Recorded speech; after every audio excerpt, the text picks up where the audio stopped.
All right. What's going on, chat? How's everybody doing? Hope everybody's doing well. Let me just double check. Give me one sec.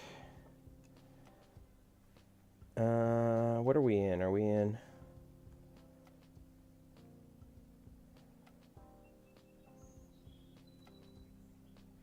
Oh, I'm technically in. Let's go that. There we go. Oh, shit. Sorry about that. Fuck. God damn. I had to switch it out of 4K because the camera doesn't like sitting at 4K like that. Let me deactivate and reactivate it. There we go. I forgot I was recording in 4K, so I got to switch that over. Sorry about the beep boop boop noise. Wakey bakey. That's right.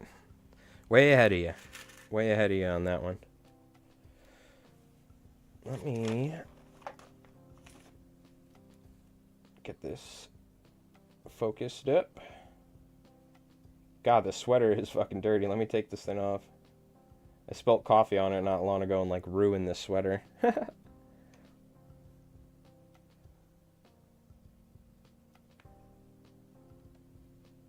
take the sweater off. Plus, it's pretty hot right now. I actually don't need it.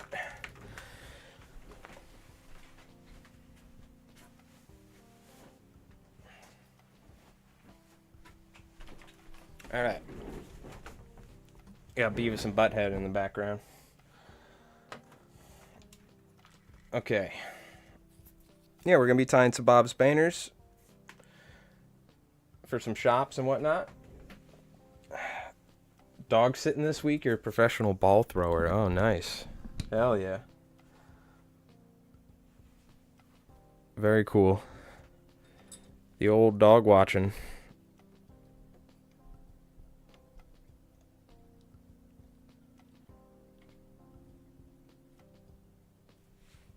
Nice.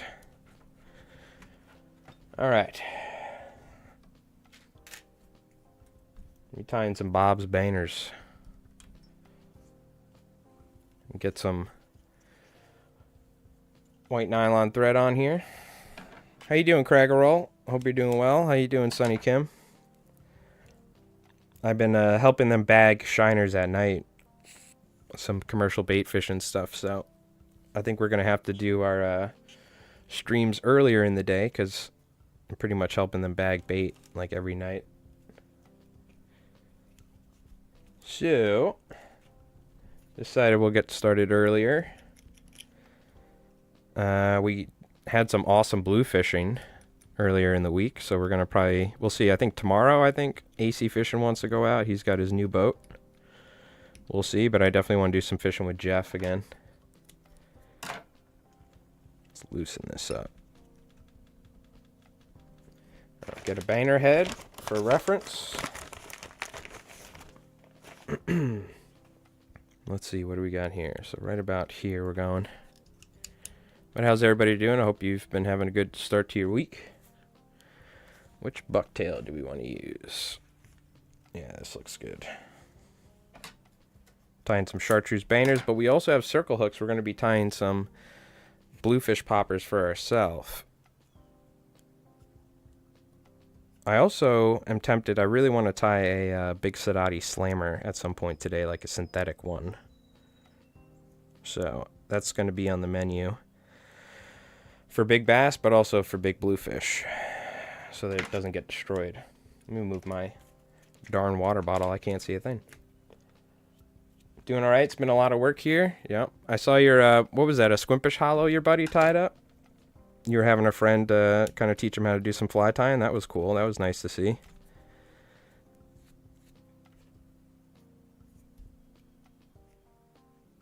Yeah, we're tying some Bob's Banners right now for a local fly shop.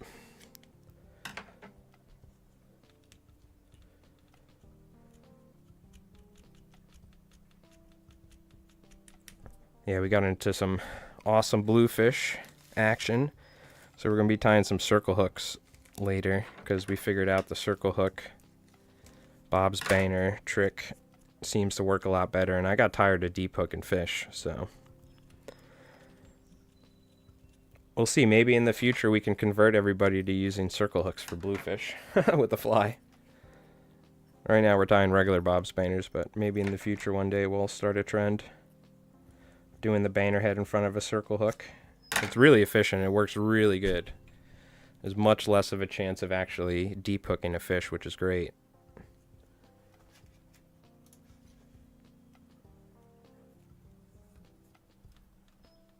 Yeah, there's that space. Yeah, when you first start tying, you know, it's tough at times too. I don't know if he was like, all right, cool, the fly's done or whatever, or if he was like, oh, I'm good now.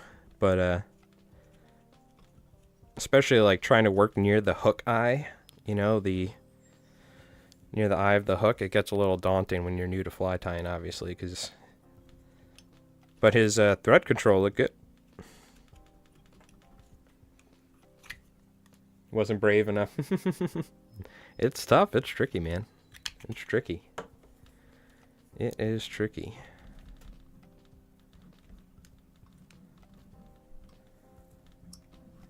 Yeah, so we're tying a bunch of Baner tails, ideally 2 dozen.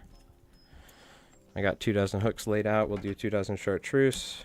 And then I got to get some more white bucktail. I'll do 2 dozen white ones at some point, but I don't have enough white bucktail. I pretty much had just enough white bucktail to tie that giant order. I ordered like, I don't even remember. I think I ordered like 8 or 9 or something like that. And I went through all of them. So I guess I do have one left, but I'm saving it because it's like beautiful, beautiful lawn hair that we can use for hollow flies or bucktail deceivers. And I want to save that for some YouTube videos.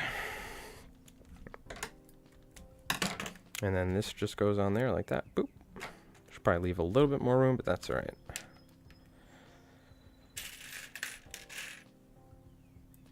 And then we just keep cranking them out.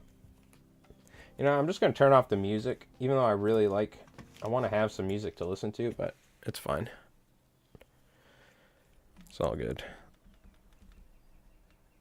I need to get like a separate headphone and like plug it into my phone so I can listen to copyrighted music while I'm streaming.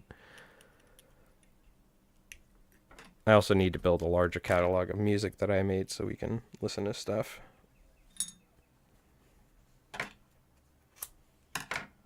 I'll turn it off that way you folks can pick something.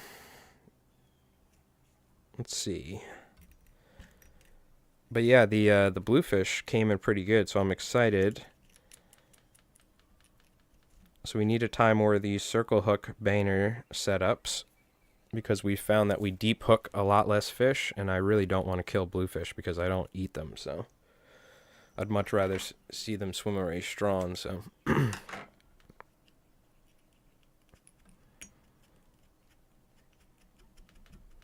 But I also want to tie some like big flies. This is the time of year when big striped bass start showing up pretty good.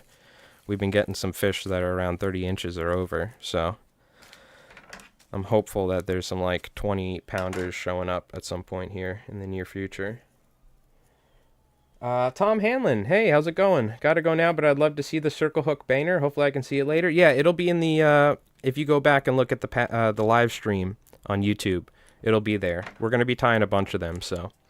Just a quick rundown is simple. You just take a circle hook, you tie the back end of the Baner on it, and then because the circle hooks aren't long enough, we just take a popper head like this that's reamed out, and we put it on the wire leader in front of it. And that's it. But I'll show you. We'll have some in-depth stuff. I'll probably make a video on it here soon. But thanks for tuning in. It'll be up there. You can check it out later. So.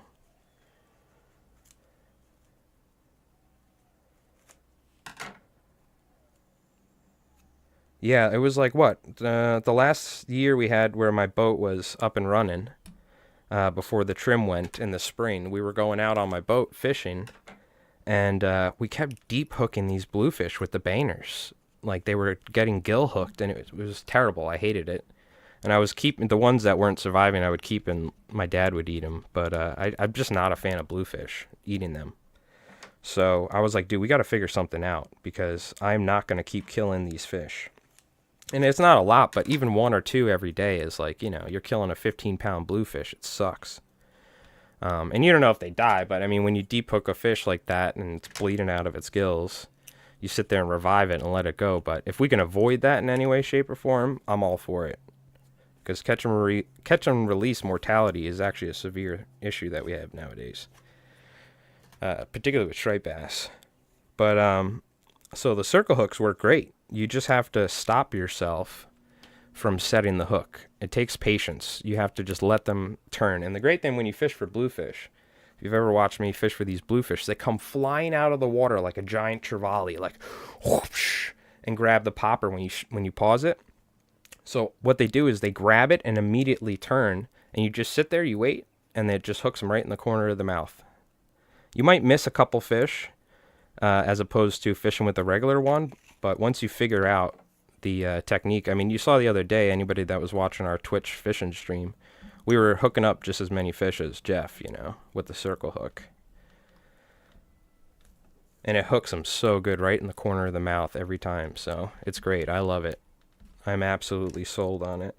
Because we were worried at first. Me and Jeff kind of concocted this like a couple years ago. We were like, well, let's just try circle hooks.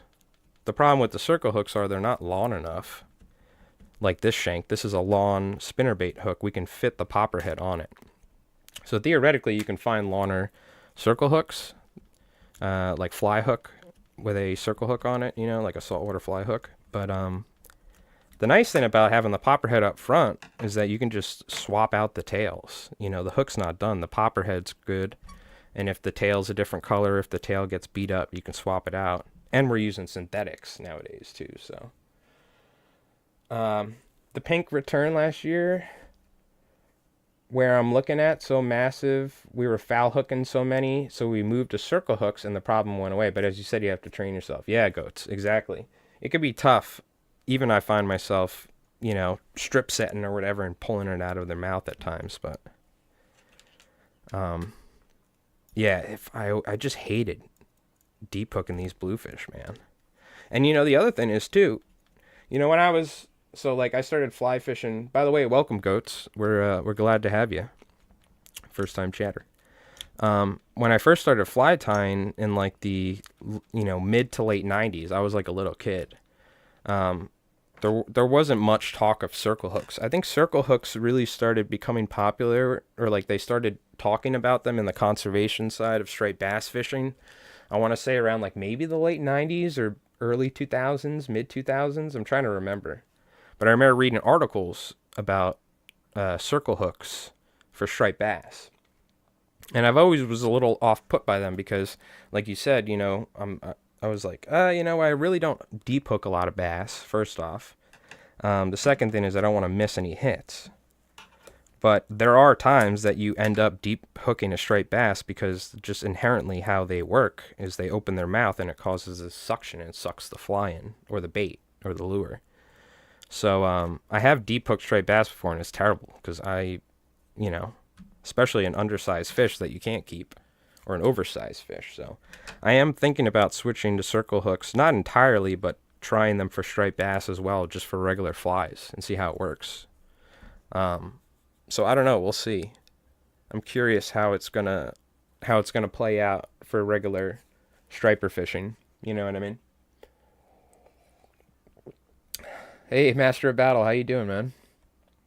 Yeah, Craggerroll. So when pike take flies, do they turn?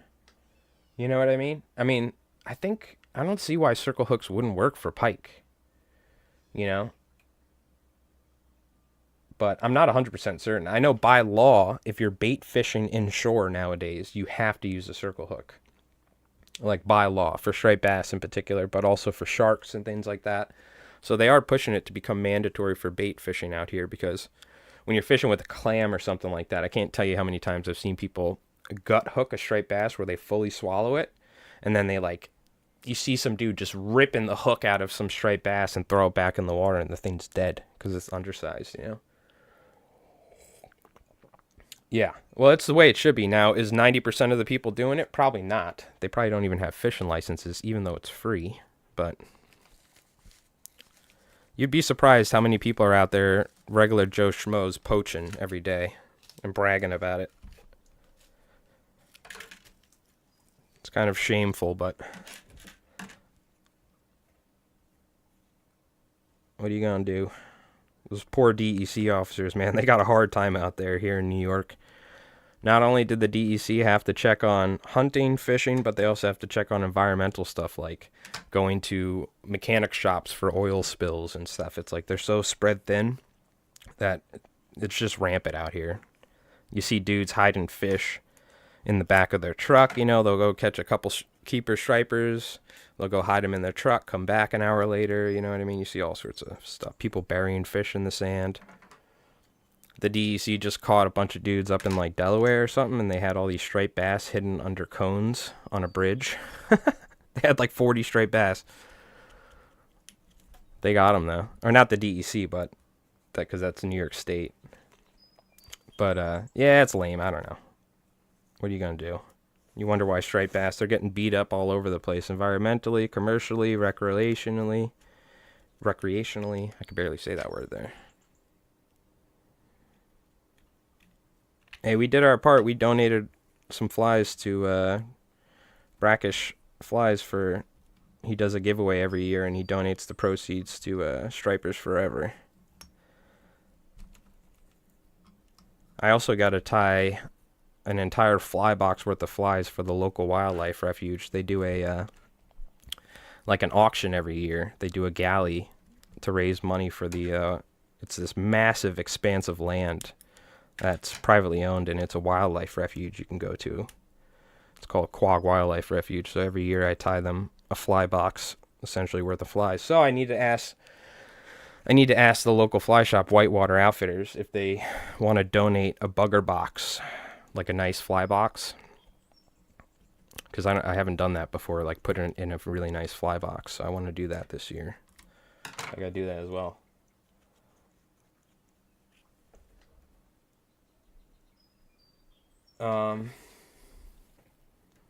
Up in Canada, our prime minister from like 12 years ago gutted our Department of Fisheries and Oceans by 95%. They struggle now. Yeah. Bare minimum amount of game wardens. Yeah, can loads up. Yeah, exactly. It's tough. They have a very hard time. There's a lot of people that just fish illegally. don't have licenses. Poaching, using like the wrong equipment that's not allowed. Yeah. When I was hunting too, God, I saw some crazy shit hunting. We don't allow baiting in New York State, and I would find piles of corn, I'd find salt blocks, and I'd rip that stuff out of the woods, have to call the DEC and stuff, you know. You find deer with their back straps cut out and just the antlers missing. Like terrible stuff, you know. But there's always people that are going to do that, so the majority of people out there follow the law, you know what I mean? And, you know, fish respectably and hunt respectably, but it's just those couple of D-bags that kind of screw everything up. It's just a very selfish thing. I hate it, right, when I see people poaching fish and stuff, because in their mind, they're like, well, I should be able to keep this fish, but you're essentially stealing from everybody else, you know what I mean? This is like our global stock of striped bass on the Northeast. You got to do your part to maintain it. You know, the weird thing is, I'm curious, anybody that's on the East Coast, has anybody seen like smaller striped bass? Usually at this time of year, we have like the 7 to 8 inch striped bass. They're like this big. They're almost like a bait fish. And I haven't been seeing a lot of juvenile stripers. I saw in Jersey they're starting to catch them, but it's kind of weird because usually that small amount of those small stripers kind of help indicate the stock, because those will be like fish from like, I forget how many years ago, maybe 2-3 years ago or something that spawned. There's like a chart you could check out. But I haven't seen those small fish this year, those baby stripers. Maybe they're not coming in yet, but maybe they're like, you know, the, what do you call it? The breeding stock, or the fish that spawned a certain amount of years ago, they didn't do very well or something. There's not a lot of them. I'm curious. It's usually around this time in May we start catching like really, really small striped bass. Like, we've caught them down to, like, 5 inches, like teeny little things. So I'm always curious, because that's a good indicator of the stock of striped bass. Those are going to be fish that'll be keepers, like, I don't know, like 7 years from now or something. Whatever it is, 5 years from now, if they're already 3 years old or whatever. So I'm curious. I wonder what the stocks are looking like. We got to look up the ASMFC data.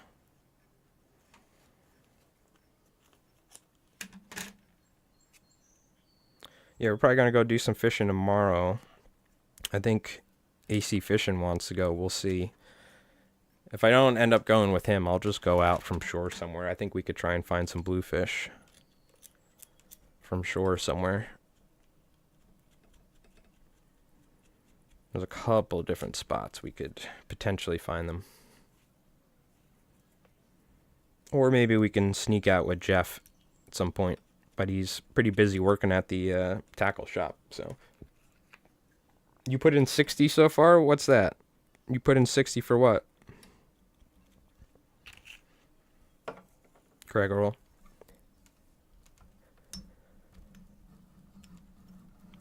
Man, I love fishing topwater. It's crazy that Lamson liquid, like, unscrewed, the drag assembly unscrewed just like that Lamson. Because this reel's in much better shape. So I'm surprised. Like, I gotta see, maybe I gotta put Loctite, because there's a plastic screw cap. Oh, you put $60 for the raffle? Oh, hell yeah. I mean, I don't know if you saw it, but that fly box is just filled to the brim with awesome flies. There's some good fly tires, too, so. Yeah, nice. I forgot what we tied. Was it a couple, I think it was a couple Squimpish hollows, some deceivers, and I forget what else. Oh, surf candies as well. Yeah, that's what it was. Yeah, I've been doing that for a couple years. Brackish flies. He's a pretty cool dude. He reached out to me years ago about it, and I was like, yeah, sure. We'll tie up, like, half a dozen flies or so, and it's going to go to a good cause, so.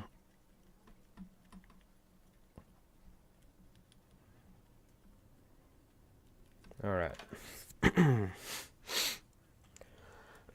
Excuse me. God, the allergies are starting to kick in bad. This pollen has been, whew. This pollen has been in full force. I've been, like, trying to sit outside and, like, drink a coffee and smoke a cigarette, and it's, ugh. It's funny, too. I didn't really have allergies for a long time, but as I got older, I think they say, like, I don't even know if this is true, but this is what people always said. It's like every 7 years, your allergies can change or something. I definitely seem to be affected by pollen nowadays in the springtime. I used to not be affected by it at all. I'd be outside, like, skateboarding, perfectly fine. But it has been brutal this year. Hey, P.S., what's going on? What do we use for the popper bodies? Yeah, so I use a foam cylinder that you can get. Here, I'll show you the packaging, actually. I think it's EVA foam, I want to say. What type of foam is this? It's some sort of closed cell foam. I believe it's EVA or something. I forget. But they're just foam cylinders, and these are 5/8 of an inch in diameter that I use with a 3-aught hook. And it seems to be like a pretty good size, Bondwater Milkshake. Oh, what a great name. Thank you for the follow. Appreciate it. But yeah, they're simple foam cylinders. Here, I'll show you one. And then we cut them in half, and I wrap them in a permastic foil, or a holographic foil. So we ream the center with a bodkin. And you can see this is what it looks like after we put the tape on there. And essentially it just goes onto the hook like this, right? This is the classic Bob's Banner, banging on the Bob's Banner.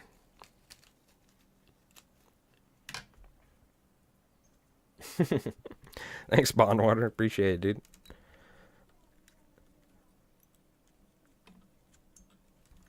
Favorite contraption we ever made in high school was the little honey bear. Remember those the little bear that would have honey in it? It's like the container, That was our favorite.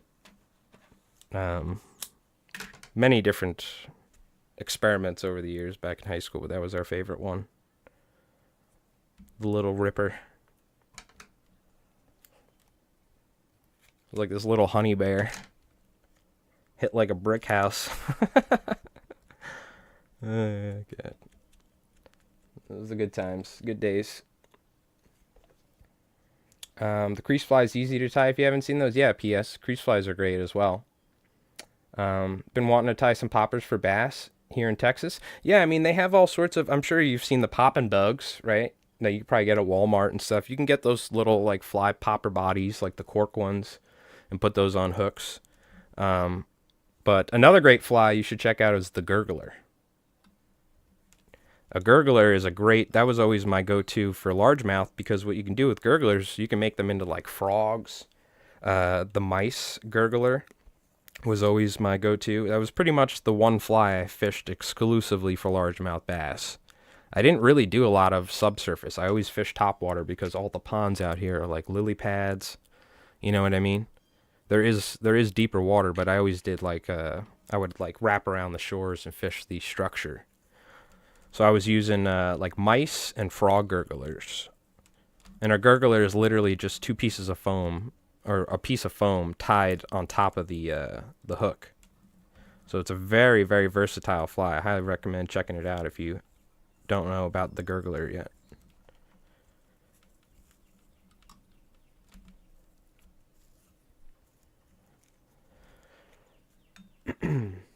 Makeshift tiny frogs for the small ponds with weeds. Yeah. Size 4s. Okay. Nice. Yeah, you've been using the gurglers too? Yeah. Yeah, crease flies are great. Crease flies are cool. But, I mean, if you're fishing game changers, you're definitely fishing some good stuff. Sounds like a choker. Yeah.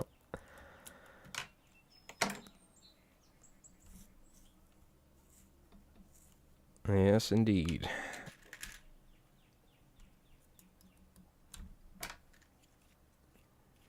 Yeah, so we're pretty much tying the tails at the moment. These are going to a local fly shop.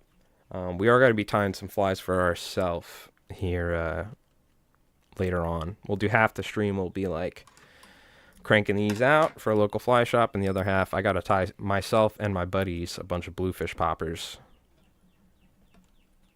So that way, because if you've ever fished for bluefish, even using wire and whatnot, you'll definitely end up losing poppers at some point. That or they just get absolutely crushed. Like there's nothing left on the hook. Jeff was just fishing with a bare popper head at the end of the bluefish session because the bluefish completely stripped the bucktail off. That is one reason why personally, for my own personal bluefish flies, I pretty much switched to synthetic entirely.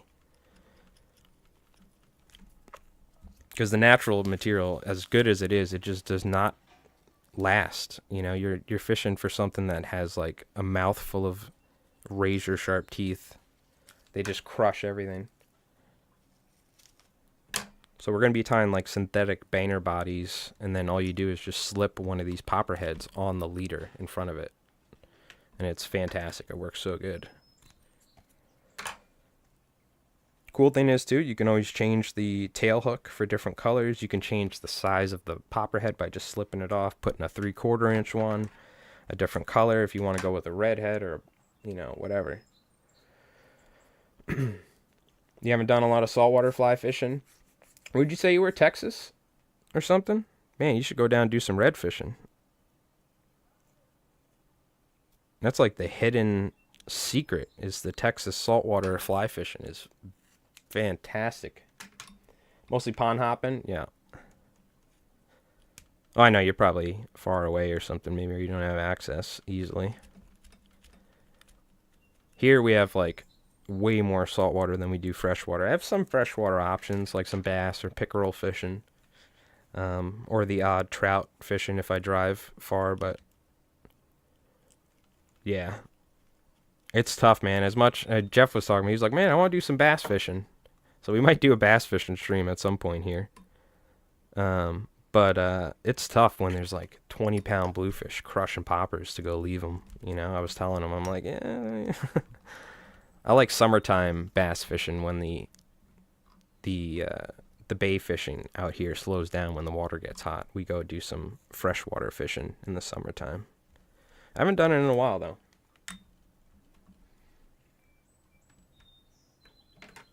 Oh yeah, I think you can catch gar on the fly. Yeah, I'm almost certain you can catch gar on a fly. I think I've seen it done, if I'm not wrong. I don't know, man. Could you imagine though? Like, I don't even want to deal with something like that. You catch like a 8-foot alligator. Now you got to release this thing too. That'd be wild.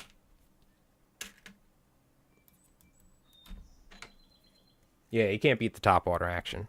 In fact, we should take a look. We should take a look at the at my Twitch stream and review some of that bluefish footage.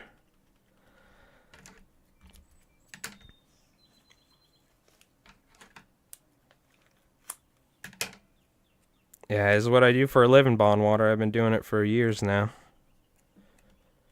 We're essentially just tying the tails at the moment.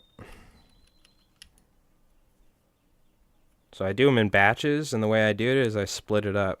So instead of tying each fly one at a time, I'll do the tail section. And then I'll do the popper heads, you know, all at the end. I'll cut the popper heads, tape them up, and then I'll glue them on, vice versa, or whatever. Thing is, I am running semi-low on this flash, but we'll be alright. I think I'm going to switch all my banners to silver flash. The main reason is I bought $50 worth of silver flash from this dude that I completely don't even remember meeting him, but it was at like a fly convention or fishing convention. And I was like, yeah, sure, I'll buy some. And now I have so much silver flash. It was like from China. It's so much. I don't think I'll ever be able to use all of it. How do you glue on the heads? Yeah, you straight up super glue. And the other thing is I usually wrap quite a bit of thread on the bare hook shank. So you see me at the end, I'll like spin it. Or sometimes I'll take some red rod, what is it called? Rod wrapping thread, you know, the thicker thread they use for wrapping guides. And I'll wrap that on there. Because you definitely want something, you don't want a bare hook. So we want to put a good amount of thread on there. And then what I do is I put super glue all over it and I twist the popper. So the super glue gets all in the foam. And this foam kind of melts, you know. So it's glued on there pretty good. But you want to make sure that you put enough thread on there to, what do you call it? To give it something to bite onto, you know, and adhere. You would crack out the nighttime wiper bite at the big lake here. State record is like 36 pounds and they smash topwater. Oh, yeah. Yeah, the wipers, you're talking about the hybrid stripers, the white bass striper mixes. Yeah. It's essentially the same thing, right? It's like the same fish almost. Even the hybrid stripers, the freshwater stripers in those lakes, it's literally the same thing. It's just, you know, we fish for them in slightly different areas or, you know, in the fishing rips and stuff and structure in the ocean, whatever. But yeah, I've seen the freshwater hybrid striper bites on the fly, and it's sick.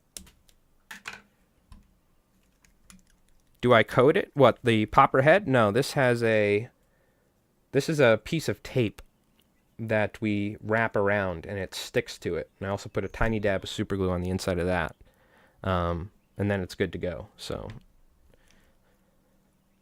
if you're talking about coating the popper head, then no, because it has that tape on it. And the tape will get roughed up over time and stuff, but for the most part, it's fine. Bluefish will destroy it, but striped bass will be all right. Bluefish destroy anything though. They literally will destroy plastic or wooden lures. So most people don't complain after catching bluefish all day if the fly's destroyed. In fact, if it lasts more than 3 or 4 fish, you know it's a good fly. So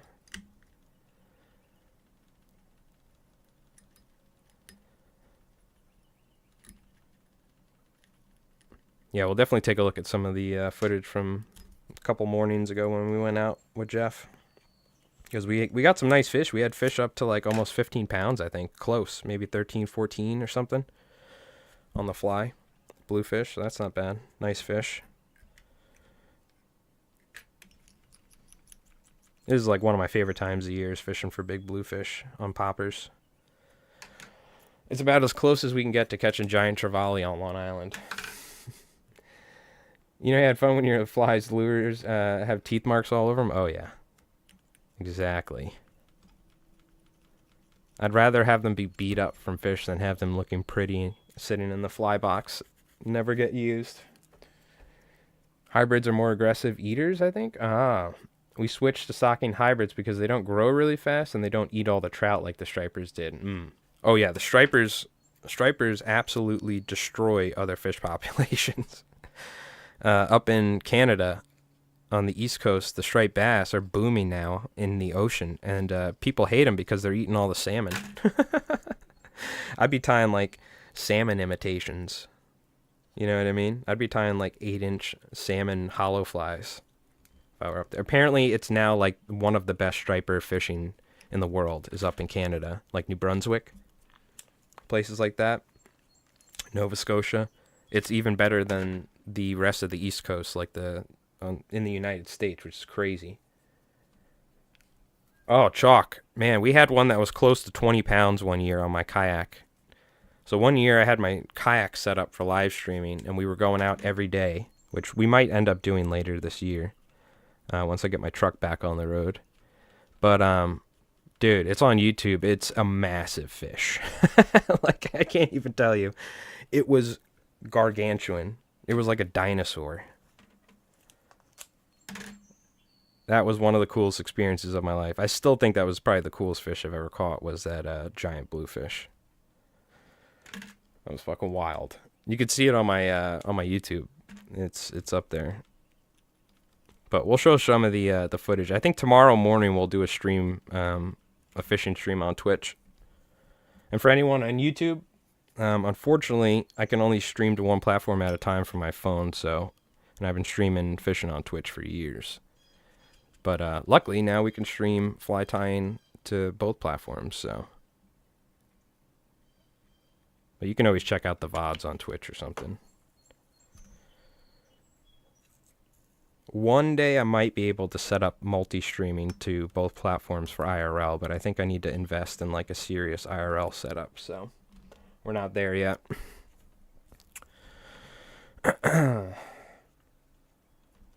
You go after stripers in aqueducts once in a while? It's hard to imagine that they live and thrive in a concrete river. Yeah, well, they're very hardy fish, man. It's crazy. I know what you're talking about. I've seen them like in cities where they have these like aqueducts and stuff, and these like concrete outflows and stuff. Yeah, Fishaholic Fishing was doing some fishing in places like that, in like a city almost. It was really cool.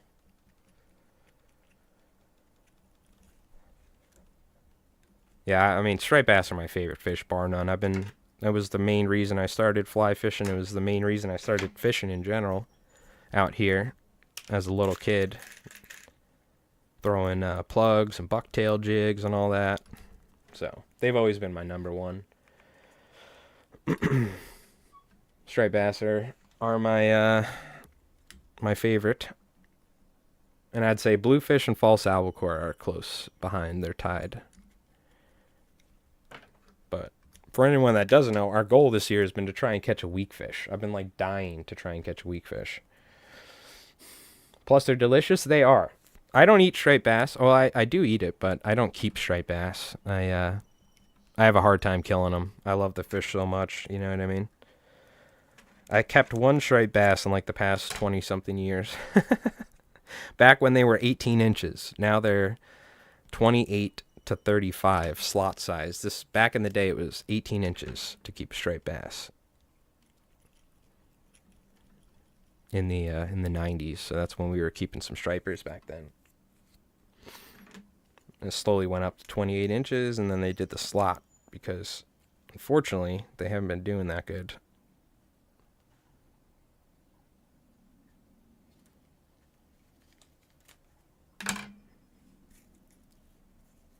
But they are delicious. Some of the best fish I've ever had was panko fried striped bass with a spicy mayo sauce at a Japanese restaurant here. Local fresh fish. Oh, so good. I'm not really a fan of striped bass sashimi, you know? I'm not a big fan of whitefish raw in general, as opposed to like a toro, like a red tuna. But fried, I mean, anything fried's good, but striped bass in particular is so flaky and nice. It doesn't have a strong fish flavor either. Yeah, you call them rockfish. Mm-hmm. That's right. Chesapeake Bay. Mm-hmm. Well, it's one of the main spawning grounds for striped bass, as well as Bunker, too. As well as Bunker 2. That's why you got that dirty Omega Corp down there in Virginia. Canadian mega corporation wiping out the bunker fishing. But yeah, the Chesapeake's renowned for big striped bass. Classic. You put a clip of the straight record wiper in Discord? Alright, I'll have to take a look later.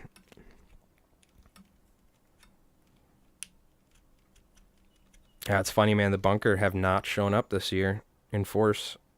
They took a wrong turn, apparently. What my boss said. Yeah, and I'm sorry, I haven't been streaming as much. I've been helping them pack shiners, so I'm trying to stream in the morning now because they've been going and, bait fishing and doing all that stuff every day, so I help them at night. So we're probably going to be doing most of our streams earlier in the day until that's over, because I help them do stuff.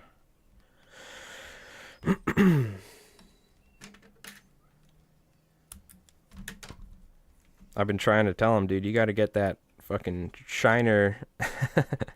It's like, excuse me, by the way, I gotta slow down the, I forgot. I'm trying to become more of a family-friendly fly tying channel. I have to stop the potty mouth talk, huh? I'm trying to get them a flippin', gotta start jarring this, like, water from the shiners. It makes your hands so smooth. And what it is, it's the, it's literally like the semen of the shiners, because they're spawning. So it's eggs and this milt or whatever it's called from the male fish. But dude, I'm telling you, your hands are like the smoothest they've ever been after packing bait all night. It's crazy. I'm telling them, you got to jar that stuff up and sell it in the Hamptons to the Kardashians or something we were talking about. Yeah, I know it is, but I'm trying to curse a little bit less, especially for YouTube. But, oh yeah. Oh, we know on Twitch, I could set up a hot tub right now. I'll set up a hot tub right in the bathroom. We'll get a pinball a pinball machine or something, like arcade lights, and do all sorts of stripper pole. Oh, God.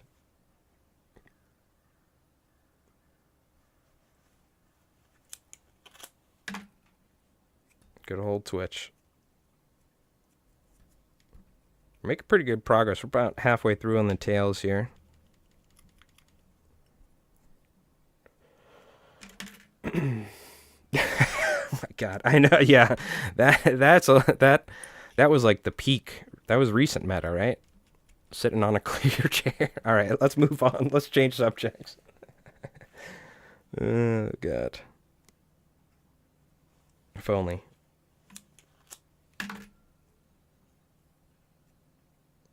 Oh my God. Twitch has definitely evolved over time, that's for sure. Yeah, I gotta look. Let me actually see. I wonder, how long have I been an affiliate on Twitch? Because we were streaming about a year before that. I'm gonna just type something and see if I can click my name, I believe. Or no. Oh, yeah, I can. Okay. Let's see. How long have we been doing this stuff on Twitch?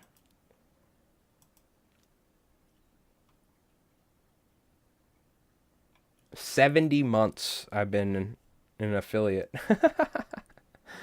Holy cow. So I was streaming about a year before that. So we've been streaming for like 80 something months on Twitch. It's been a while. Mm-hmm.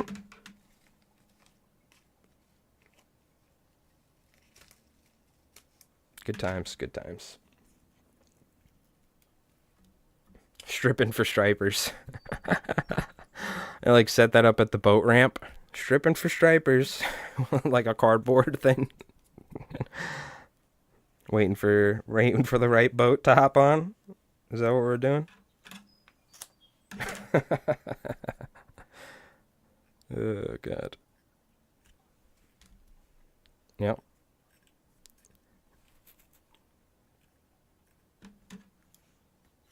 You like pitch the show idea to like ESPN, stripping for stripers. They think it's a show about fishing for striped bass, but really you're just strip dancing. Or you're just working at a strip club to earn enough money to buy a boat or something. Like 2 episodes in. What's the direction of this? I think there's some confusion going on. Stripping for stripers.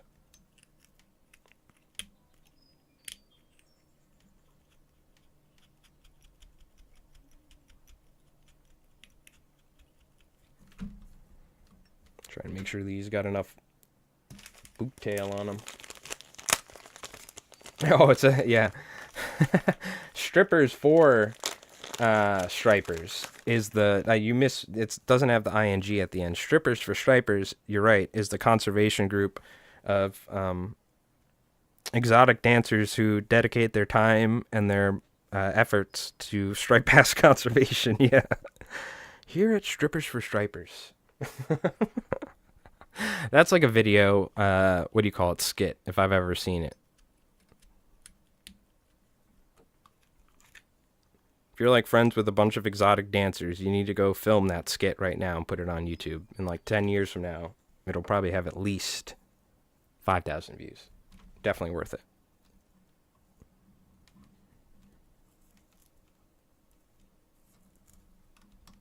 I'm missing the exotic dancers friends parts, so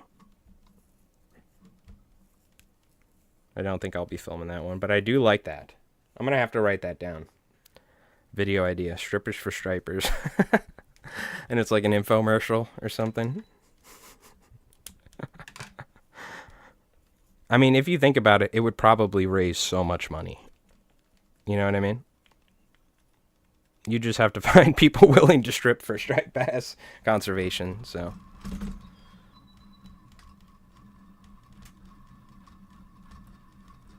A couple Chippendale dancers. You got to appeal to both markets. Oh god, I think I gotta go make another cup of coffee. We're over here talking about strippers and striped bass. Oh god, might need some more caffeine.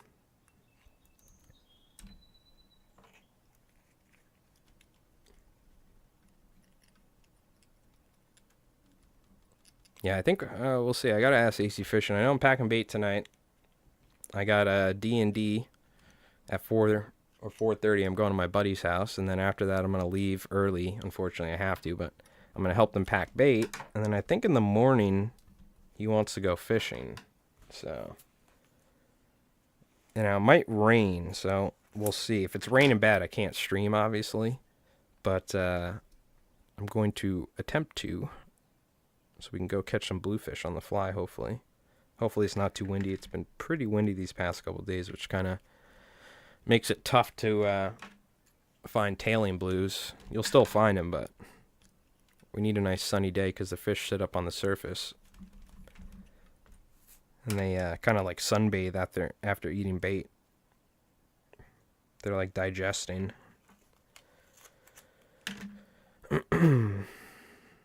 So yeah, we gotta, before the end of the stream, we gotta tie a bunch of circle hook ones, so.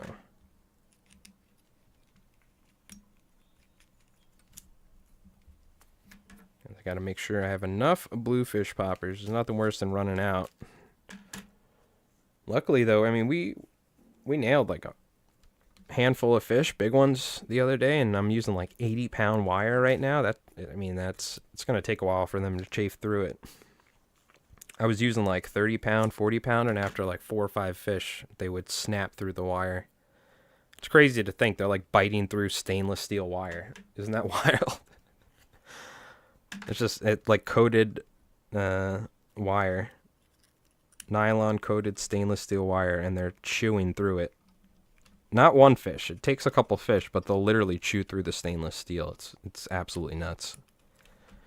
That always blows my mind. They're just like, they're the bulldogs. Got that bulldog bite.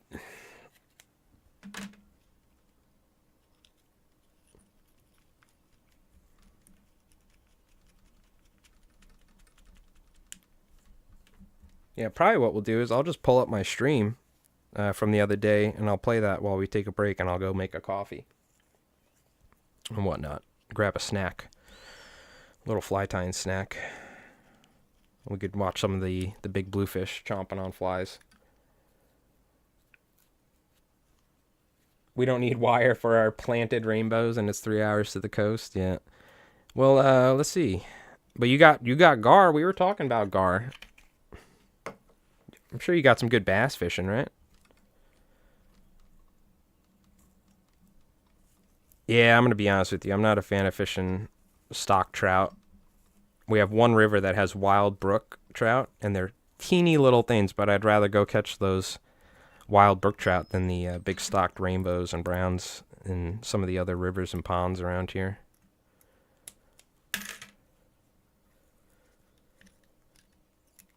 But last time I went to that trout river, there was a lake that was north of it that fed the that adjoined to the river, and the town that was managing that lake opened up a dam or something. I don't know what they did, but they flooded the entire trout river with silt, and like all the good trout holes got filled in with this silt.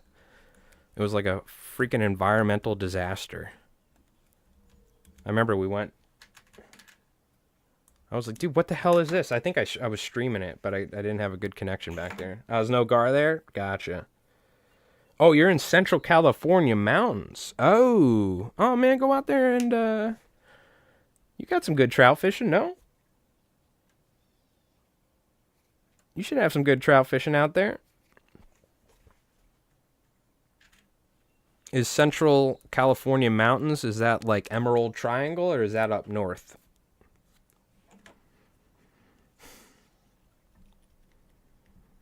I actually like that mountainous area of California. My grandfather lived in Thousand Oaks, California. And it was literally right by the ocean, too, which was cool. But there were like mountain lions and rattlesnakes everywhere. There was like a fence around the entire community. You'd see a mountain lion up at night, like up on a rock somewhere. We were like walking through the tall grass where there was like a drainage ditch that you could walk on for the entire, it was like drained water down to the ocean, so it didn't flood like the houses.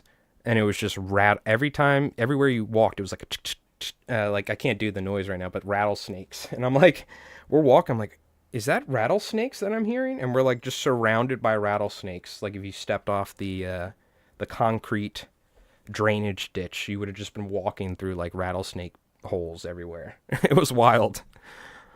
It was pretty cool, though. I remember we went down to the ocean, and there was a little baby seal pup. And out in the ocean, I watched a freaking, literally like 300 feet off the beach, like a killer whale grab a seal and kill it. I'll never forget. It was crazy. Like the seal was swimming like crazy, and you see this killer whale like thrashing. It was so cool. I was like, holy cow, California is wild, bro. Like, mountain lions, fucking rattlesnakes, you got killer whales. It was actually really cool. It was a really cool spot. I think this was more like, I don't know where Thousand Oaks is, but I think that's more like north. Very mountainous area with oceans. Pretty cool. Quite a drive to get to the good streams. Gotcha.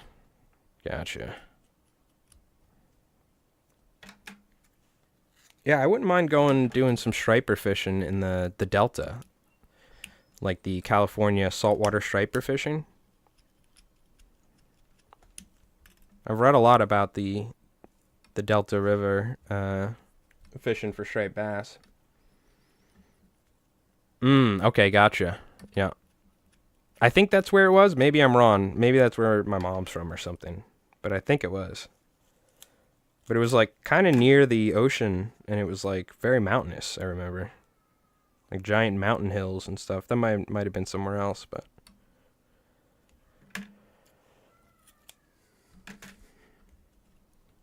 it was pretty cool.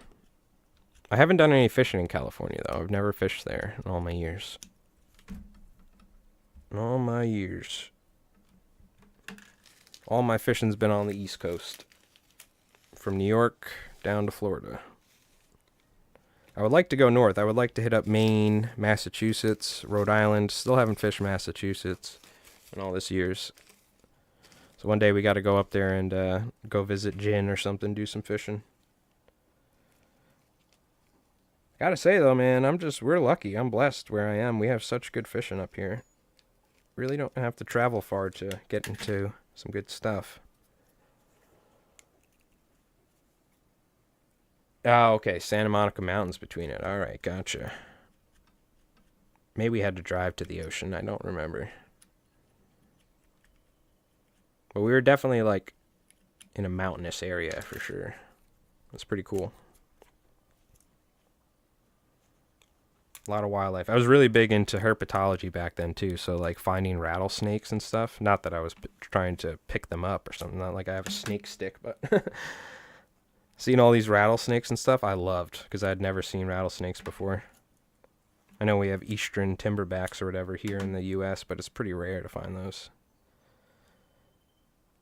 Especially in New York State. I don't even know if they're... I think technically we can have rattlesnakes in New York, but I don't know. I think it's down south, right? I think we only have copperheads up here. It's the only thing we got. I've never found a copperhead, too. As much as you probably don't want to, I would love to find a copperhead one day. As long as it doesn't bite me. Hey, Supra, how you doing, man? What have you been up to? Hope you've been good. Do I need to adjust this? Yeah, let me adjust it a little. Sorry about that. If it ever goes out of focus and I don't notice, just give me a heads up. Sometimes I move the vise around subconsciously while I'm working.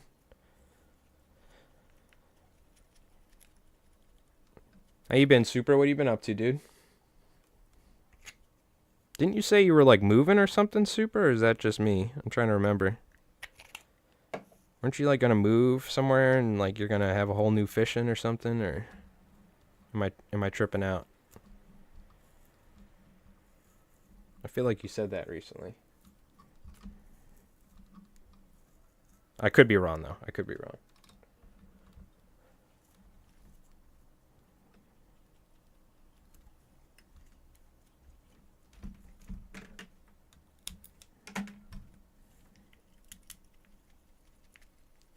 But I hope you're doing well, dude.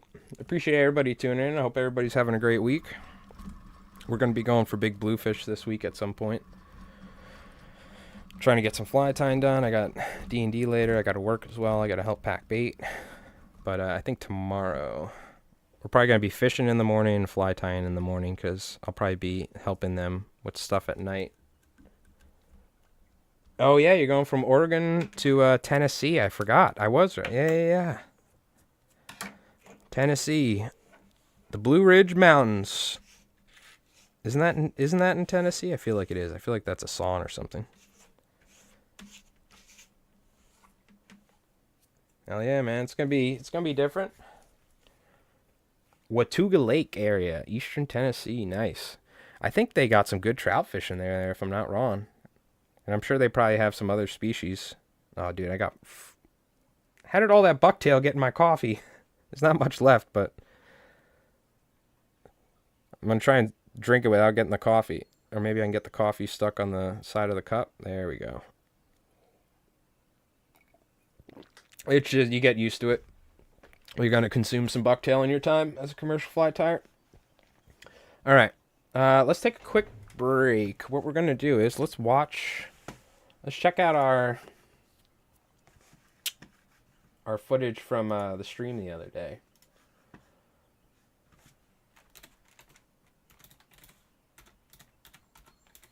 Twitch.tv/LIFliesMike.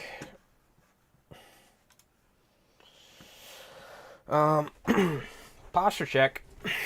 Stand up straight. Here we go.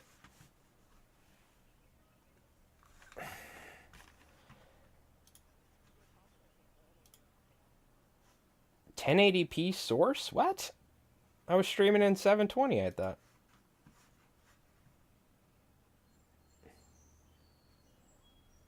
Let's go back a little bit.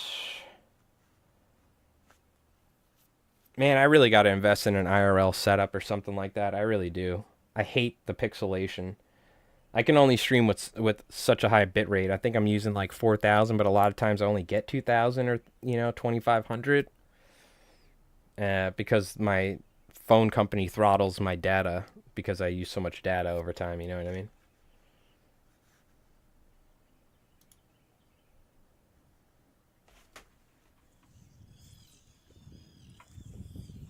All right. Look at our cast. They're in opposite unison.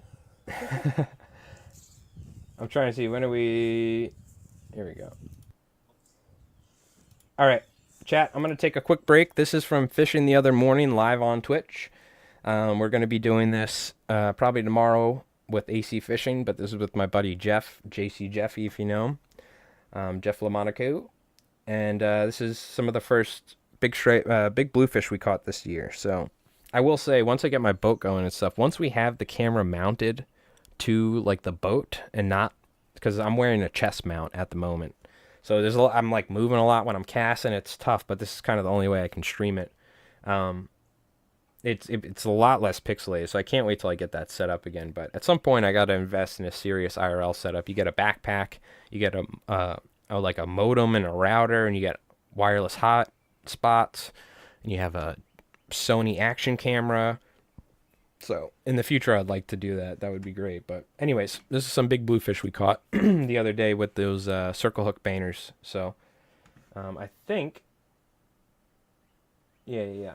So we'll be back in a moment. Right? I'm gonna go make a coffee. Look at our cast. They're in opposite unison.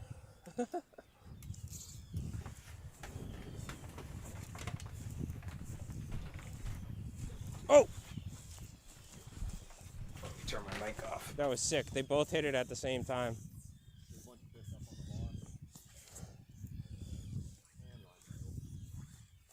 It's alright. I'll show you up. Except your stupid polling platform in the back. What's that? Your stupid polling platform in the back. Yeah. Trying to sabotage me. Oh yeah, I forgot. We gotta let him eat it. With the circle hook. Definitely helps.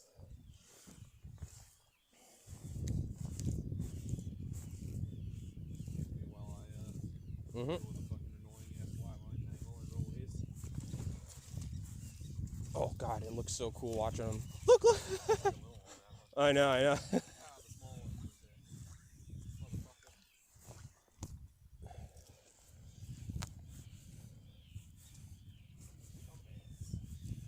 There we go. Yep, I had to let him eat it. Come tight.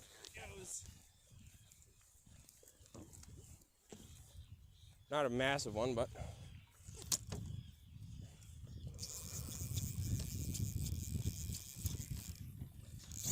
On an 8 weight. Shee. Trying to turn him.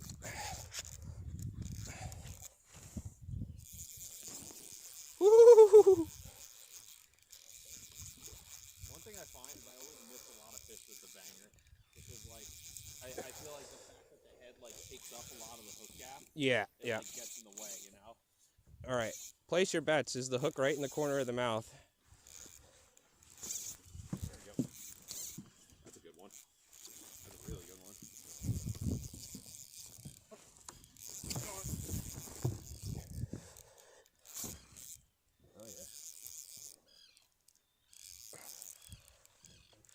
going on, Jen? Yeah, we got big blues. This one's actually not too bad. Yeah, this is a really nice one on right here. Try and get mine off. Look at the popper head went all the way up the line to the fly line. Try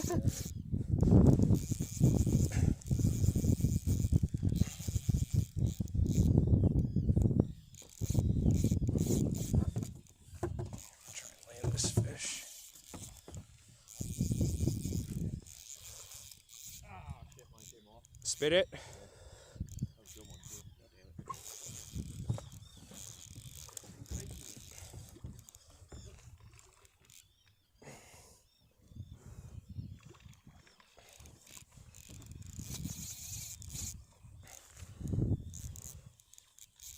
Ugh, you bastard. I almost had you.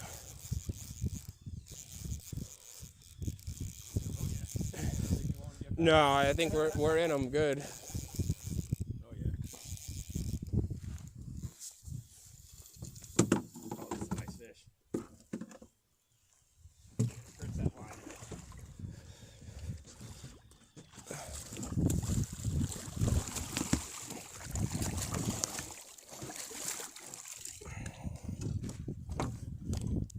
Right in the corner of the mouth. Hell yeah. Good job.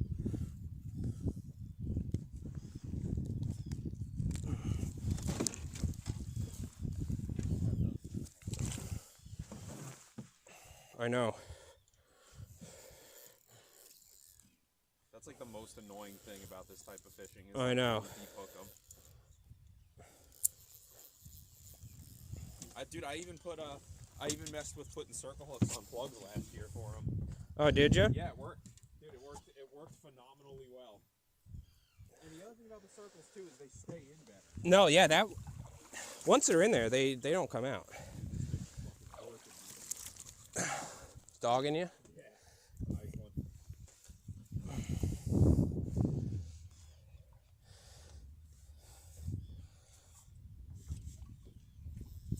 Oh, we got to make a bluefish count. I got my striped bass counter built in, so when somebody types fish, it adds a striped bass to the season count. Dude,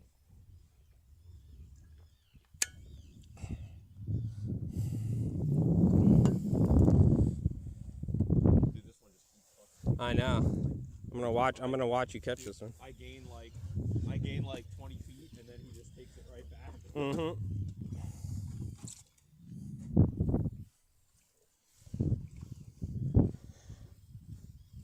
Jump.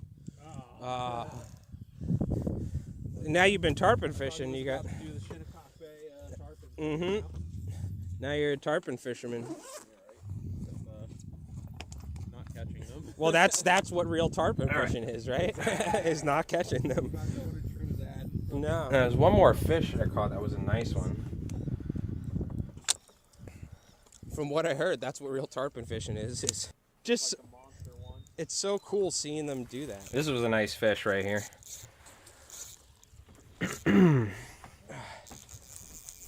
It's hard to beat big bluefish on the fly, I tell you.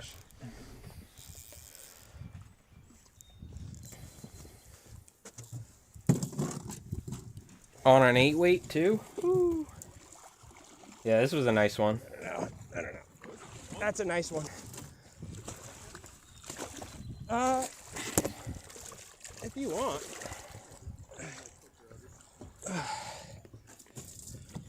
Oh wow, dude, really nice fish. Yeah, There's a big head on it. that's a nice one. I want to get her back in the water though, so. Just hold her in the water. Okay. Take a picture. You can see that circle hook sits right in the corner of the Combo, mouth these circle perfectly. hooks are hard to get out at times. Yeah. I think that was before I debarbed it as well. You have a little. Yeah, I don't like taking photos with fish if they've been fighting for a while either. I just get the hook out, get her back in the water, and let her go.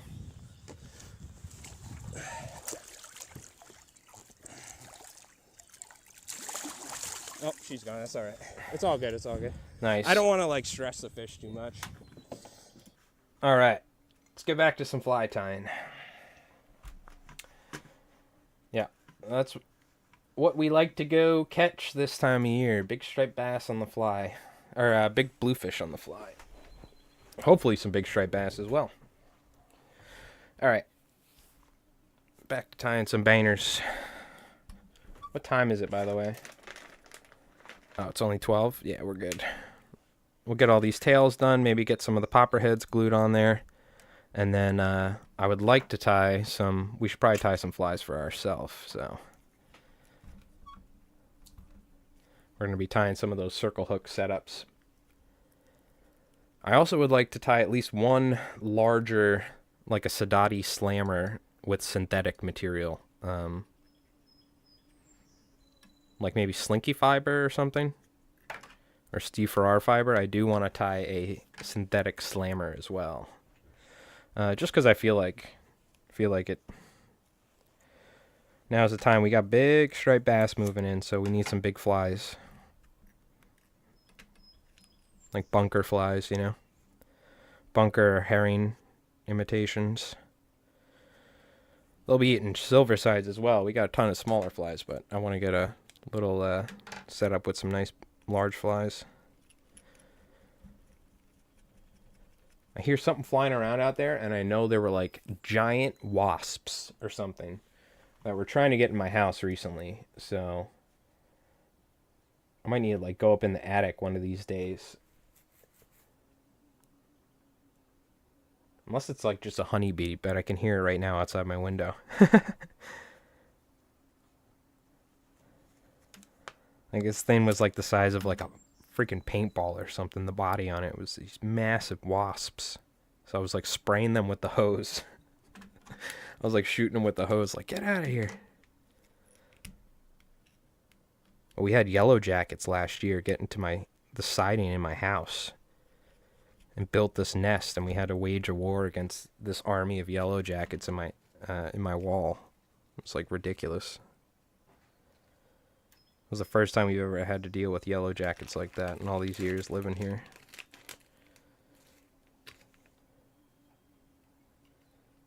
So I really hope we don't have wasps this time. Because I was shooting these things with the hose, the jet, and it's almost like they didn't even care. These are some big bugs. I'm going to need some like industrial grade pesticides for these things or something. Shop vacuum gets them every time. Oh man, I might need to. I didn't think about that. I should have shop vacuumed them out of the wall. Because what we did is we plugged up one side and then we sprayed yellow jacket like poison in there and flushed them out and killed them. But I didn't think about that. I should have just set up a shop vac on one side. That probably would have been so good. Good idea. Zexella. Could be carpentry bees. They're burrowing into eaves and soffits now. Gotcha. Do carpentry bees look similar to yellow jackets, or? Because whatever these were black, and they were like twice the size of like a yellow jacket.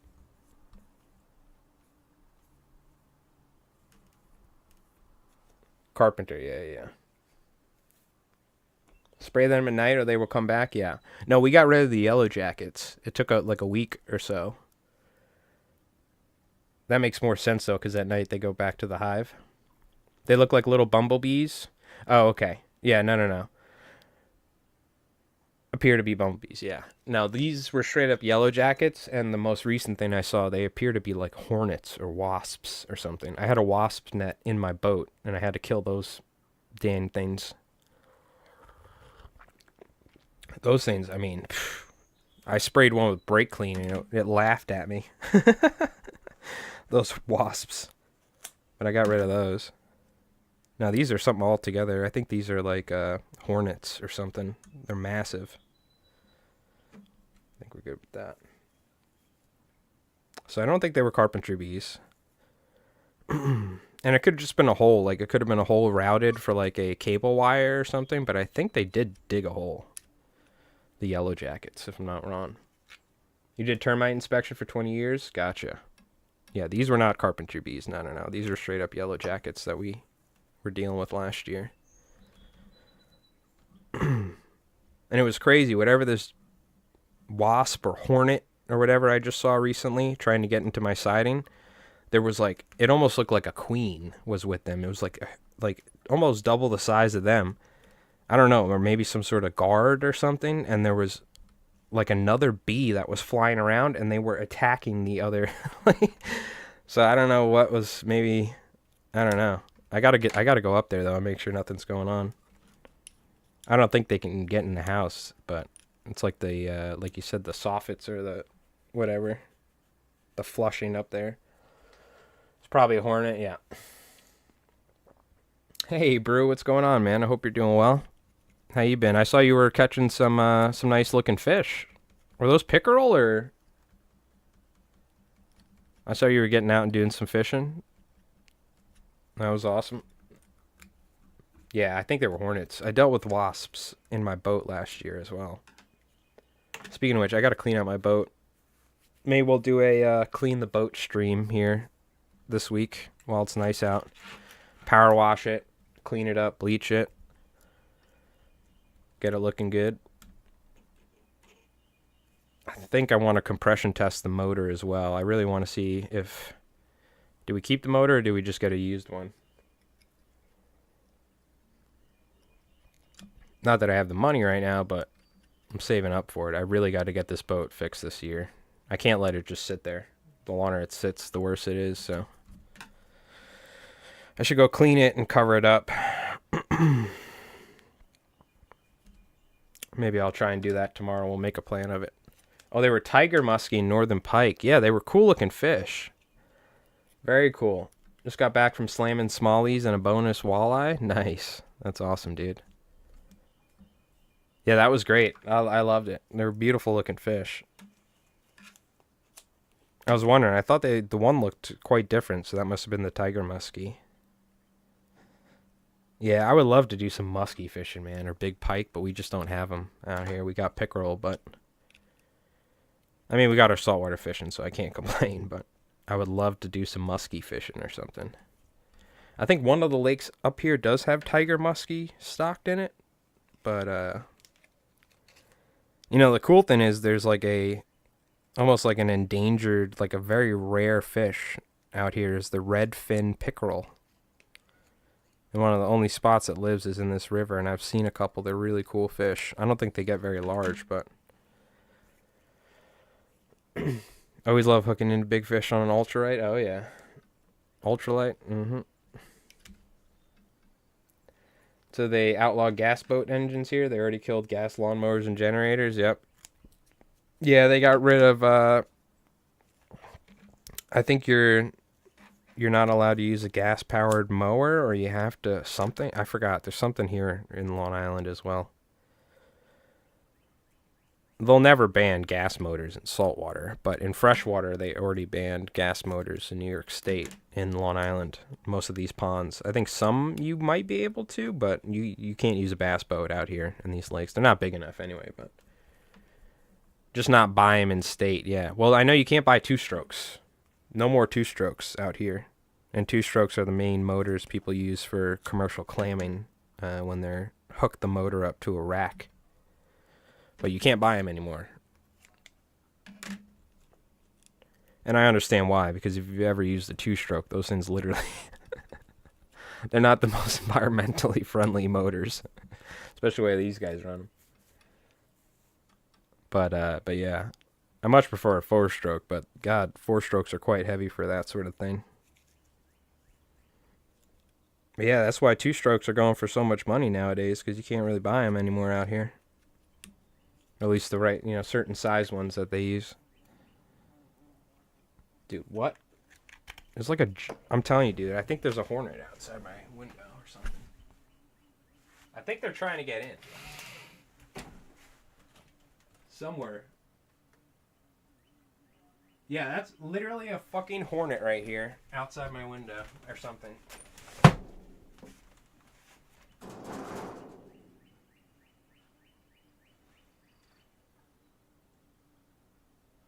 Yeah, dude, they're trying to get in or something, man, around my chimney. Like it's like that big. It's like a black hornet or something.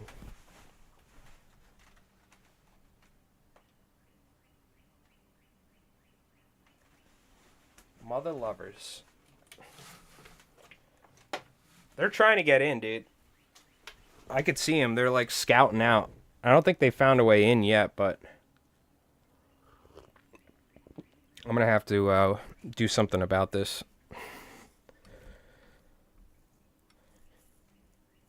You know what? I should put a tiny more bucktail on there. I don't know if you guys can hear it through the microphone, but I could hear it. He's right outside my window. Massive. It's got to be a hornet. Which, that's kind of terrifying. I do not want to deal with hornets, bro. Because I'm telling you, I was fighting these yellow jackets. I was fighting these wasps. Spraying them and stuff. They come flying out like, you know, early in the morning or something before I went to work. And at night, we were spraying them. But they'd come out, you know. They were like on guard by the entrances and stuff of the holes.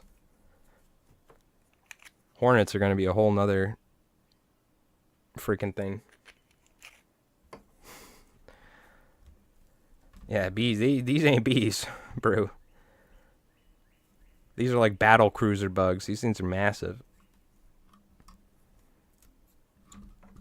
I went outside. I was spraying them with my garden hose on the highest setting. They were like flying around my chimney. There were like 3 of them. They were like working like a scout squad or something.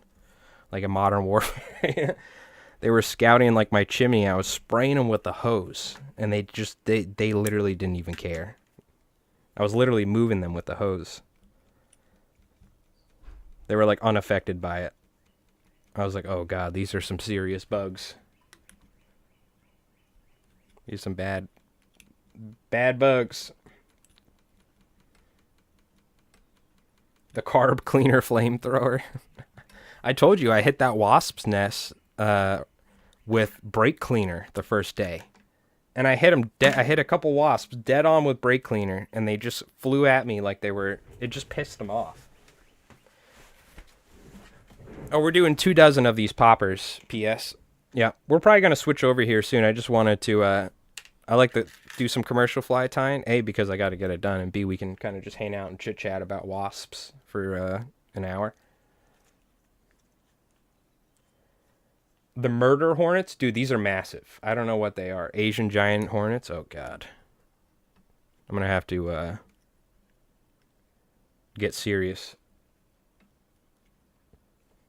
Local man burns down his house with carb cleaner after fighting murder hornets. Damn it, Sonny Kim.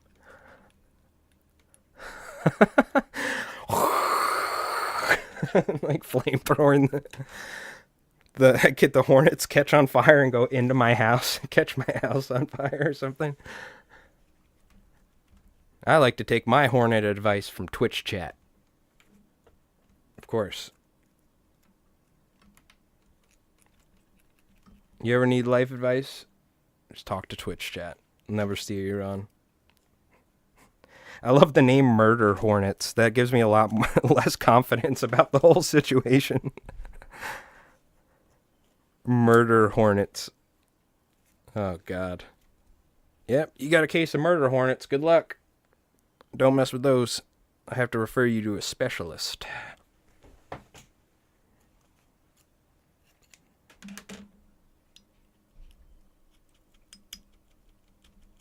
You can see the thread has been catching my thumb and like worked that outer layer of skin off.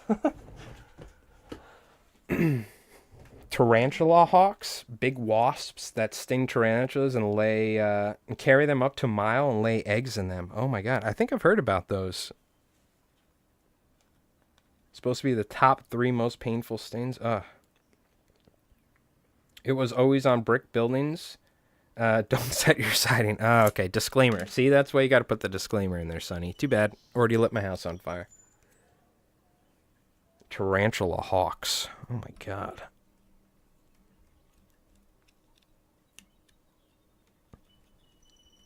That's pretty crazy. Now that is evolution.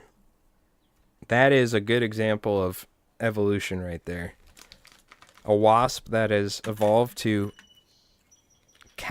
sting and capture a tarantula, laying its eggs in it, and then carrying it over a mile. And I'm assuming the tarantula like lives for a while or something like that, and then hosts the eggs. It's probably something horrific where like, and then they hatch from inside of it and it dies or something, or they eat it from the inside, or maybe the hornet somehow like controls the tarantula's brain or something from like I don't know.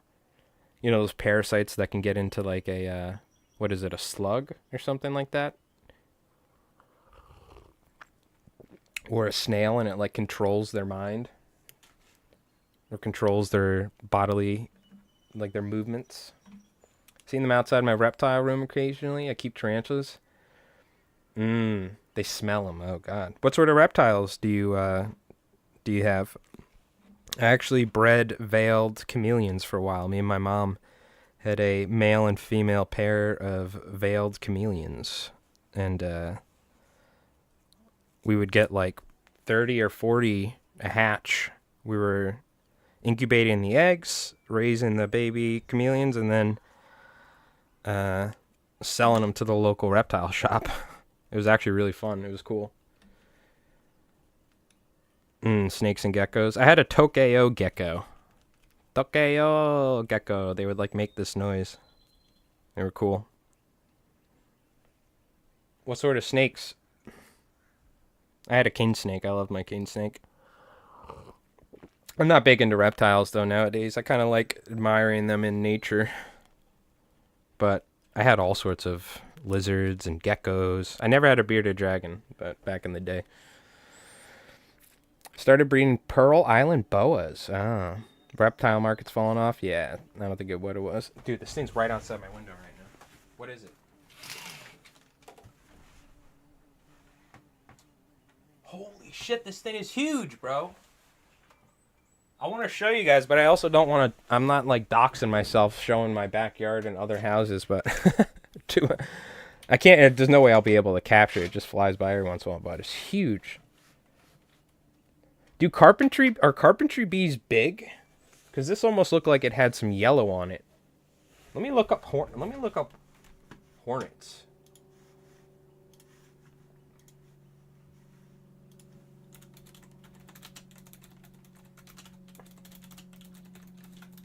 Hornet species of North America.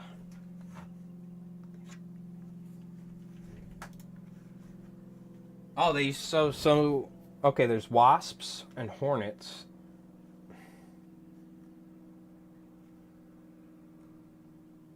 Murder hornets.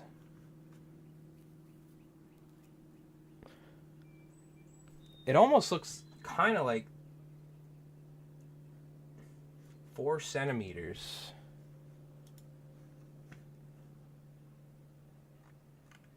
They say they are, in fact, not invading North America. I just want to see photos of hornets.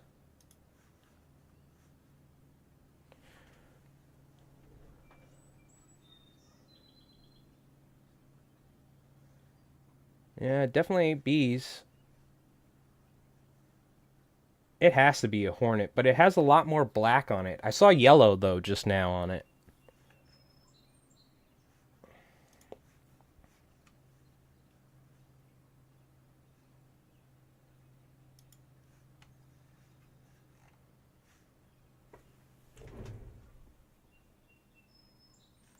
Dude, this is what it might be. It might be an eastern cicada killer wasp or something, because I saw yellow on it, but it's primarily black. Unless it's the yellow-legged hornet. I don't think it's mostly black with some yellow. I gotta get a better look, but...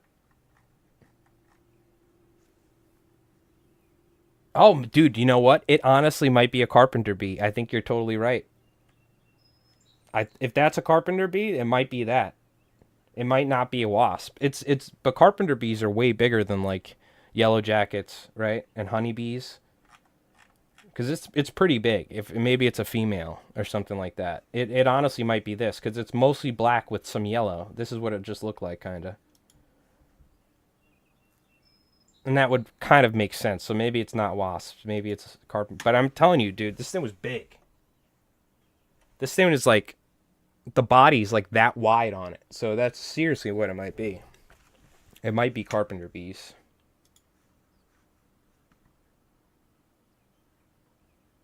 Put a Brillo pad in the hole and spray. What, to block them? Gotcha. It's way up. It's at the tippy top of the second floor where there's that metal grating that runs on the side, that offset or whatever, the hanging off the top, where I guess maybe for drainage. I don't know what it is. I forgot what it's called. All right, it's carpenter bees. I'm almost certain then. Okay, at least it's not murder hornets. I'm guessing you put the Brillo pad to block them or something.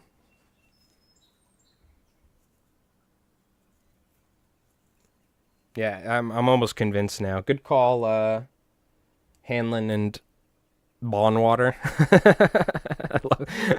I love Twitch names. Fucking Bonwater. That's great. Yeah, they buzz like crazy. Yeah, no, Chalker, this thing's buzzing like a madman.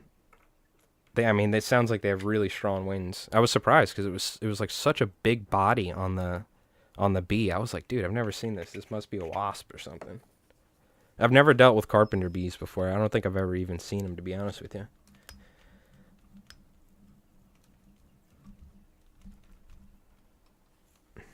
Now, cool thing is there's like honeybees or something around. Very hairy. I forgot. I gotta look up to see what species it is. But there's another colony of bees somewhere around here, and they're using like one of my potters to like get mud and build a hive. I don't know what they're doing, but they're definitely like one of the good bee species. I gotta look it up and see what kind they are. I think they're just like honeybees or something, but it's so cool. They've been coming in mass and like collecting mud from one of my planters and flying somewhere way off.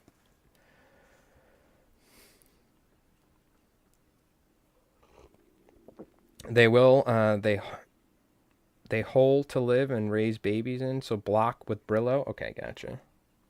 Chew a hole? Yeah, gotcha. No, we'll have to, I know what to do.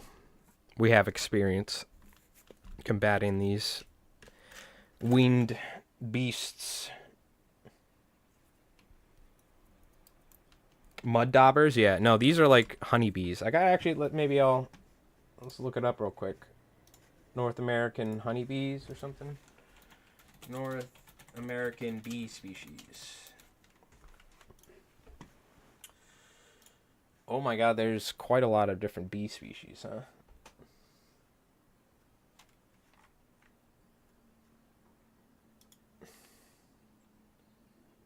Check out usgs.gov.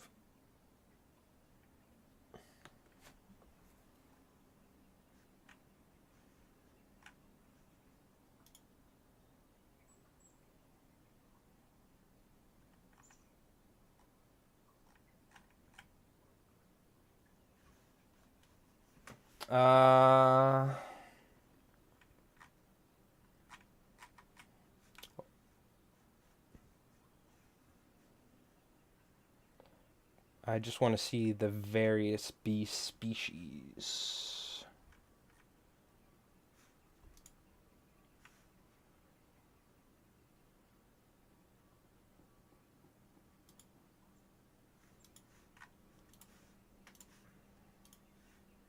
Bees.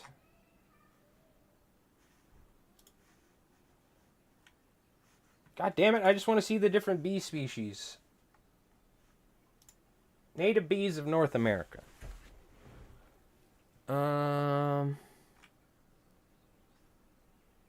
Carpenter bees, holes, nesters, foraging. It's a very hairy, like honeybee looking thing. Cuckoo bumblebees? Cuckoo bees?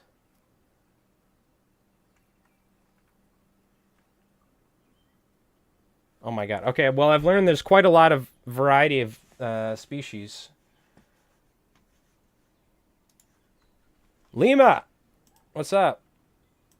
Lima, by the way, no, it's not a bumblebee, little buddies fishing. It's not a bumblebee. It's a different type of hairy bee species. Lima, what do you call it? Find the Asian hornet? We did. We looked at the Asian hornet earlier. What do you call it?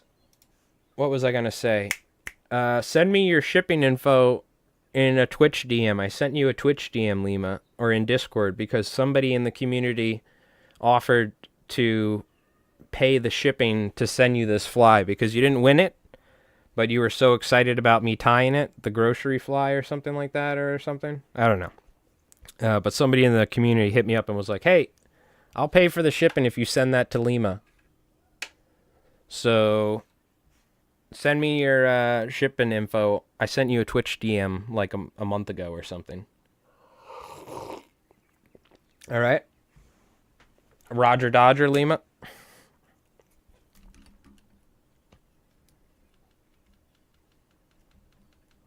So all you got to do is send me a shipping address in that Twitch DM. But how's it going, little buddies fishing? I hope you're doing well. And Lima, I hope you're doing well too, dude. Yep. Somebody was like, hey, that dude seemed really excited about you tying that fly. Can I pay for you to send it to him? I was like, yeah, sure.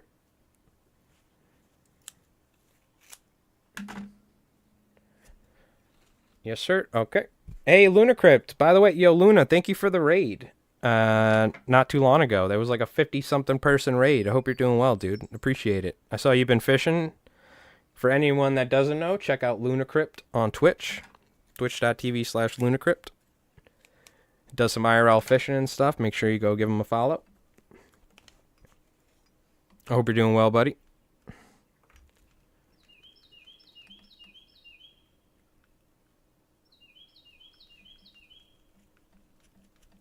What you been up to, Luna? Catching big carp. Ooh, nice. Oh, yeah, I saw you've been doing carp stuff, right? Very cool. How's it going? You getting any nice ones? Yeah, we just started doing our big blue fishing, so it's good. Finally, the fishing's picking up a little. You see me pulling on this hair, too. I like to make sure that the hair's not compressed too much. This fly's all about just chucking water.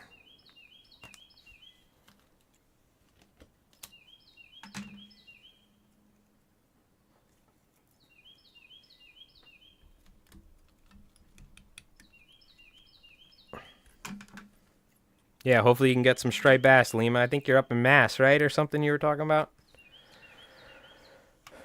But somebody saw you were excited about me tying that fly in the community, and they were like, hey, send him that fly, because you didn't wind it, so. Biggest is just short of 27 pounds? Oh, dude, that's awesome. Hell yeah. By the way, I still have to, I got to ship out the last couple giveaway stuff, so I'll do that this week. Banana AR Gin and Slim Thunder. Yes. Yeah, LI Flies Mike on Instagram, Lima. That works as well. You can send me a message there. LI Flies Mike. Same thing on Instagram. It's actually, there's a link to it in YouTube if you look in the description of the video you're watching right now. So send me that shipping address. We'll send you a fly. Have a 5-fish bag right now with 108 pounds total. Holy cow. So what do you keeping those things? Or oh no, you're talking about because it's like a tournament thing, right? Or something? Is that what you're talking about? How you're like, you're tallying up the weight over time? I just picture you with like a bag with 100 pounds of carp. Yes, I will tell them you said thank you. I don't know if they want to be known or not, but I'll leave that up to them.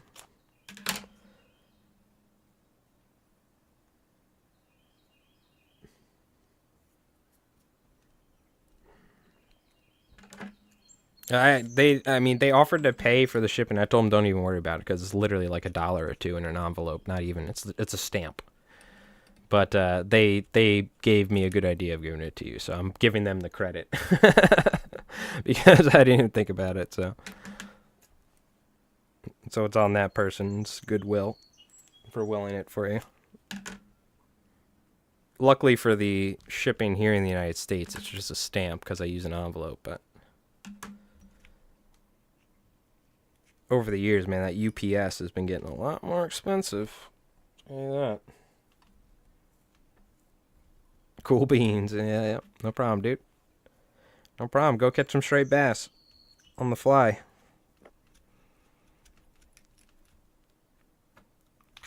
Tournament 5 biggest fish. Oh, okay. So if you get some carp over a certain size, then let's say you get 5 28-pounders after this, then those will be your biggest fish, right? You have a certain amount of time. Yep.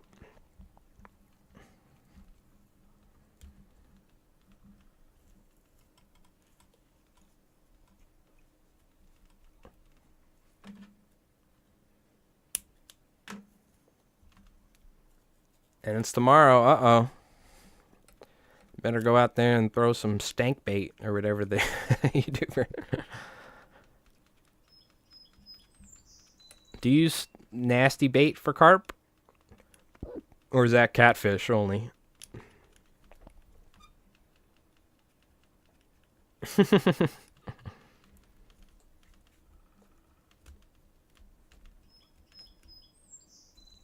I remember there was this one Polish guy that was like barely spoke a word of English and was slamming the white perch. This guy was like the white perch master at this one spot. He was there every day.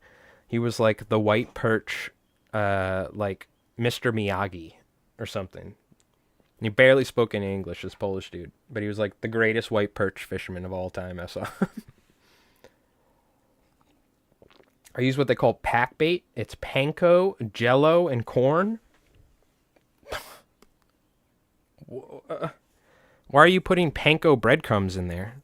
Is that what I'm thinking of? Like panko breadcrumbs?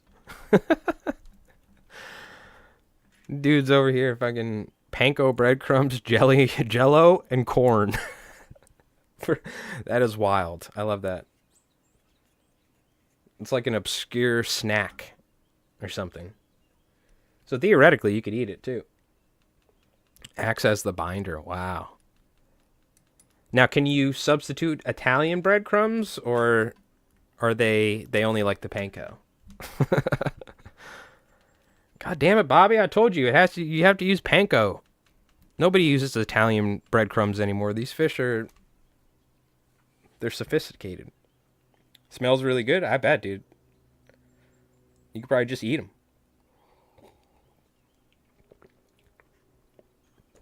Have you ever used corks on flies? Are you talking about like a wine cork and made a popper? Oh yeah, yep. We have cork bodies somewhere. I've tied flies with corks before because back in the day, before closed cell foam Lima, people were using cork as the material for poppers and stuff. Before all the synthetic materials were being developed. Oh yeah. I don't use them as much now. They're not as durable. They're not as buoyant, and stuff. They can get beat up more, especially with something like a bluefish. Cork poppers don't work as good in my opinion. Just from the material, You can use balsa as well. People used to use balsa. Yeah, do you have gluten-free carp balls? I goofed and used the Italian the time with Parmesan in it. It works, but it's harder to work, and I don't think it works as well. I love how yeah. I was making a joke, but yes, the Parmesan Italian breadcrumbs don't seem to work as well as the panko. That's great. I love that. That's fantastic. Of course they don't.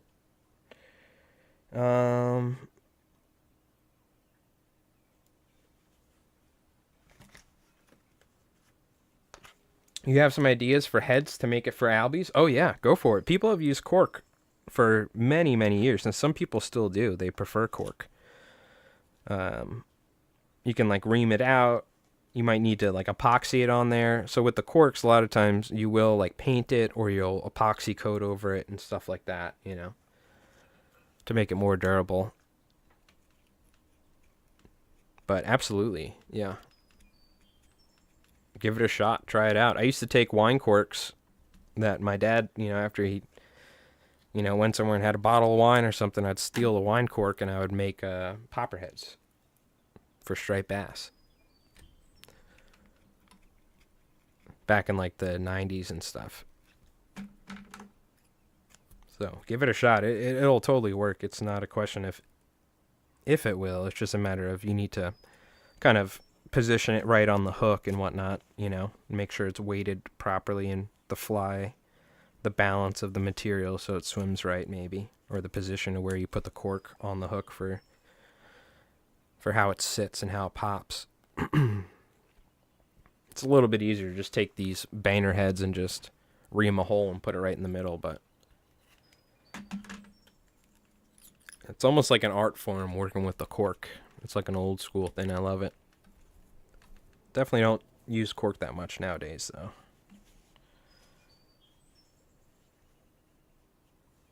This tail is pretty much done. Kind of wiped it clean already. Move on to a different one.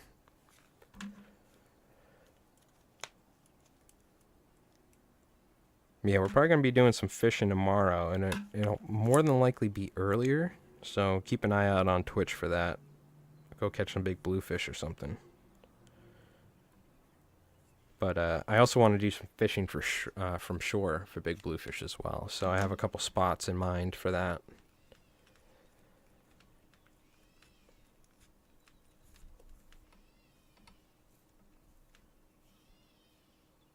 Couple different areas we can go for that.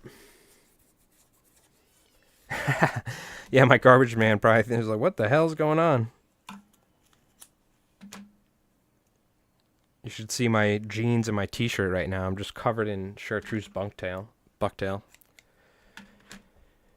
How's the striper run been? It's been great. We got into some worm hatches. It's definitely been slow. Everything's been slow this year. There's less bass in my bay, but some of the other bays around are pretty good right now. I think a lot of the fishing's not in my area at the moment. But we have big bluefish showing up, so. But last striped bass we caught in this bay was April 23rd. All the fishing I've been catching has been in a different bay than the one that I usually fish. So it's been somewhat spotty. It's definitely kind of good, but it seemingly is like 2 or 3 weeks behind the normal schedule when it comes to striped bass this year, for whatever reason. Weather, temperature, I don't know. Migratory stuff, global warming, who the hell knows? But it's like 2 weeks behind. I think it's just because it's been kind of wishy-washy weather, but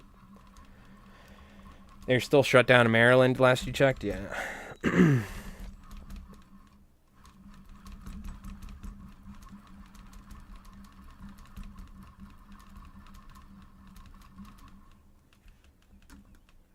Yeah, from what I heard, there are even some bass still with roe in them. Because there are some bass that spawn locally and stuff. Not a lot, but. So, I don't know what's going on. I think it has to do with something temperatures, probably. Water temps, maybe, or a little bit cooler than normal or something this year. But it is kind of strange that everything seemingly is like a week or two behind in general. But we'll probably check out some of that bluefish footage here in a little bit. For some of you that missed it. We just had some snow up on the 5th, and everything is confused up here. Yeah, from what I've heard from just in general, at least on Long Island, the fishing seemingly is somewhat behind, but I know there's people that are out there slamming them. It's just my normal spots aren't producing. Like where every year normally I get at least a couple bass or something, they're just not producing. So I don't know, the fish are, they haven't moved in full force in my area, but so they're probably elsewhere chasing bait or something. Because I've talked to a bunch of different people, so they're there, but you know, it's a big nighttime game at the moment, which is generally how striper fishing goes in general, but I talked to somebody from On the Water magazine like once a month and give him a little report. I gotta update him. We got some bluefish moving in. The striper fishing hasn't been as good in this bay, but in some other bays, the fishing's been a little better out there. And we had a nasty cinderworm bite. Whew, that was fun. That was a good one. We had a fish that was like 32 inches on a size 4 cinderworm fly at night on a stream. That was a lot of fun. The biggest fish I've caught on the fly from shore in the past 5-6 years, I'd say at least. So that was cool. On a worm hatch too, on a size 4 articulated cinderworm pattern, so that was cool. That will probably be one of the next videos, but I think I may skip that one and do a video on the circle hook setup for bluefish. Because I did have some people asking me questions about that on Instagram and stuff too, so wondering how it works. So we got some good fishing footage with it to show an example of that, and then we'll show how you rig up, or how you tie the popper, and then how you rig it up. Essentially the same thing, but just try and do it in a way that's easy to understand. If we can help people stop gill hooking big bluefish, then that'll be great in general. You know, if I can convince 100 people to switch to circle hooks for bluefish, that'll probably have quite a large impact. So I'm trying to push it, because I haven't found any negatives to it, other than sometimes, you know, you might not hook the fish if you rip it out of their mouth before they turn and whatnot. But I haven't really found any negatives. I have almost the exact same hookup rate that my buddy does fishing regular beiners when we fish together. So far it's been so good. So I'd like to make a video on that, because it is bluefish season right now. It's just getting going.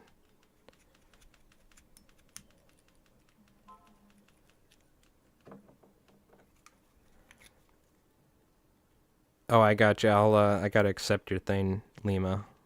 But yeah, I think I got it from the looks of it. Excuse me.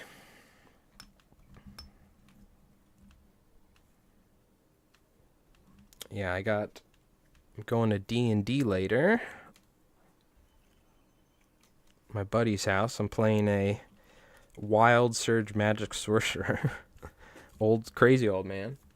And then, but I got to pack bait later tonight, so we're probably going to be doing our streams earlier in the day for the next, I don't know, month or so, except for like our giveaway stream and whatnot.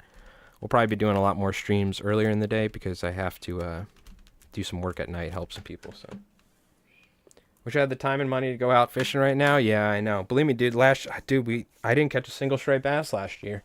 I spent the entire year commercial fishing and clamming, and but I tell you what, that like 2 years of not fishing as much, not fly tying as much, has completely reinvigorated me, and now I just like I'm kind of like addicted to fishing again. It's been a couple of years since I've been like straight up addicted to fishing, you know.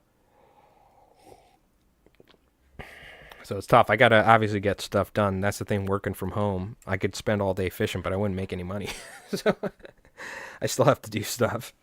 But it's been great to actually get out and do some fishing, because last year I only caught 2 or 3 bluefish, and that was it for the entire year. I went fishing twice. So you're going to miss fishing the jetties? Yeah, I know. Oregon's so cool. I know the fishing out there is amazing, so.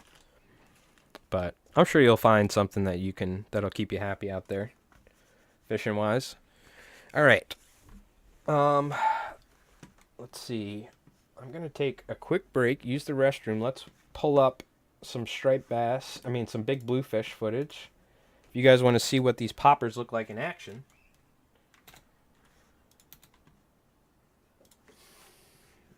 Poppers look like in action. Oh, mute that. I gotta update. I gotta add emotes now to YouTube, because we have our YouTube memberships. I gotta add more emotes to Twitch because we have a bunch of slots open, and I gotta just like redo my whole page for Twitch. Like I'm gonna redo a lot of the details on it and stuff.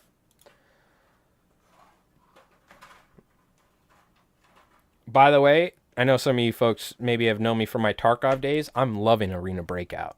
That game, I absolutely love it. It's fantastic. I don't know if you're familiar with the games going on right now. But, let's see.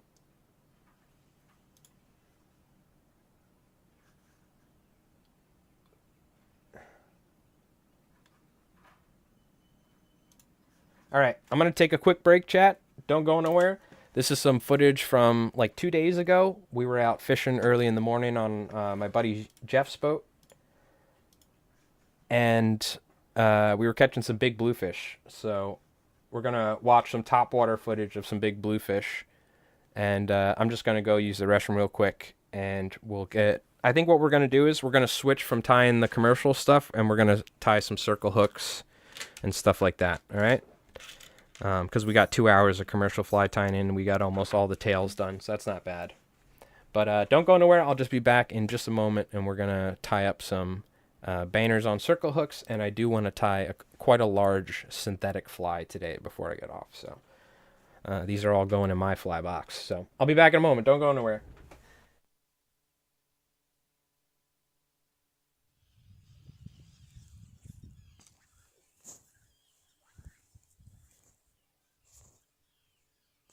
That's the rake, gotcha. Yeah, I used to do this, put the banner head in front of a hook when I didn't have poppers. Because Popovix talks about you can just throw a head in front of a fly. Oh, come on.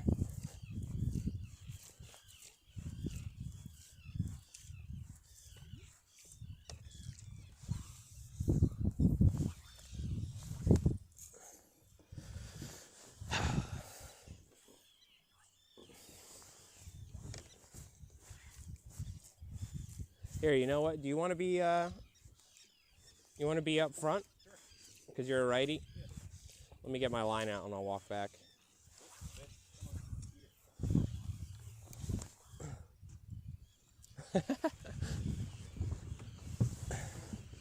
That way I don't catch a fucking 3-aught in the back of the neck.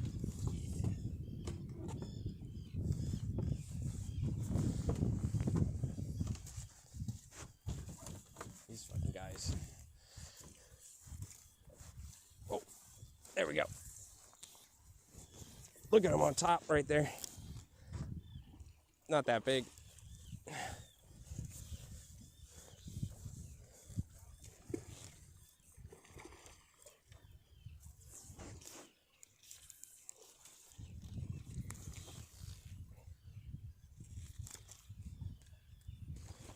Woo-hoo-hoo.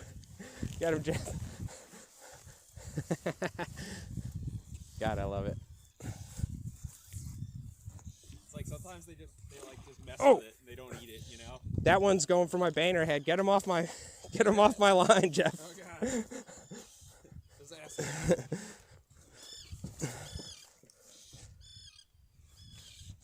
Oh shit, dude, did my anchor pull? Oh God. Oh. Do you not have a? I was wondering why we're fucking. We got to go find it. Yeah, let's see if we can go back there. Let me get this thing off. Damn, that sucks. I was wondering what the fuck's going on. I wasn't paying attention. Apparently my quick release knot was a little Too quick. too quick release. Oh, that sucks. Hopefully I didn't just lose my freaking anchor. No. Let's get this fish in. Let's go find it before we go too far. Yeah. While I deal with a fly line tangle. Yeah, don't mind me. I'm like, ah! Yeah, we just got to drift straight back or go back straight back that way. Let's just get this fish off. Hopefully the rope's like floating still. You know? Yeah, I mean, worst case we could find. It's pretty shallow. Should be able to see it. Hopefully it doesn't get in my crop. Someone else's crop. Well, then we'll know where it is. Might fuck up my lower unit, but at least we'll know where it is. Well, hopefully someone else runs it over.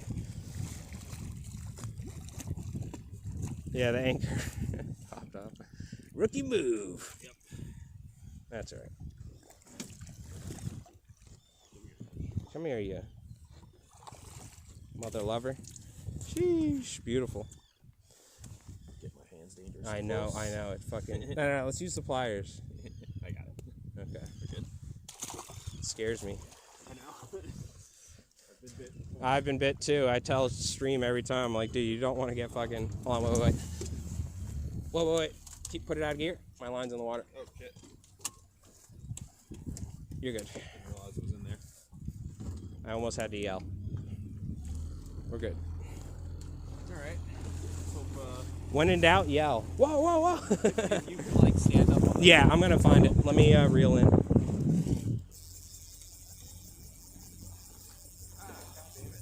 Is it outgoing or incoming? Because the rope's gonna drift. Okay.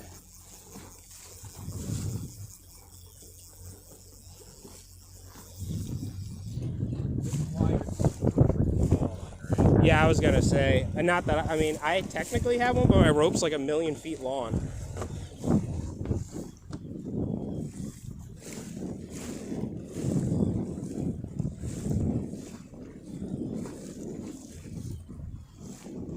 Maybe go slower just in case, unless you remember where it was.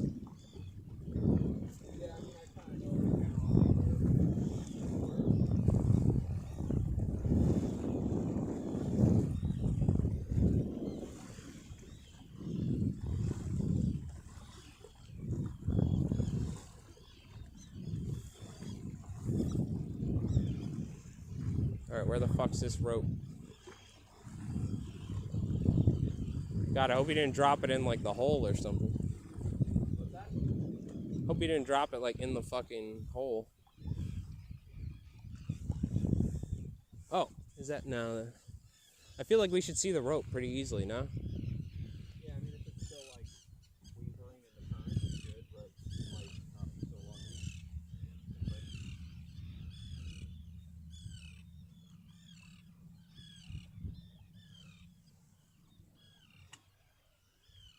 I feel like we were like right around here. Yeah.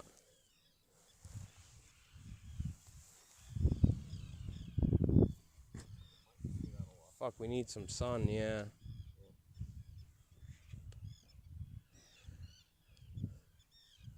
Well, it wasn't a crazy anchor, at least, right? Yeah, I mean whatever. If we don't find it, we don't find it. Is it incoming? I don't really know. It's always weird here because it's now locked. Like I feel like you come back on a low tide, you could find it, no problem, probably.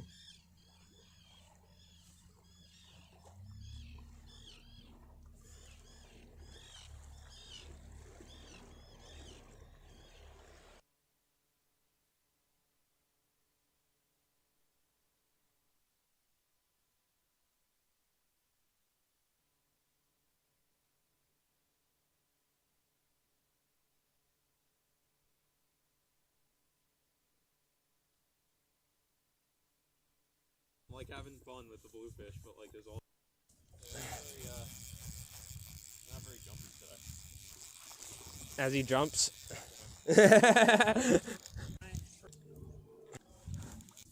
Come this way, hand line him.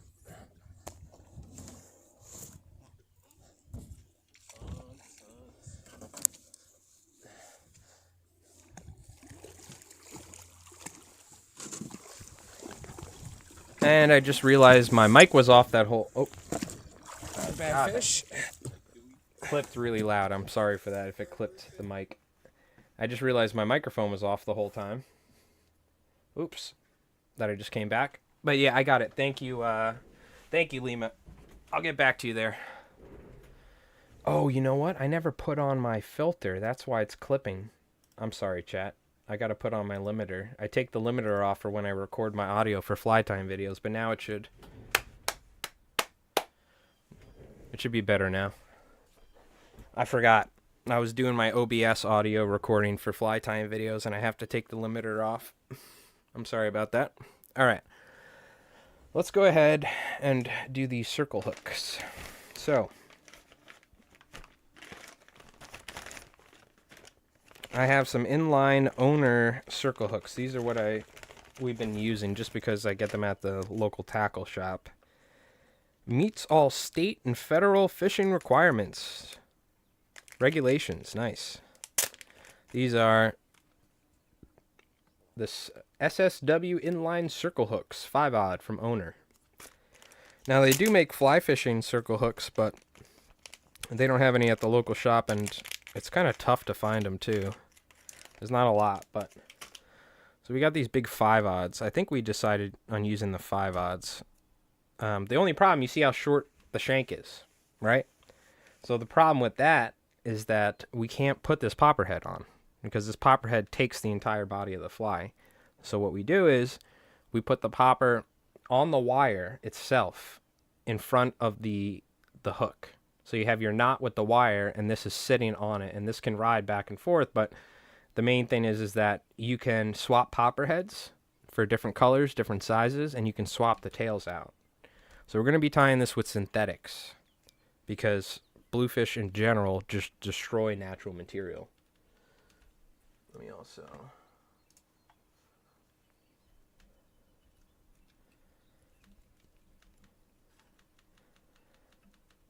So we're going to be using synthetic material. You can throw some natural in there too. I was using bucktail as well. The bucktail was getting destroyed, but that's fine. You can always throw feathers or something if you want. They're just probably not going to last, but I have some synthetic materials here. And I'm just going to take some slinky fiber is what I was using, and you can use whatever you like, but I got some old slinky fiber here I'm going to use.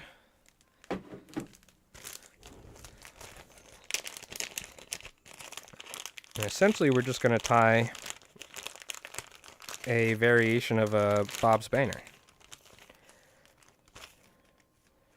So I've got some chartreuse slinky fiber here. Now the thing is, we don't want it to foul, right? So we're going to cut it short enough to where it's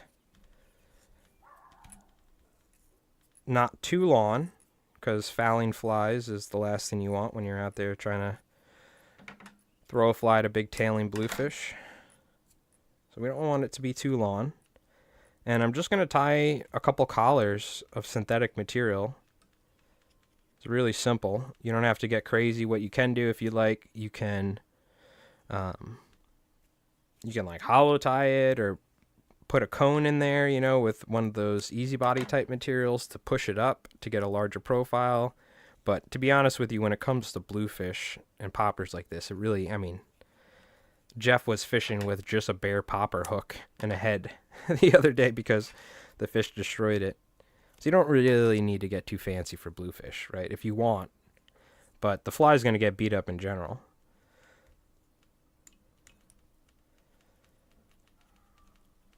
So I'm just going to tie some top and bottom. Well, first we're going to start with the tail, and then the next collar will be top and bottom and on the sides, and then we're going to use a dubbing brush. That's what we're going to do. So I can take some flash if I'd like. I have a bunch of that silver flash I was talking about, right? We should use some of it. I literally have like giant pieces of it.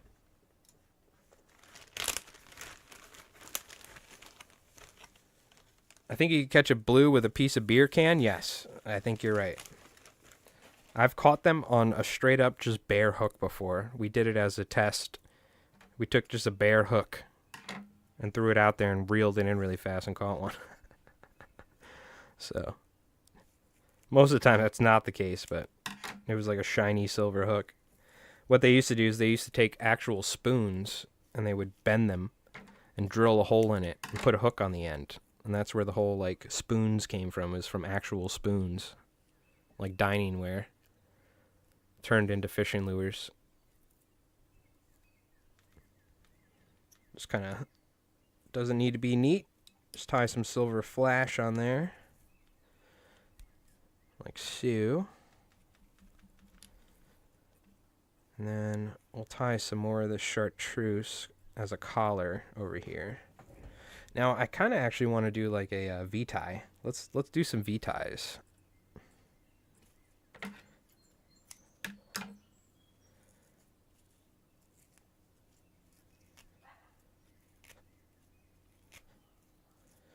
So for the V ties,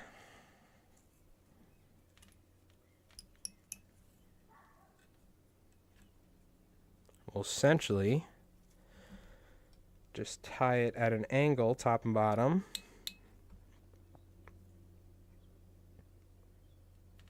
And then we'll fold it back on the opposite side and wrap on top.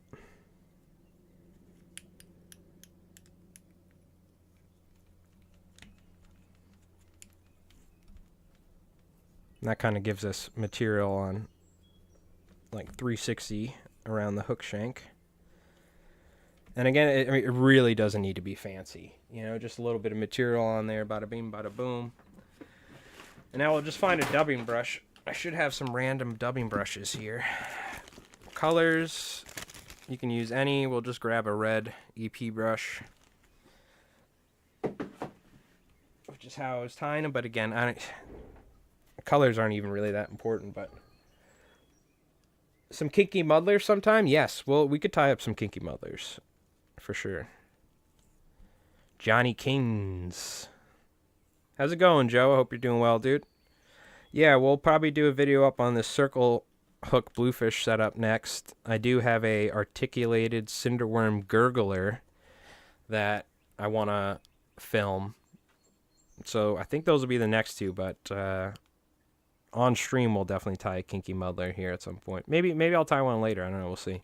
I do want to tie a Sadati slammer later, but I'll definitely we'll definitely do that at some point. I should have like archived all my fly tying streams over the years and put it up on a separate YouTube, because there was literally a time where I tied like 200 kinky muddlers for these guides out in Montauk. So it was literally like there was a time where I tied hundreds of kinky muddlers on Twitch. You would have eaten your heart out. I kind of started with this brush a little earlier than I wanted to, but that's all right. The dubbing brushes are very tough, by the way. This is one of my new favorite things for the bluefish stuff, because the dubbing brushes are just so durable. Stainless steel wire with material spun in between it, synthetic at that.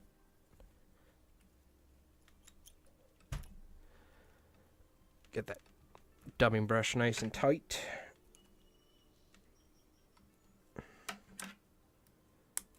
And this is really all it is. Like, we can experiment and add some different stuff, but it's not really that tricky. We just want to wrap this pretty good and put a bunch of super glue on there so it's durable. And this in itself is kind of like a fly, right? This is almost like a basic tarpon fly or something, if you will, but you could easily just fish this for bluefish. But what you do is then you take your popper head. So you take your popper head with a hole in it. You fish your leader through it. Whether you're using 60 or 80 pound fluoro, I like to use wire. I'm using like 60 or 80 pound knottable wire at the moment. I slip my wire through there, so it's sitting on the wire. I then do a basic clinch knot to the fly, and now the wire and the knot, this popper's sitting like this in front of it. And what happens is when you hook a bluefish, you let them grab it and you let them turn. You can't strip the fly too much, because what will happen is you'll pull it out of their mouth. So you got to let them grab the fly and almost eat it. What happens is they grab it and they turn, and then this circle hook kind of perfectly then fishes right into the corner of their mouth. And at times the popper head will actually move up the leader a little bit too, which is kind of annoying, because then other bluefish will try and grab the popper head sometimes. Luckily, that's why I put a long enough piece of wire. But the good thing about that is the popper head usually doesn't get destroyed, because sometimes these things get really chewed up from a bluefish to where there's no foam and stuff. So this will move, and now the synthetic fly is right in the corner of the fish's mouth, and it's not going to get fully destroyed. But even if it does get chomped on, it's synthetic, so it's going to be a lot more durable than natural material. So that's how that setup works. So we're just going to tie a bunch of these tails. You got to head out? Hey, Brew, thanks for hanging out, dude. I hope you have an awesome day. Appreciate it. Thanks for tuning in, brother. We'll probably be doing some fishing tomorrow, so. So that's essentially how it works. It's a pretty simple setup. But what you'll find is you just never hook them in the gills, which is absolutely 100% what I'm trying to do, is make sure I don't hook them in the gills and that these fish swim away nice and strong, you know. Because if you ever fish for bluefish with treble hooks and plugs and stuff, these poor bluefish are just getting beat up every day from these hooks. So the least amount we handle them, the least amount we, you know, stress them out, the better. Because most people aren't trying to eat these things. They're fishing for them recreationally. So, all right, let's see what other materials we got. I do have like Supreme hair as well. We can use Supreme hair. We can use Squimpish hair. I have other dubbing brushes. I have a white dubbing brush we can use. There's that 1.5 inch Foxy brush. What else do we got? Maybe some different colors as well. Again, I don't think the bluefish care, but we could tie them all with green and red or something. But I'm just seeing what I got. What sort of materials we got here. I got a bunch of random Squimpish hair. Maybe we tie a Squimpish one. I want to test the durability of the Squimpish hair versus the Slinky fiber. And maybe we do Supreme hair as well, so we use like different materials. Oh, we got EP fiber. This is what I was using for the Kiki Muddlers. So maybe we do some EP fiber as well. And then where's our Supreme hair? Here we go. So we'll kind of use different materials. I'm curious. I want to test out Supreme hair versus Slinky fiber versus, you know, vice versa. In fact, we'll do this one with Supreme hair, this is the normal material I use for surf candies right here. This is an old school synthetic material.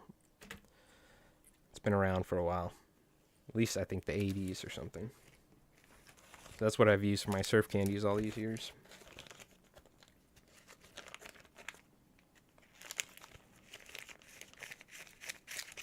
And then, in this giant mass, can you guess what this is from? What this hair is from?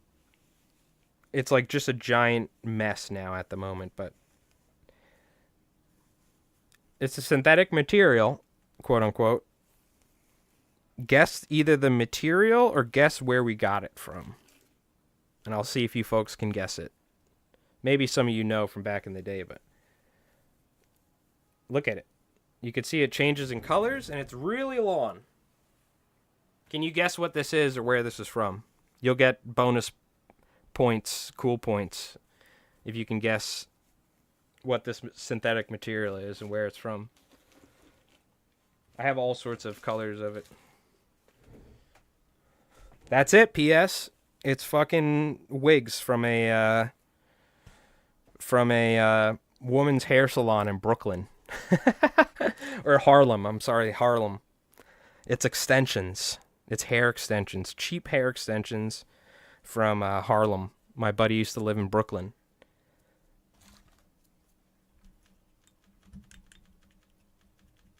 These are like ghetto hair extensions. That's literally what it is. And this stuff is like 30 inches long. So you could tie some crazy like sailfish flies with it or something. See how it changes colors? It's literally just synthetic material, but it's wig material is what it is. Or hair extensions for women.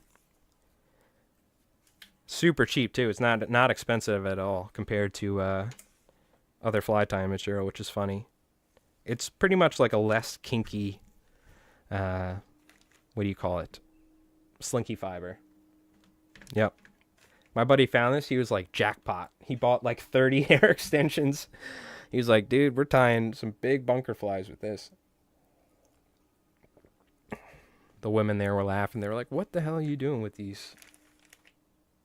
He explained it to him. All right. Supreme hair. We'll go with some Supreme hair versions. So we're going to tie some different. We'll use hair extensions, Slinky fiber, EP fiber, Squimpish hair, and supreme hair. Less kinky? I mean, well, I guess, yeah, well, in terms of the stiffness of the material, the user of the hair extensions, who knows? Including me, who knows what I'm doing with these hair extensions when the stream goes off. For all you know, I'm I'm like gallivanting around the house with oh god. With hair extensions.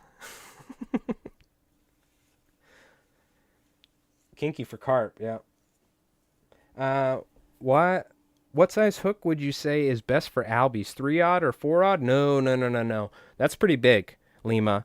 Anywhere from a size 4 to a size 1-aught. You can use 2-odds and 3-odds, but the largest I usually go with my albie flies is a 1-odd hook. A Mustad big game 1-odd down to a size 4. Because a lot of times you're imitating bay anchovies and stuff like that. And now we do tie larger ones, like we'll tie albihors and stuff like that.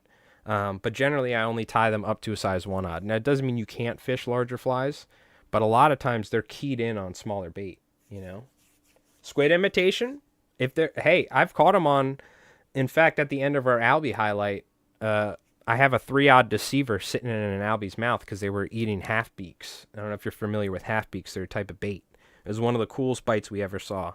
Albies eating half beaks. It was wild. But so you can catch them on big flies. But I'm just letting you know, a lot of times they're keyed in on smaller bait. So, but go for it, dude. I'll say generally though, albie stuff I'd recommend going like 1-odd down to a 2, like size 2 to 1-odd. Sometimes I go size 4. I'm not really a fan of fishing really small flies personally. It's not the smallest hook, but I like a size 2 because there are times where I've really had to wrench on fish out in Montauk and stuff like that, And I like having that little extra strength in the hook. You ever caught an albie off the Shagwan rips in Montauk on a boat? And I'm telling you, those fish fight hard. It's literally the entire Atlantic Ocean ripping around the tip of Long Island in that spot. There's some serious rips out there. So those fish just go deep and they just take backing like crazy. So I prefer a size 2, like a size 1-odd to 2. But a lot of times you see me fishing a size 1-odd. That was like my standard surf candy size I fished for years.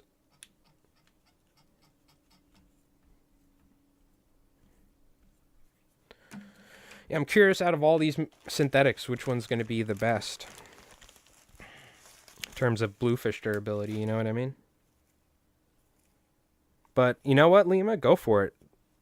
Don't ever let me tell you not to tie a size 3-odd for albies because maybe you'll catch the state record in Massachusetts throwing a squid fly, you know what I mean? For all I know. Just because I use size 1-odds. You got guys throwing sluggos, big sluggos and stuff like that, catching albies.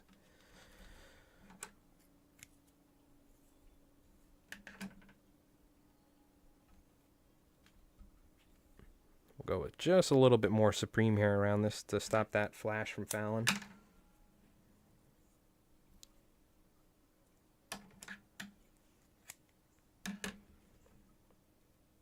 Yeah, these are not pretty flies, by the way. That I'm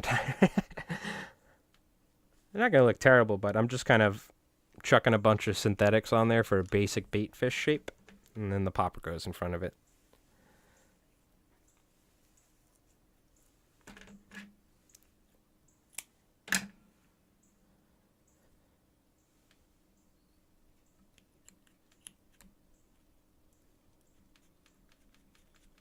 I'm just trying to make sure I have the right amount of material to where it's going to kind of push enough water, and it's also, if it does get chomped on, it's has enough material to where it still can hold its shape for the most part. Dubbing brush. What sort of dubbing brush are we using for this now? Let's take a look. Should have some different colors, like some grays or whites. Here's a white one. Let's use this 3-inch EP Foxy brush. Should work just fine.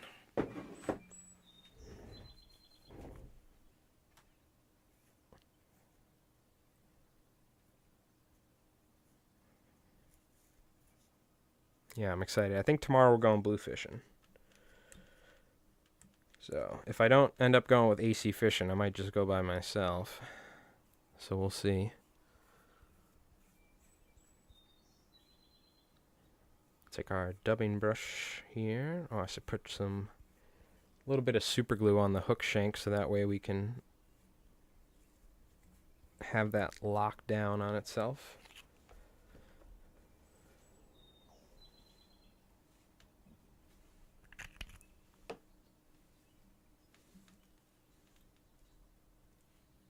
Go ahead and wrap this now.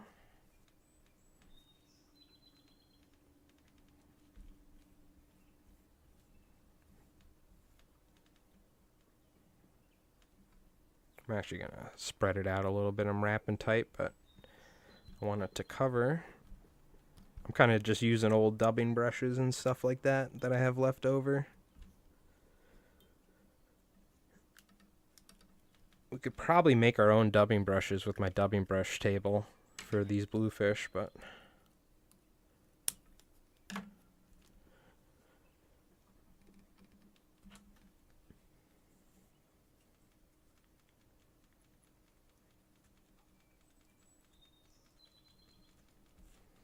wrap our head on there.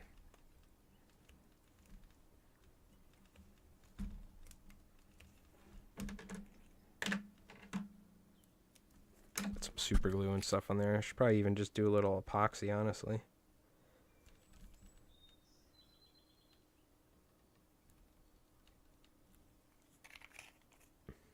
This one I need to hit with the brush because it is... Wait, use my brush. This EP Foxy brush definitely needs to get brushed. Has a hard time. Sometimes it gets laid or gets wrapped on itself. All right. Boom. There we go. Again, these are these are very, very simple. Very simple flies. All right. Should we do hair extensions? I think we got the Harlem hair extension. Let's use that. We'll see how the Harlem hair extensions lasts. Yeah, essentially I'm just whipping up a bunch of these for me and my friends because it's always good to have backups when it comes to bluefish. Even fishing with wire and circle hooks and stuff like that. You never know. Because you might have a bluefish come up and literally bite your leader. Because they'll see the knots in the leader as it reflects, and they'll try and bite your leader. That's how aggressive they are. So even fishing with heavy wire and circle hooks and stuff, you still might, you know, lose a fly every once in a while. Which sucks, but... Alright. I'll just use some of this stuff.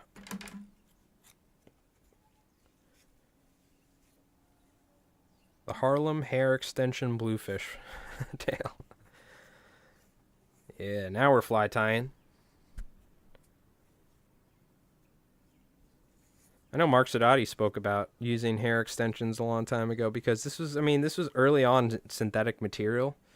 And a lot of this stuff came from other markets. A lot of the fly tying material you see came from various markets in one way or another. Determining in terms of how, you know, what it was. It could have been like craft supplies, or it could have been this or that. Yeah, exactly. Hey, you know, stimulate the economy. All these fly tires. Well, you already got fly tires going to Bed Bath & Beyond to buy mops.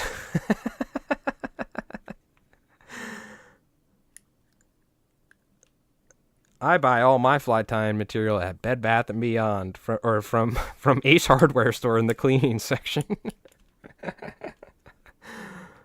Oh, God. Good old squirmy, wormy mop flies or toy flies. Using those like little rubber toys. Dollar Tree. Oh, okay. See, I'm not a mop fly guy. I should know. So the funny thing is, we used to go to like craft stores, and we go to Michael's and we'd buy, you know, they have these synthetic materials and stuff. So we used to use a lot of this stuff. They have the same stuff, just cheaper. Yeah. I like to hit up my local craft store because not only, and some of you folks don't know, but I'm big into like tabletop terrain and wargaming, and I, you know, like Dungeons and Dragons type stuff. I run a game of Savage Worlds, which is a type of game system for my friends. We've done Warhammer, TTRPG stuff with Wrath and Glory. So I make terrain with out of foam and stuff like that.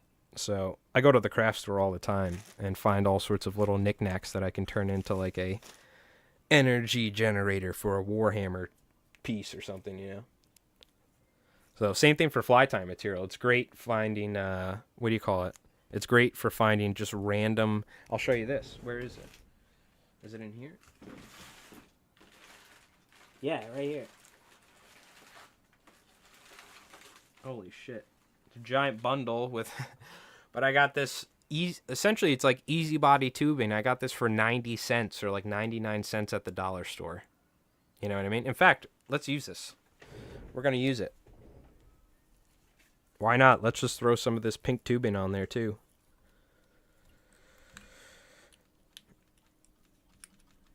Now it's pretty crap compared to real easy body, right?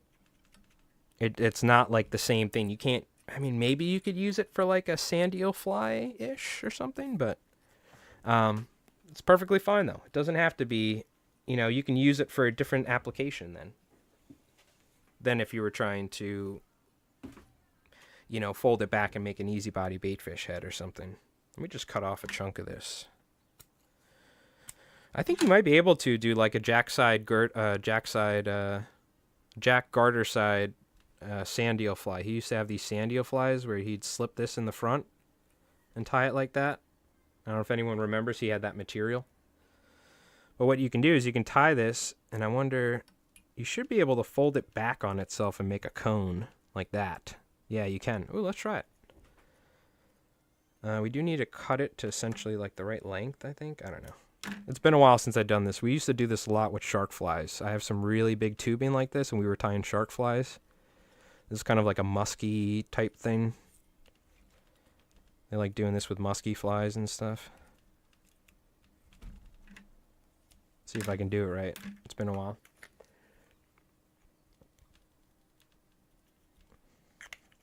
I think now we fold it back on itself and then tie like this. Yeah. See, it's not as good. You know what I mean? But you can get kind of like a little conage going on like that. You can make the head like that at the end.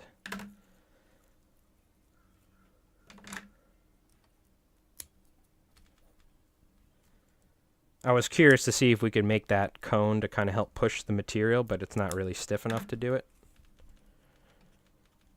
But it kind of will serve its purpose. Get more of this. This is the hair extensions we're using. Yeah. What type of UV glue do you use? Thin, soft, or medium, hard? I use the medium Solares. Solarease. Medium viscosity. This is the main one. Shark flies? Oh, chalk. Hell yeah, baby. What, you don't know about our shark fishing escapades? There was when I first got my boat, we were going out and catching sharks on the fly.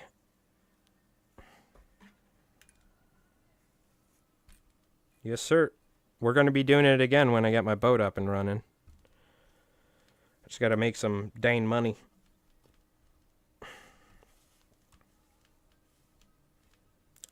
I'm just going to, like, do this.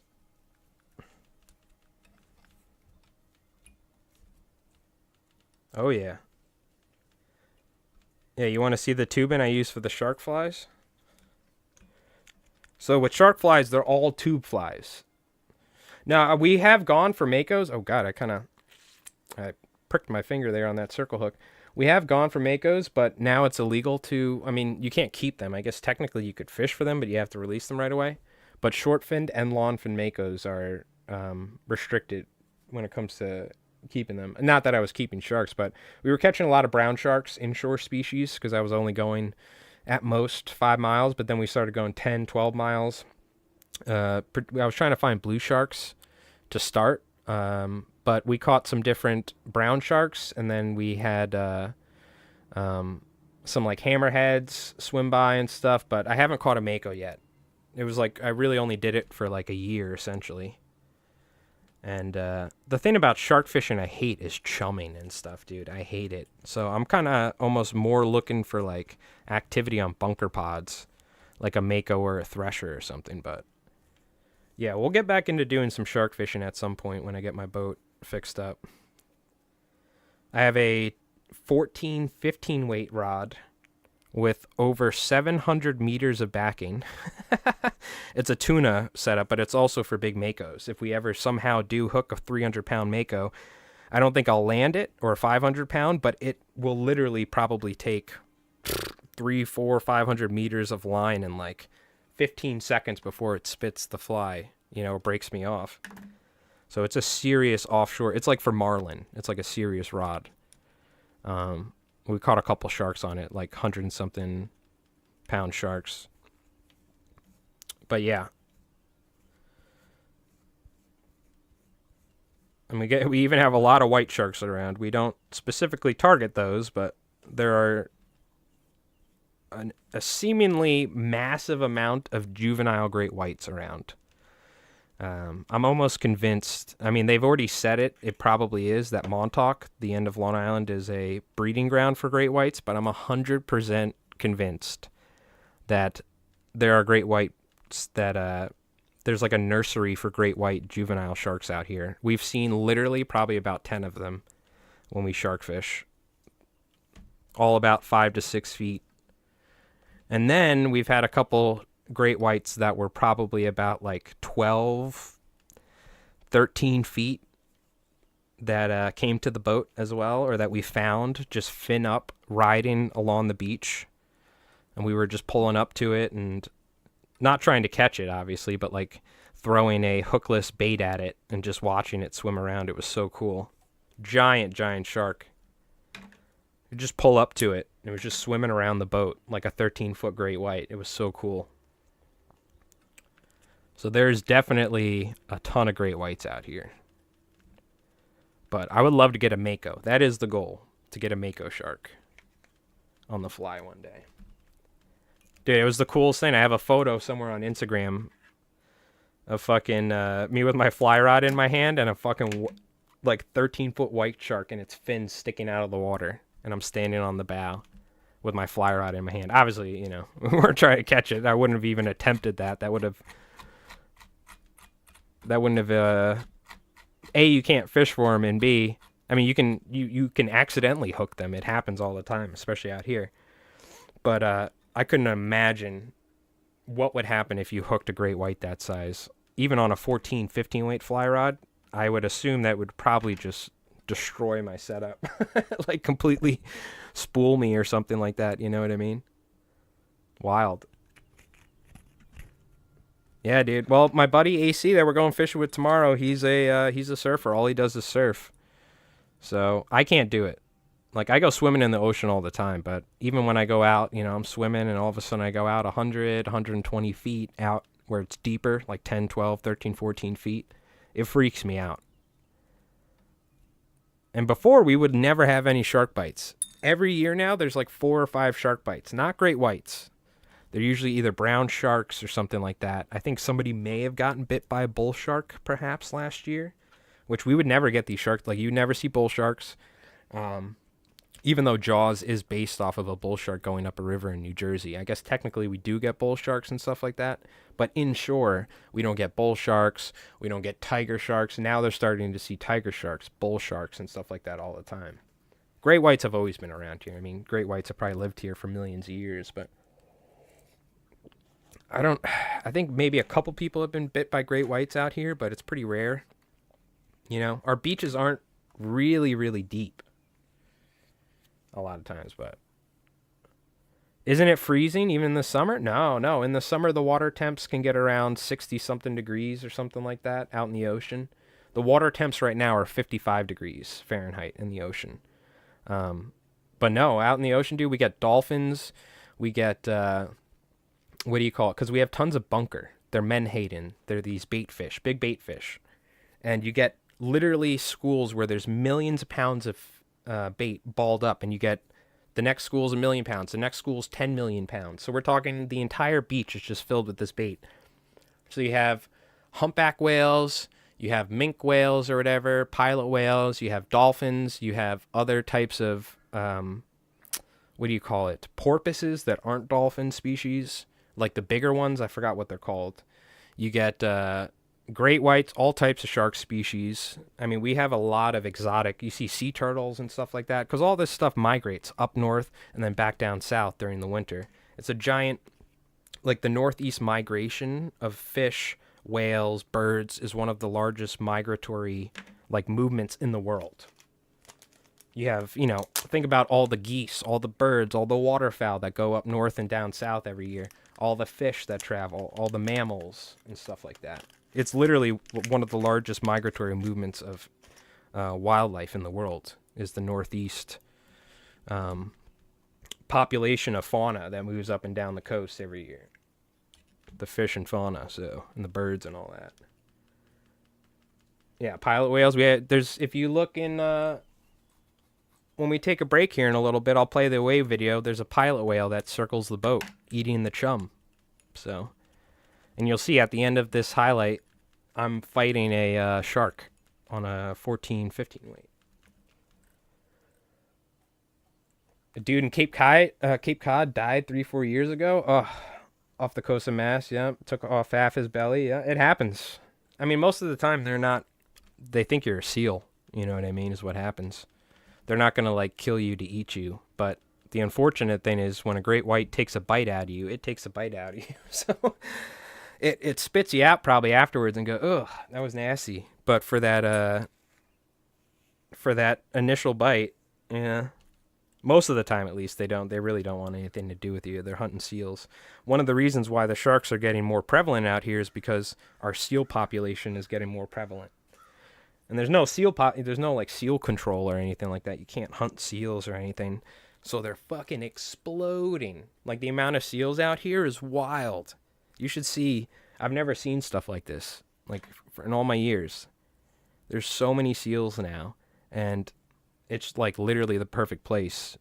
We have a deep ocean out here. Like even though it's not super deep close to the beach, it does drop off, and it gets, I mean, before you know it, you're in 50, 60 foot of water. So you got seals eating bunker, and I'm assuming there's just great whites eating them, as well as all of the fish. There's just so much bunker.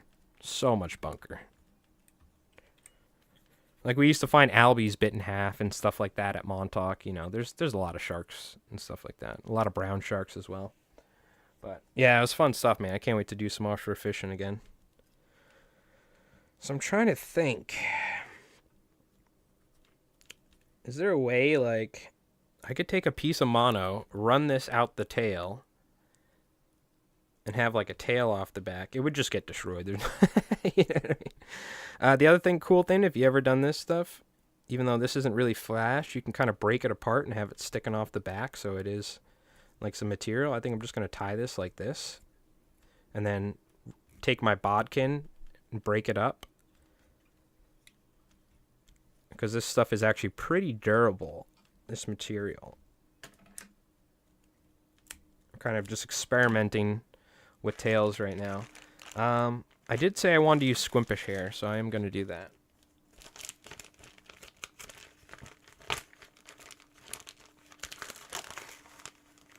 Yeah, they are the seal control. Hell yeah, you're right. They are the seal control. For sure. Yeah, I mean, I just, that alone was worth buying my boat, was pulling up, like we saw the fin up, all right? You see a massive fin sticking out of the water, the dorsal fin, the back one. We slowly creep up, shut the engine off, and All of a sudden, this 13-foot great white just, or like 12-foot, starts swimming and doing circles around our boat, investigating the boat. It was the coolest thing. And I'm in a 21-foot boat, right? So you think about that. I mean, that great white, I looked it up. Like an 11 to 12-foot great white should be around, I think, like 1,100 to 1,200 pounds in weight at that size. That is a big animal. You know what I'm talking about? That is a serious fish. So that was honestly one of the coolest things I've ever experienced. And another day we were out there, there were just humpback whales jumping clear out of the water. I don't know if you've ever seen what the humpbacks do, where they come flying out of the water when they grab bunker and stuff. So cool. Like, you can't get any cooler than that, man. The ocean is just amazing. Had a biologist talk about needing to hunt seals again due to many West Coast salmon they are eating. I mean, unfortunately, our winter flounder population, which is essentially just flounder, but we have summer flounder, aka fluke, as they're called here in New York State, also known as summer flounder as well. And then we have winter flounder. They're different species. Winter flounder are like almost a protected species now because the seals, that's like the main forage of seals, and the seals blew up again in population, so they've just destroyed the summer flounder population, so you can't fish for them anymore, and there's none of them anyway. You can't catch them. Back in the day when I was a kid, we used to go out on party boats and we'd catch winter flounder in like February, but it's not a thing anymore because the seals, that's like their main forage, is those winter flounder. Because they come in during the winter and they sit in the bays. That's what they do. Like sit on the sand and stuff like that when it's hot out or in the sun. That's what the seals usually do. And they also chase herring because we have herring that come inshore and spawn in rivers. So the seals will physically go like up freshwater rivers and go eat the herring. It's actually pretty cool. I've seen them up there. We found like literally like a 200-pound seal in this tiny freshwater river. And I remember I was streaming at the time. We were catching fish, like pickerel and largemouth. And it was February or something. I was in my kayak and I'm like, is that a seal's head? I don't know if anyone was there. It was like 3-4 years ago. And I called the local wildlife rescue for marine rescue. And I was like, hey, I don't know if this is an emergency, but there's a seal up in the river here. And we actually found out. It was cool. Like I was calling, we did it on stream. And we found out that they go up there and sometimes they get stuck. So they were happy that I reported it because what happens is the seals go through this like pipe, come up into the river and chase the herring, but then they can't find their way out. So sometimes they do need to like capture the seal and put them back out into the bay. But they say it's normal. So but they were happy I called. But it was cool. I talked to this lady for like 10 minutes and we found out that the seals actually go up the river and they chase the herring. So I'll never forget it though. This giant seal's head. I mean, the head's huge. We're talking about these seals. They're massive, right? So the head's just sitting there above the water and I was fly fishing for largemouth. It was just a big otter? No, I don't think we have otters here. I don't believe we have otters up here. That'd be awesome. This was like a 200-pound seal, dude. I forgot the types of... We have a couple different seal species. I forgot what type it was, but... Yeah, if you go out there, I used to fish with my kayak in the bay, and what the seals do is they come up, and every once in a while, you turn your head, and like 10 feet away from you, there's like a 150-pound seal with its eyes looking right out of the water, just looking at you. And I think they're just waiting for me to hook a fish and take the fish off my... They're also curious, you know what I mean? I think they're just curious animals. But they'll like stalk you, these giant seals. They kind of just slowly follow you in the kayak. And I think they're just waiting for me to catch a big fish so they can yoink it off the line.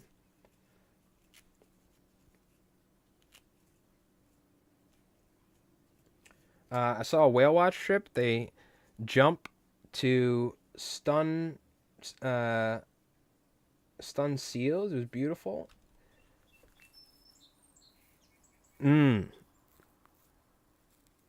Yeah. There's some really cool stuff, man. Yeah, humpbacks are spectacular. That was some of the coolest stuff I've seen. I was in Gloucester on a whale watch trip, and they jumped to stunt seals. Are you talking about they like the seals were jumping in the air and stuff, or I think it was just a typo there.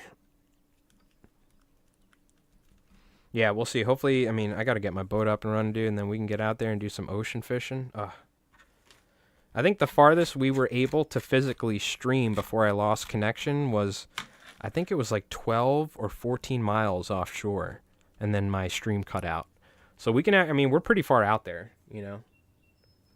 Like right when you get around 12 to 14 miles, I mean, you're starting to not see the shore anymore. It gets lost in the waves. I was actually surprised we could go like that far offshore and just be on a phone. You know what I mean? Stunt the seals or the whales. Oh, okay. Interesting. All right, let's get some dubbing brush on there. Don't ask me. You're like, what is this fly, dude? I don't. We're just literally putting junk on the hook, and the bluefish will eat it. That's all it is. I'm just tying random synthetic junk on there. In fact, I do want a little bit more squimpish hair on there. This is all like the leftover squimpish hair after you tie an order, and you can use it. Like all this stuff, you can make a dubbing brush with it, a dubbing loop. You can do all sorts of stuff. So I always keep the leftover squimpish hair for stuff like this. You know what I mean?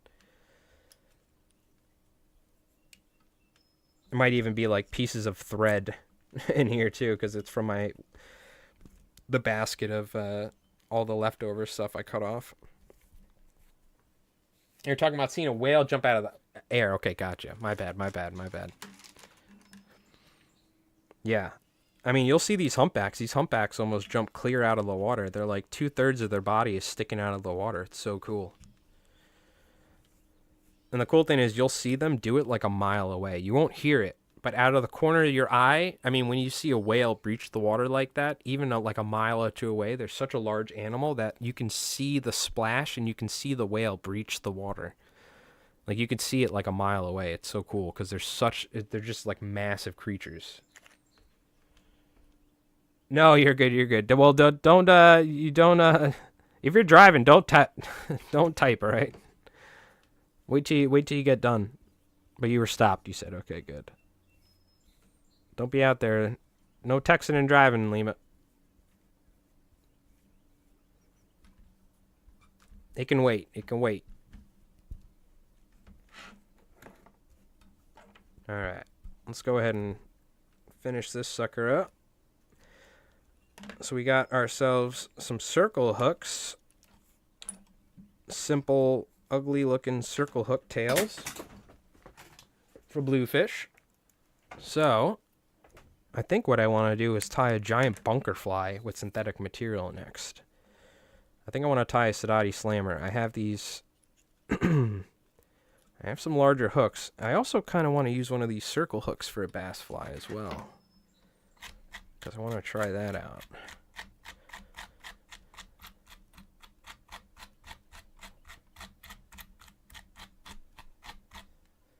Yeah, I don't know if this this pink crap I put off the back's going to help at all. This opened up easy body tubing, but I guess we'll find out.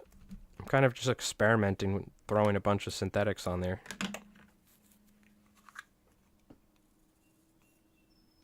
Now I have an itch to go down to Carlsbad to surf. You can touch the dolphins that surf alongside with you. That is so cool. Yeah, my one buddy, he's this younger dude. He's like a surf addict right now. All he does is go out and surf. We're going to be fishing with him tomorrow. And him and his dad, they do a bunch of surfing out here and stuff. I just can't do it. I got a bad back, unfortunately, which if you watch, you'll learn over time. One of the reasons why I started fly tying professionally in the first place. I used to be a mechanic for many years. But I do a fair share of body surfing. I do like that. I like getting my ass kicked, slamming into the beach. I do enjoy going to the ocean. It's one of my favorite things to do is swim in the ocean. And I never take it for granted because I always know that we're so lucky to have it out here. So every year I try to go swimming But I used to go every day to the ocean back in the day. I used to spend almost every day, like half the day at the beach swimming and stuff, but I stopped going as much. I should get back to it. It's good to go swimming and stuff, you know? Even though there might be a great white waiting to bite my thighs or something. Y'all can keep your shark-infested breaks. Yeah. Yeah. Well, you're talking about California, bro. What are you talking about? You got kelp pads, great whites. You got killer whales. We got some sharks, but we're in New York. It's not the worst. There's a lot of great whites, but I think we eat too much pizza, New York pizza out here for the great whites to like us. I don't know. All right. I do want to tie synthetic Sadati Slammer. What I am going to do is take a quick bathroom break. Let's go ahead and play our highlight here. And there is some offshore stuff. You'll see like some whales and some shark footage or whatnot, but can't remember last time you heard of a shark bite in Cali? Really? I mean, I feel like there's such a healthy population of great whites out there, right? I mean, I can't tell you the last time well, I guess, yeah, people do get bit out here. I know Florida's bad. People get bit in Florida quite a lot, but I guess not. I don't know. I've seen people getting bitten by sharks in Cali, I feel like. All right, there we go. There it is. But yeah, you're probably right. Who knows? You won't catch me surfing, buddy. All right, we're going to take a quick little break, chat. Don't go nowhere. We're going to be tying a big bunker fly after this. I got some larger hooks for some streamer flies, so we'll tie a nice synthetic, probably like Sadati Slammer type fly with some Lawner material for some big striped bass. So don't go nowhere. We'll take a quick little break, and I'll be back in just a moment, all right?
All right, we're back.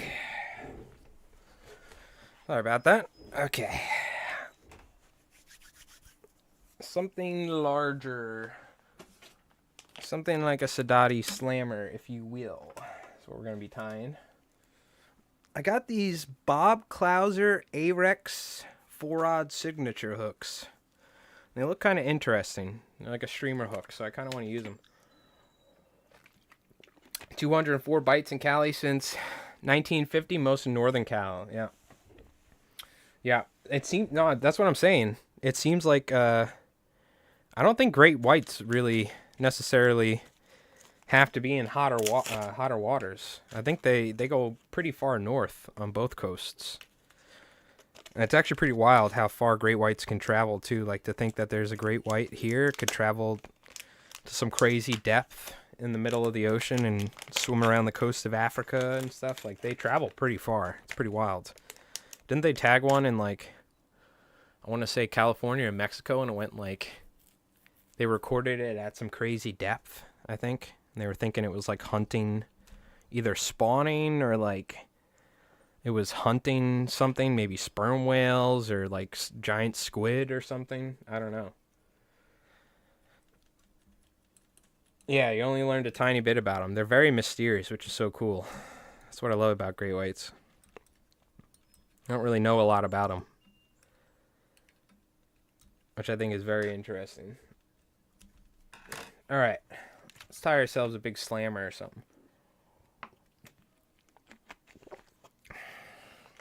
Okay. Got a bunch of synthetics. I want to use some slinky fiber. Now, the thing is, I'm supposed to put a keel on there. I don't have a lot of lead, unfortunately. I think I have some. Yes, I do. So, we'll put a keel on there. We know more about the moon than the ocean. Whoever says that, yeah. No, I know. It's pretty crazy to think that we know less about... We've explored less of the ocean than we have of other, like, parts of space or something, you know, in terms of the amount. Which says something.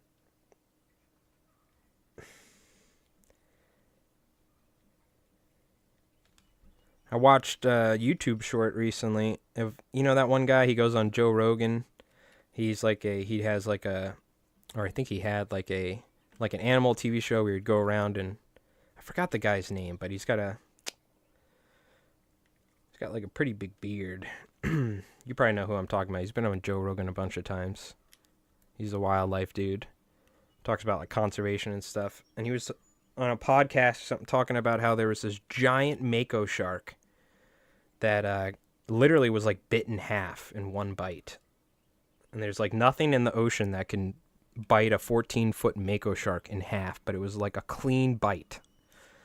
Massive, massive mako shark. Like 14-foot mako shark is huge. We're talking about like over 500-600 pounds.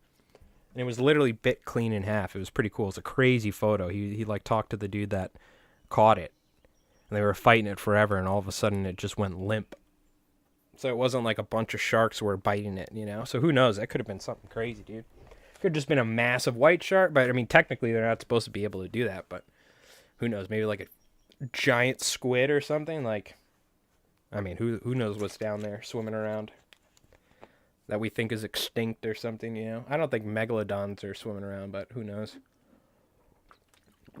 It's pretty cool. They find animals that they think are extinct all the time, like rare tiger species and stuff they haven't seen for 100 years, and all of a sudden they find one, you know? What I'm really interested in is the Tasmanian tiger. What are the odds that a Tasmanian tiger is still alive? That is one of the coolest creatures of all time. I was super fascinated by those when I was young. There's very little photos of them and stuff like that. There was that one in captivity. It's a very interesting animal, the Tasmanian tiger. And there's like debates on whether it's actually still around or not. You hope megalodons are extinct? Yeah, you're probably right. But it'd be cool. There were a couple swimming around. But, yeah, you might be right. It might not be good to have those swimming around. We have a spot just down in the mountains, 2 hours inland, and you can dig for 5 minutes and find a handful of shark teeth and bones. Yeah, that is very cool. It's amazing to think a lot of this area was underwater at some point. It's amazing to think how much the world has changed over billions of years. You know what I mean? Like certain periods, certain eras were like dominated by aquatic life. Then you had like the Jurassic period, all sorts of just crazy, crazy stuff. What's the period where it was mostly like water life? Was it fuck, I'm trying to remember the name of the era. You know, you have like the Jurassic era and stuff like that. There's just a name with a C, I think it was, when water life was like, you had crazy aquatic life. Yeah, I'm pretty far out of this stuff now. My, I didn't retain a lot of this stuff from college and high school. Not that they taught us a lot about this stuff, man, to be honest with you. This is more just me being fascinated with, like, paleontology and stuff as a kid. I mean, what young boy doesn't love dinosaurs, right? When you're a kid growing up. It's like the number one thing. I'm trying to see what other slinky fiber I have I can use for this slammer. I think that's pretty good. We can always break out the hair extensions. It's like the same thing.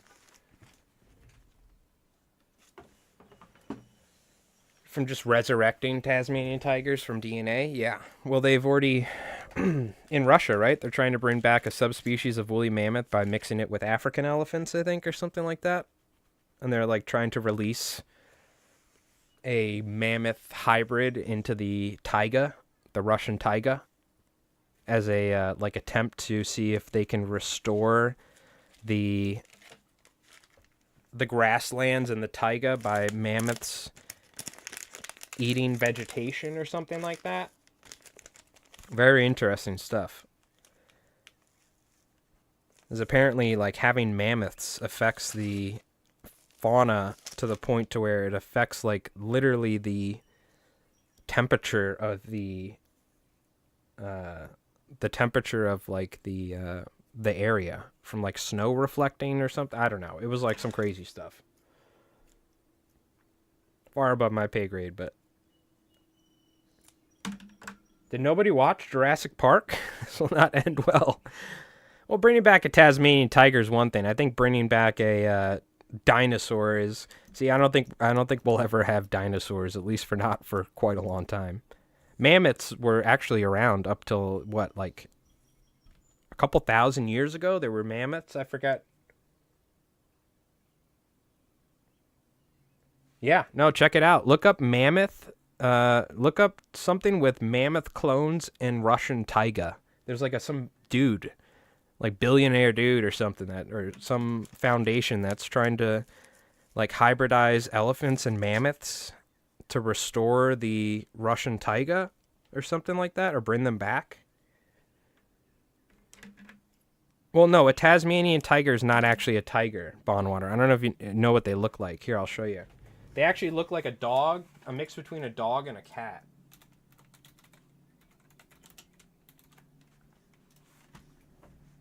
It's a thylacine.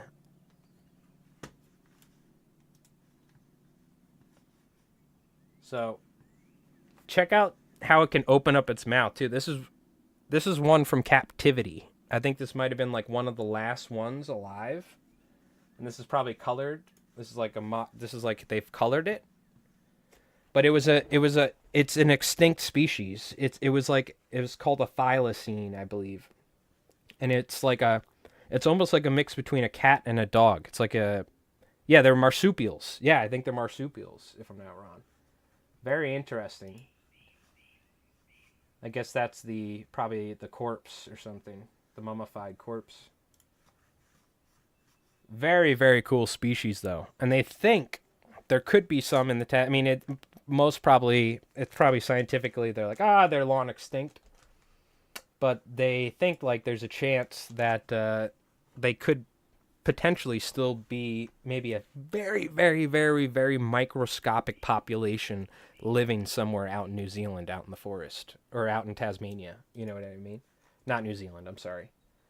Tasmania and New Zealand are two completely different places. Not that far away, but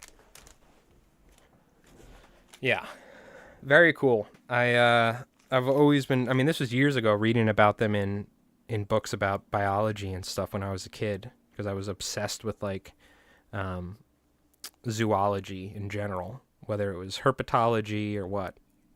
I was like thinking about going to college to become a zoologist back in the day, but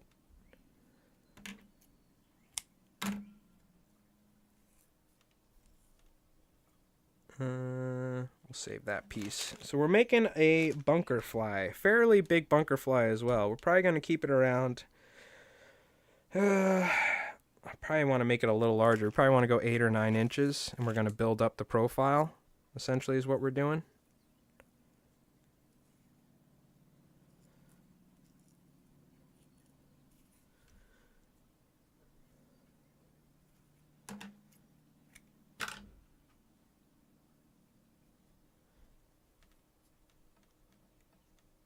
And this already has flash built into it, so I really don't need to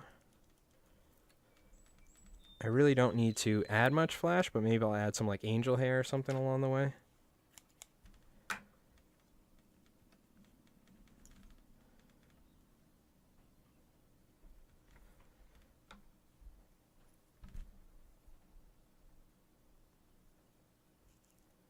think I might V-tie this on the bottom here.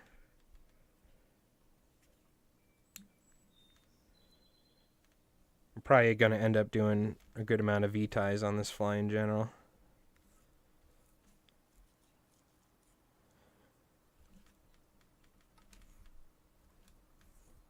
Yeah, Tasmanian tiger is very cool. Hey, Murano, how you doing? I hope you're doing well. Appreciate you tuning in.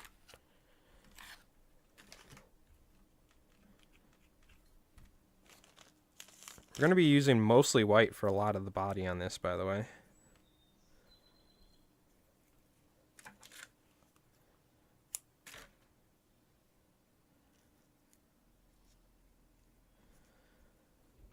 There's going to be, hopefully, a big striped bass fly for us.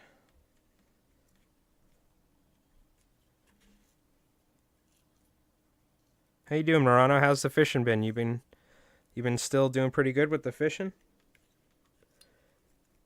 I know you were catching a bunch of cod and stuff like that. Sea trout. Hopefully it's been going well for you.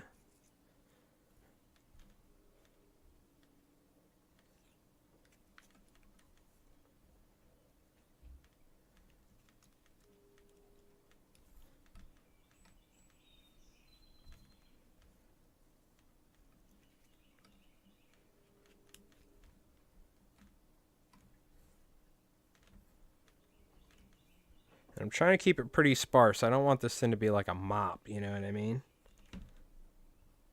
But we're trying to build up that profile, but also not, what do you call it? Not add too much synthetic. It's like a kind of a balance.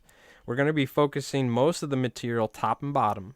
And then as we move up, we're going to be adding some to the sides. Paul Rosley, it's probably who it is. Yeah, he's got a beard. He's got a TV show, I think, about looking for animals or wildlife. And he's always on there talking about, like, you know, chimps, how chimps can go crazy or something, you know, Joe Rogan, whatever he wants to, DMT, whatever he wants to talk about. The cod fishing has been really nice this year, but lots of sight fishing on sandbanks. Ah, very cool. Yeah, I find it so interesting, your saltwater fishing up there. It looks very cool because it's very rocky and you have these like pools of water and stuff. A lot of like almost like kelp sort of type, you know, vegetation. It's very different than our fishing here where I am, Murano. So I always find it cool when you post photos. Like that wolffish. You had that wolffish like looking to go spawn or something. It's pretty cool. Some interesting stuff. Definitely a whole different type of fishing than us. It's like a colder water fishing environment. the material on the bottom is going to be slightly shorter, or yeah, slightly shorter than the material on top as well. But I am starting to taper the length of the material, top and bottom. And you can see I'm not trimming this fly at all, too. We're not going to be trimming it. We're just tying it in a way to where I kind of taper the ends slightly a little bit here and there.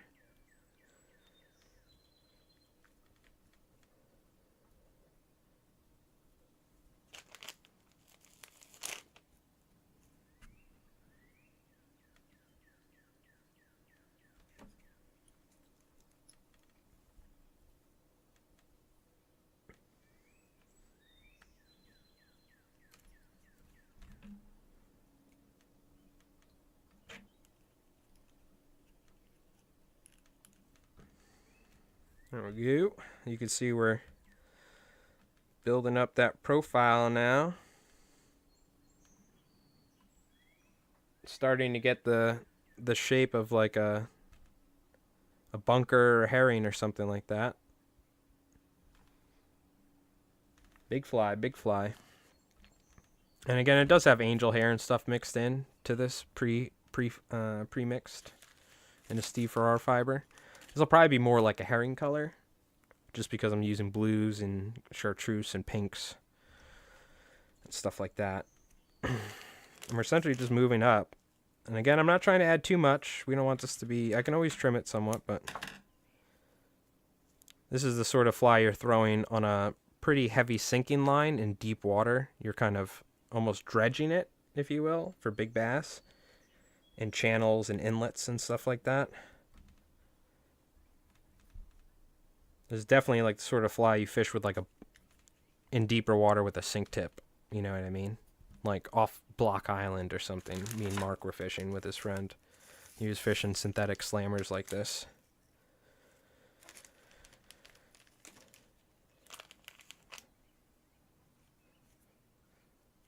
I'm going to mix these white and pinks together. This white and pink together.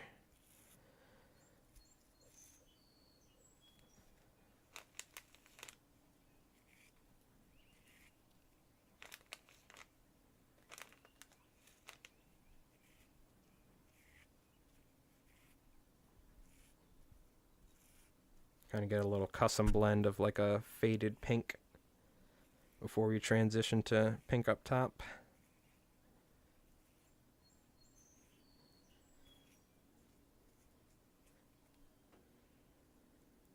Use probably about half that amount. Again, I'm not trying to add too much. We're just trying to build up that shape.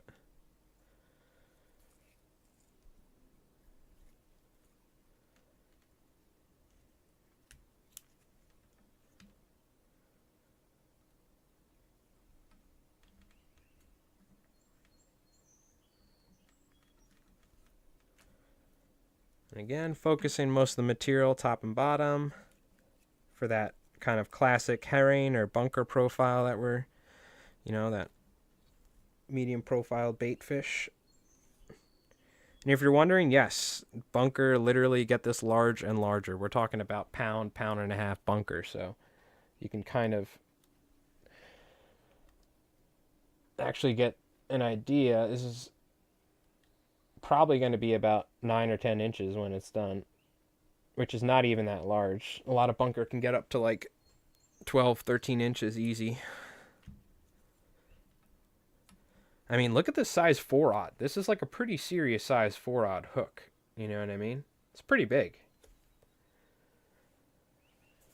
Is that a barbless hook? No, there's a barb on there. I would always crush the barbs myself, but you can see there. This is the Ahrex Bob Clouser hook. It's just a really small barb, it appears. I'll show you the hook itself. Ahrex SA 210 Bob Clouser Signature Streamer 4-aught. I've never used this hook before. I wanted to try it. And it looked like it could be interesting for a streamer fly. You know what I mean?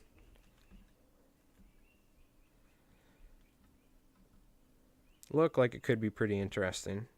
I feel like I should have put a larger keel on here. You know what I mean? I feel like I didn't put enough lead wire, but whatever, we'll see. I'm not trying to add too much material anyway, but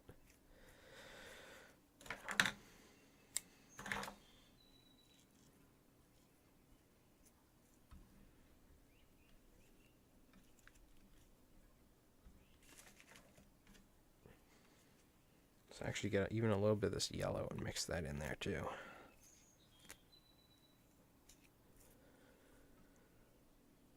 'Cause why not? A little color blending going on.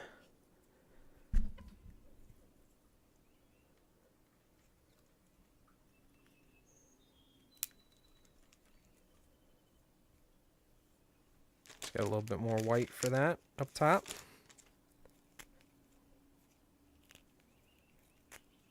Just kind of yoinking it, breaking it down a little bit smaller because I'm being lazy.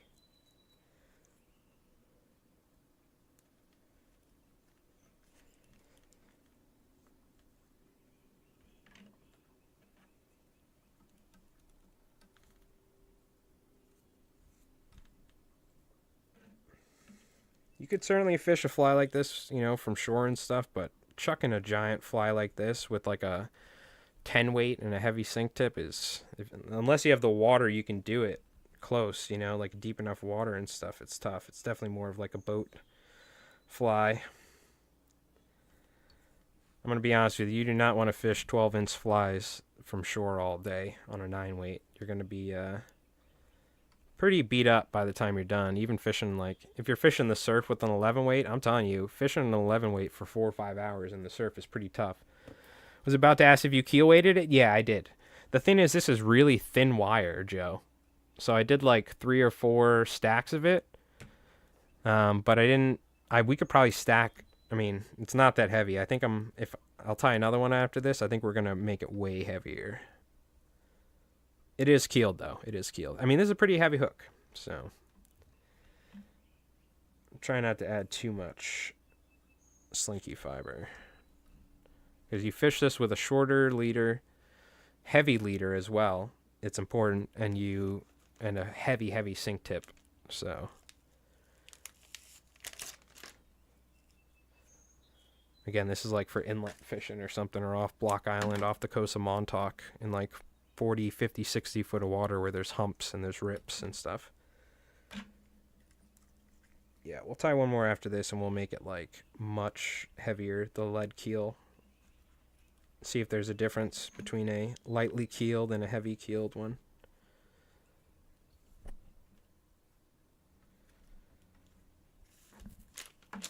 Where's that pink? Did I drop it? Yes, of course.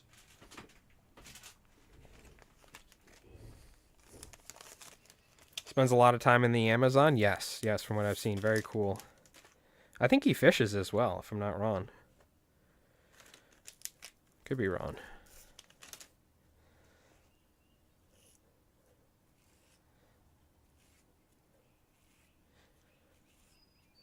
All right.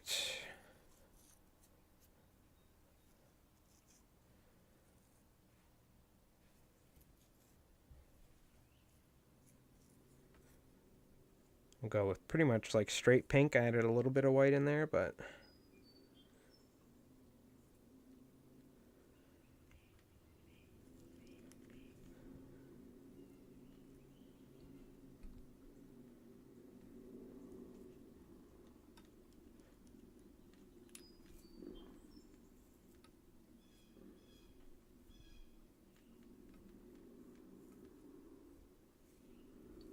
you could see we're starting to get a pretty decent shape going on here when it comes to tying a larger bait fish. And we'll start adding some chartreuse and some blues, I think.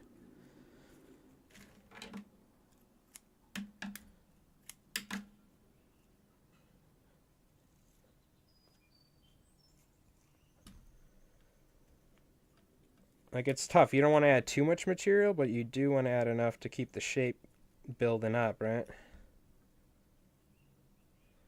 Now, at some point here, we're going to start adding some material to the sides. Probably in the next collar.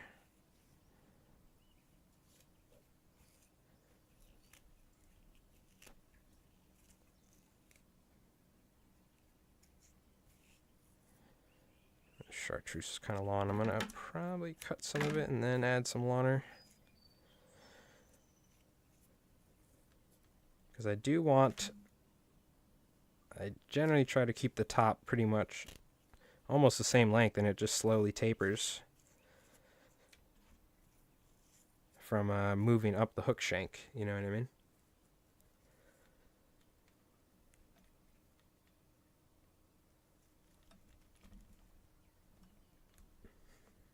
Fold that back.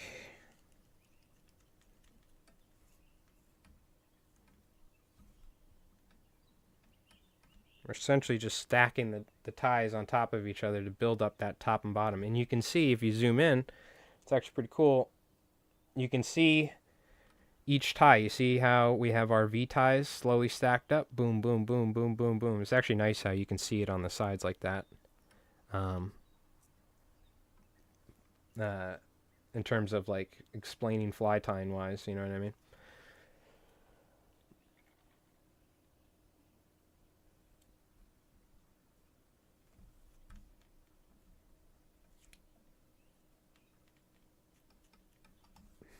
All right. Now we could probably add some blues. This is where we'll start having more on the sides, essentially. In fact, I'm just going to grab all this stuff from my lap and we'll use it. None of it goes to waste around here. Yeah, wolffish are crazy looking, right? They almost look like an eel or something. I sent you some pics of the flies we use up here for bottom jig trolling on Instagram. All right, cool. I'll take a look.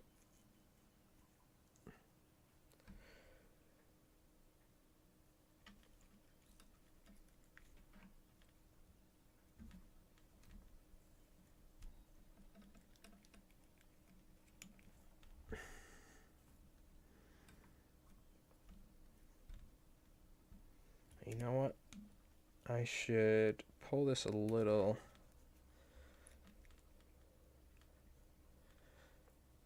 I'm going to adjust that slightly, make it longer on that side. There we go. Nice.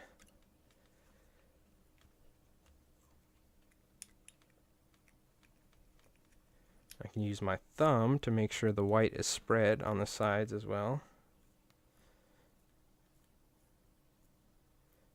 Like so.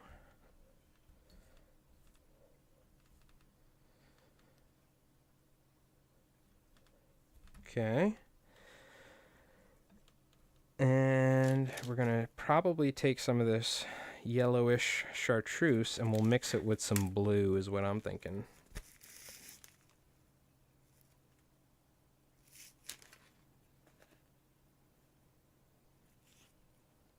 And then we'll go straight blue on top.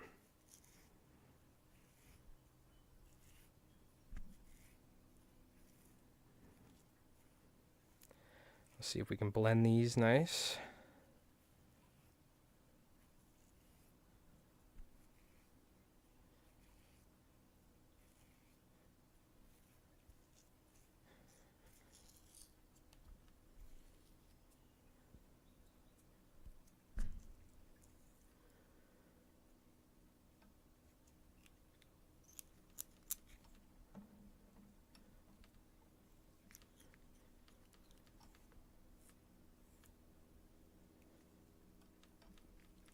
V-tie that back.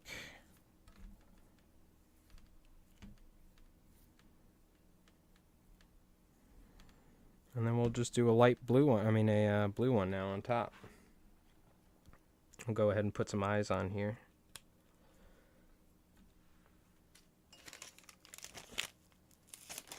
This is where I'm going to try and cover up the sides a little bit.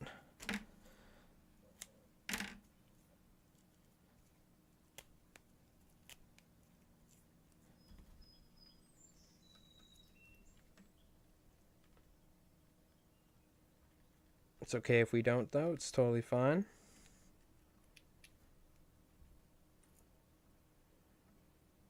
Just kind of spread that around. Boom, boom, boom. And we'll go with some blue on top.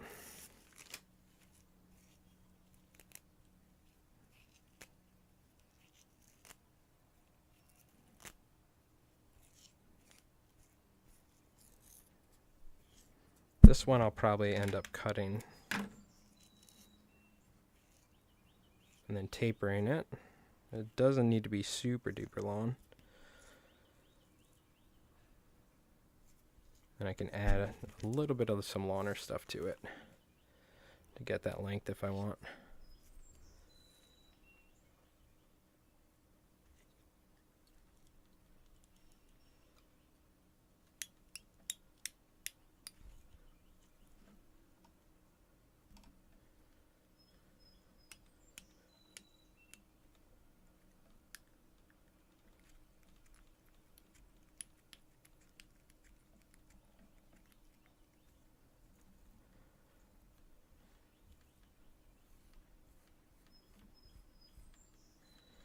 All right, let's glue some giant eyes on it.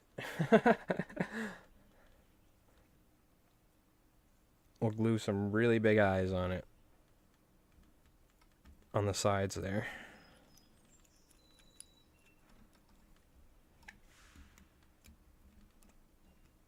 Got to work on the tapering a little. I'm way better with much better with naturals when it comes to these sort of flies, but I was never really a fan of fishing synthetics a lot when I was younger. Also because I just had a lot easier access to bucktail and feathers back in the day than Steve Farrar fiber and stuff. I think I have some nice 3D eyes we can use for this. If I have my... Yes, I do. So, where's my bag of eyes?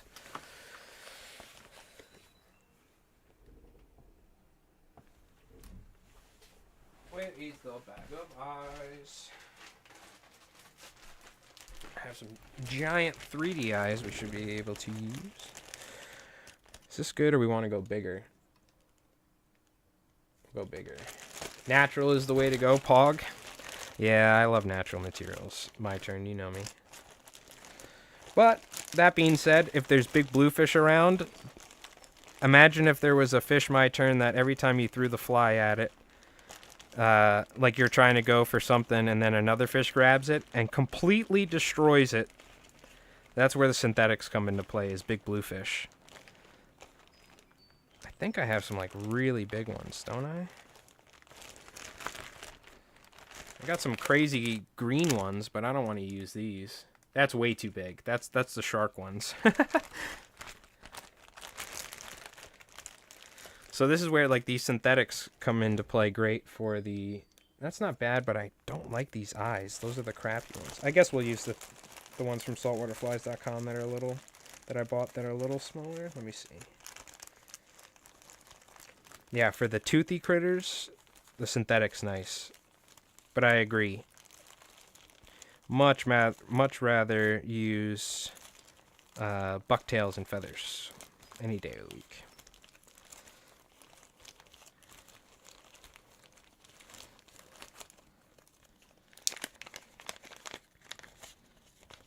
Yeah, let's use these. That looks nice. Never destroy my size 18 mosquito dry fly. Yep.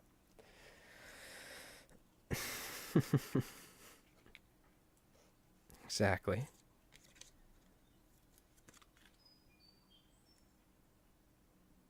So, we'll take some of this. Is Loctite Stick and Seal. I always used to use something called E6000, which is like a construction adhesive. And then somebody turned me on to this.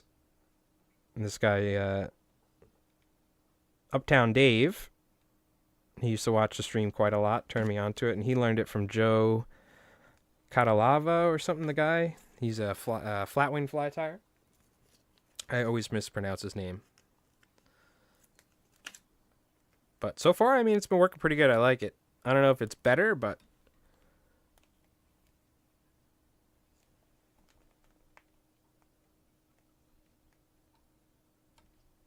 because it just really works. This sort of glue works really well with 3D eyes and particularly synthetic material. Also natural material, but with synthetic materials, it works really well. Oh, don't need to put the glue in there. That's where the eyes go. And I'm just going to kind of press it in there so it kind of really sinks into the thread on the side, and it'll lock down. It's also going to help give us that that top and bottom profile by pushing that eye in like that.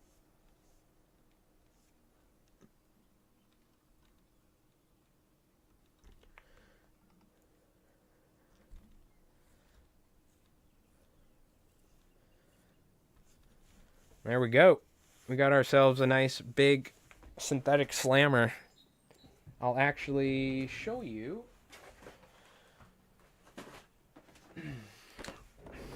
Probably one of the only in existence from what Mark Sadati told me, but this was a synthetic Sadati slammer that he tied back in the day when he first started experimenting with synthetics.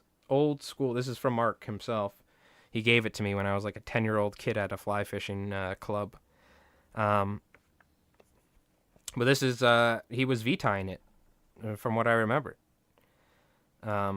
His has got a heavy keel on it. So let's tie another one of these. Let's put a really chunky keel on it with lead weight. By the way, this is another Mark Sadati slammer, but natural. Check this baby out. Beautiful, beautiful. Double hooked. Check out that Schlappenhackle. You can't find Schlappenhackle like this anymore. Accepting your opinion and critique. Oh, are you talking about the flies that you sent me? Let me take a look. Did you tie these, Lima? Is that what you're saying? The ones you sent me on Instagram?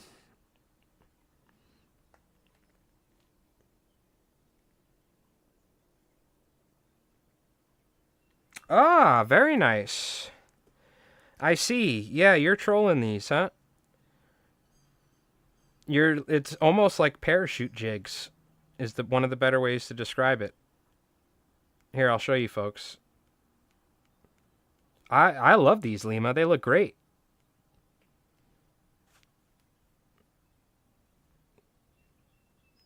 Just to give you folks an idea, it's kind of similar to a parachute jig. Which, what do you think about the moving eyes that you can get from Michael? You're talking about googly eyes? Oh man, you should ask, oh God, what's his name? Mall Dropper about googly eyes. We love googly eyes here. Strange Parachute Adams, yeah. Parachute jig.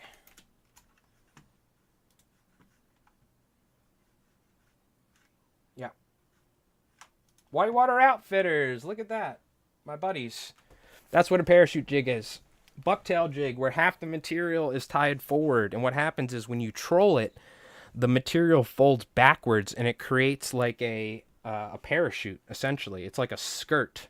And it has a ton of action. So what they do is they troll it and the material tied forward towards the front, which the front is, so the back is the left, the right is the front. It's kind of hard to see with this image. Something like this is better. This is where the hook eye is, right? So you tie it. This material, when you troll it behind the boat at a certain speed with lead, or I'm sorry, with trolling wire, that thick wire, lead core, this folds back onto itself. So that's what a parachute jig is. So very cool. It looks great, Lima. You're essentially tying something like that, right? No, it looks fantastic. I'm assuming you're catching fish on them. It looks good. Need to tie some more large flies. I've just been tying some dry flies and baby streamers for my brother who's just properly picked up fly fishing. Ah, very cool, Murano. Very cool.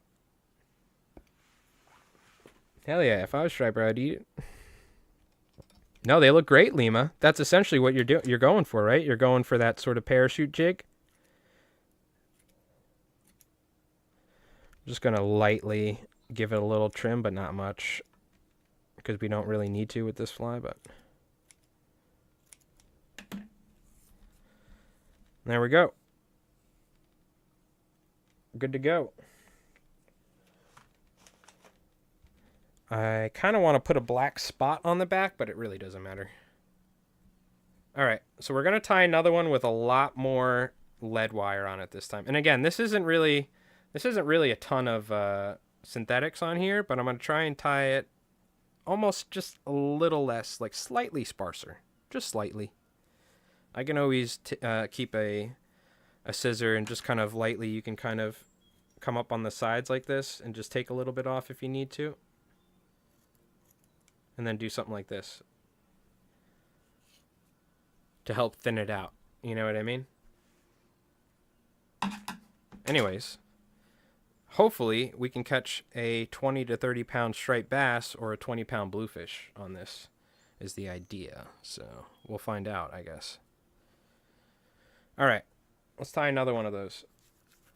I'm going to be honest with you. I'm tempted to tie one on this circle hook. The circle hook isn't very long, so it's going to have to be, we're going to have to make our ties closer. But let's go ahead and do it. I want to tie one on a circle hook. I'm going to be honest with you, though. I don't think I need to do a lead keel on this one. I'm going to do it, but I don't know if you can see how thick this hook is and how deep the gape is. I believe this is going to... the hook is pretty heavy itself, and a lot of the hook itself, like the actual material of the hook, is down low. So I don't know if we're actually going to need to like do a serious keel on this one, but I'm going to do it anyway. I need to get some thicker wire, though. This wire is so thin, it's ridiculous. It's like a joke. That's a circle hook, my turn. So what happens is the fish grabs it, and you won't hook it in the gills. You won't hook it in the top of the mouth, the bottom. What happens is they grab it, and as the fish turns, it slowly hooks in the corner of the mouth every single time. So it's a way to stop them from swallowing the hook, because the hook actually bends up and inwards. They use that for worms in Norway. Yeah, it's actually required if you bait fish inshore. It's a requirement, because what was happening is when you fish with a regular hook for bait, the striped bass swallow it into their stomach, and then they end up dying. So with this, you put a bait on there, and every single time you hook them right in the corner of the mouth. But you don't, with a fly, for instance, we don't strip set it. You have to let the fish almost eat the fly and like turn, and then the hook moves, doesn't hook them in the gills, doesn't hook them anywhere in the vitals, and it moves and it just hooks them right in the corner of the mouth every time. It's called a circle hook. It's mandatory for bait fishing out here, but it's pretty popular with certain fish species, because it's a good way of, you know, hooking a fish without damaging them, like hooking them in the gills or something. So it's very popular with bait fishing. You've just never seen it in a vise. I know. It's not as popular. You remember the big bluefish and stuff we catch, my turn? In fact, we're probably going to take a quick break here. I want to grab some juice. Maybe we'll watch our bluefish stuff.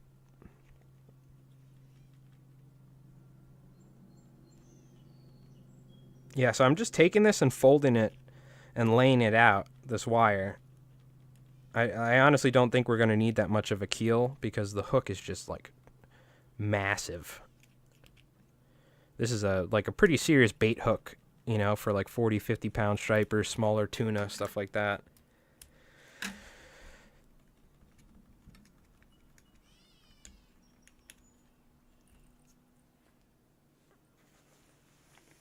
That is it, but no, wait. No, I see. That's awesome. I like it. I love using circle hooks on deep sea bait fishing here in Norway. Not tied on such massive hooks, but I got smaller flies with that. Yeah.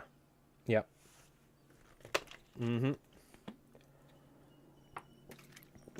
Yeah, you guys are pretty close to each other. All right, let's take a quick little break. Let's pull up that bluefish stuff again. We're probably going to go bluefishing tomorrow. Let's pull up that. I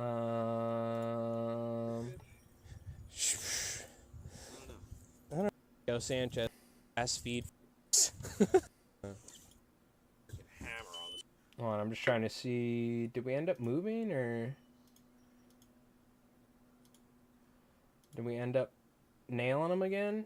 Let's go back to that big one.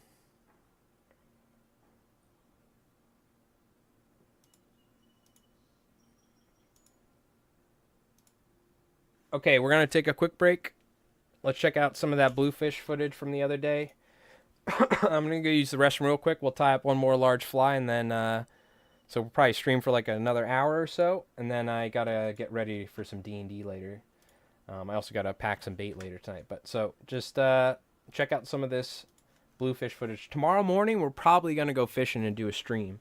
So keep an eye out for that. But let me just take a quick break, and we'll tie one more big bunker fly before we go. I'm just going to use the restroom real quick, grab a drink.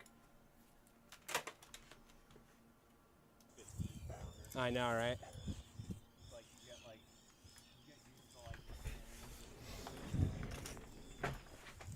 see like that nice like skinny fucker and then you're like, Yeah.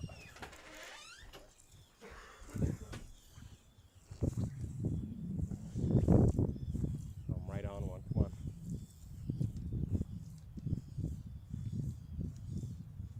I almost want to take this out. But I know, right?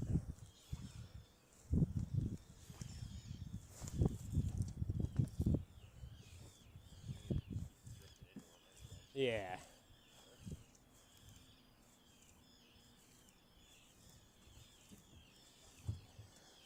Oh.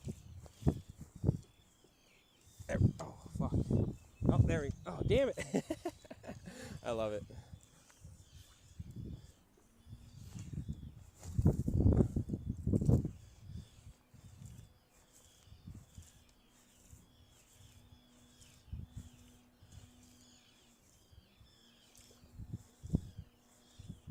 Yeah, circle hook's nice because you know how you pause the banner and they just swallow it? Yeah. They like come up and go flying at it. No, I love it.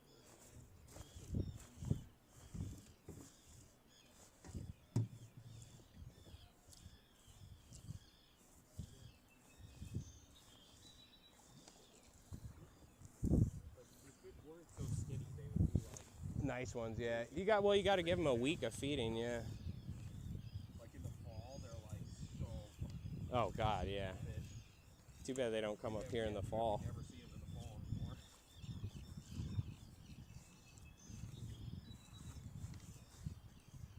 Did you get it? No? No. He was false alarm. It also is fouled.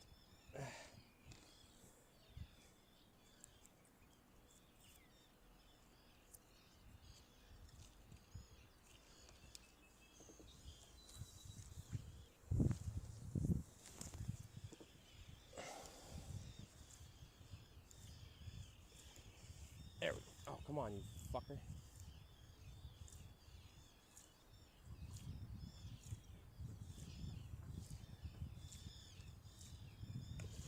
There we go. Oh. Oh, he's following. Come on. Fuck. So much fun, dude. It's like after a while it just becomes like entertainment. You're just Yeah. I saw Merritt at the shop yeah. and we were talking.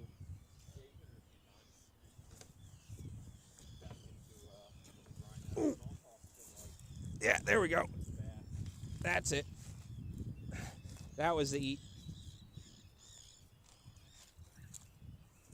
That was the eat I wanted.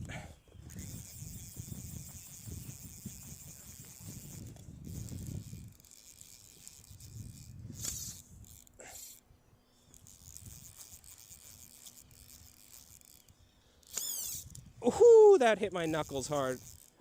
Ah. Oh, that one hurt. Oh, classic blue. And I should show you my knuckles. I smashed my finger in the trunk of my dad's car. I thought I like broke my finger because oh.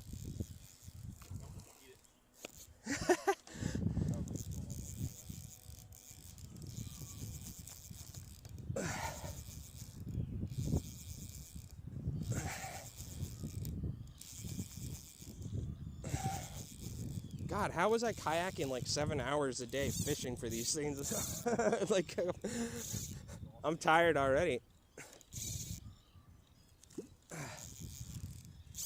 Oh my God.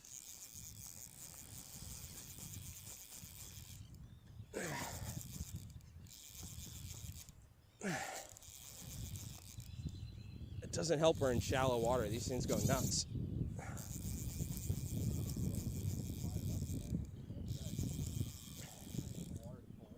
Yeah.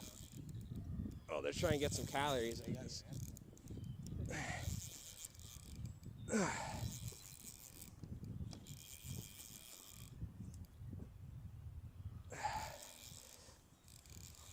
Oh, I love seeing that big forked tail.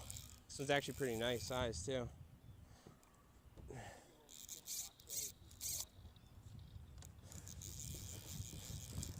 Oh.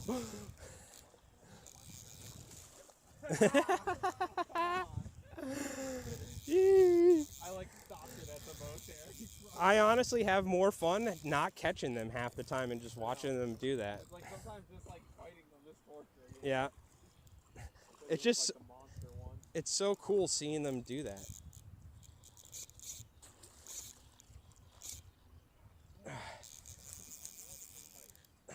I gotta try and land this fish.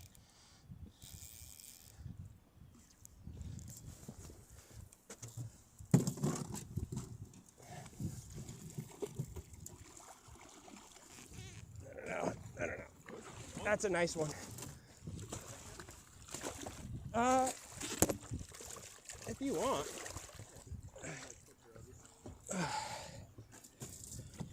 Oh wow, dude, really nice fish. Yeah. That's a nice one. I want to get her back in the water though, so. Just hold her in the water. Okay. Take a picture. That's the problem though. These circle hooks are hard to get out at times. Yeah. Yeah. They're attached. Just pull on them.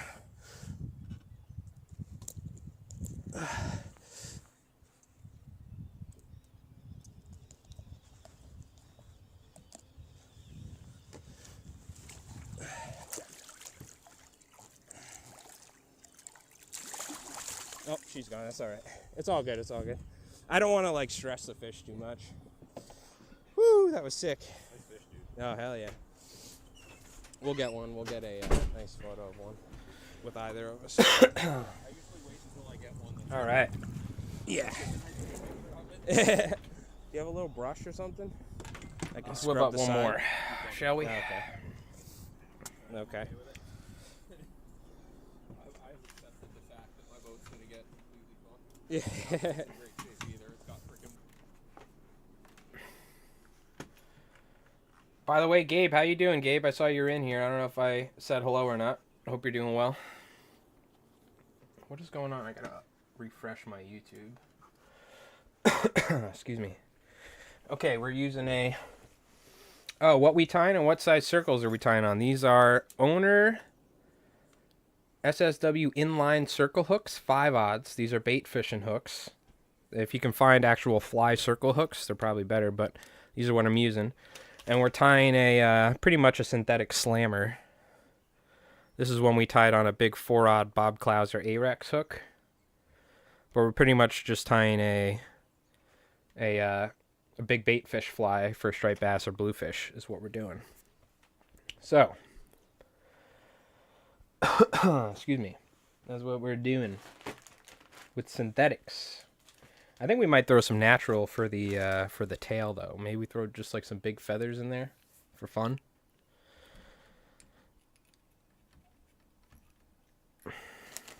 Yeah, we'll just keep it synthetic.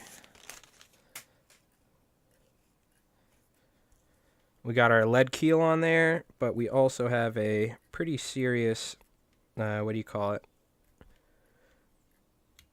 This is a really serious hook, so like,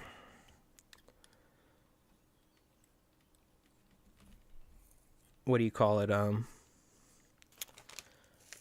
This is a pretty serious hook.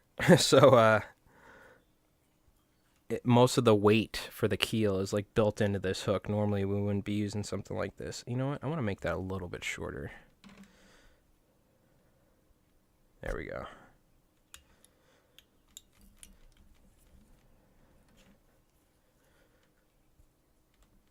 And I'm just going to keep the stacks pretty close. We're just V-tying the whole way, top and bottom.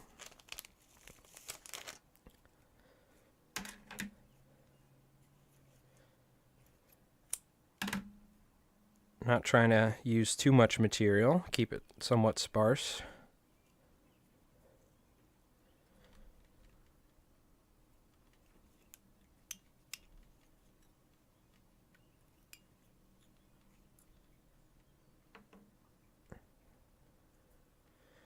We just fold it back like so.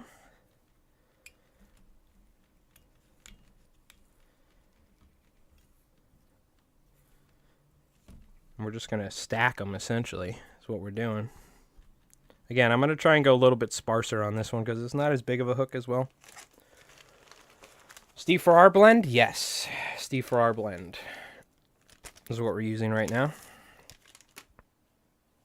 Back in the day, though, Mark would just make his own Steve for our blend, essentially, by mixing angel hair with synthetics, is what he did during that demonstration where I got that synthetic fly. So you can just mix slinky fiber with angel hair, and essentially that's what Steve for our fiber is, FYI, in case you're wondering.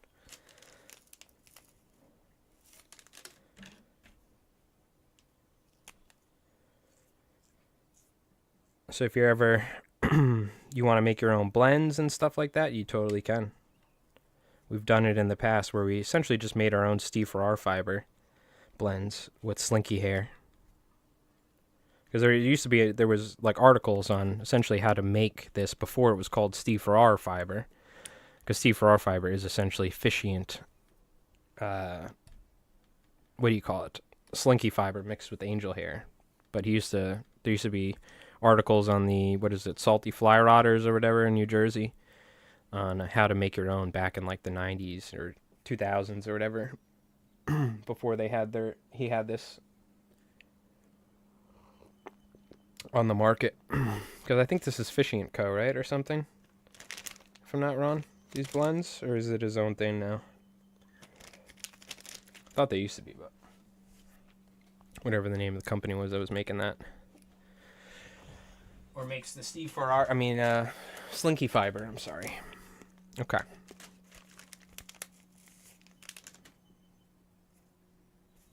Keep building up our profile here. The material on the bottom's shorter than the top. The top, I'm keeping it pretty long. Almost the same length the entire time while moving up the hook shank and V-tine. While the bottom is shorter.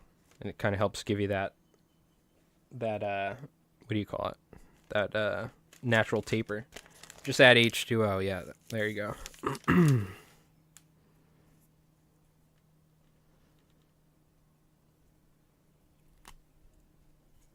Just add H2O. That is some high quality H2O, Bobby Boucher. Water sucks. What a classic movie. I used to love The Waterboy. Waterboy, Billy Madison, all the classic Adam Sandler early 2000 flicks.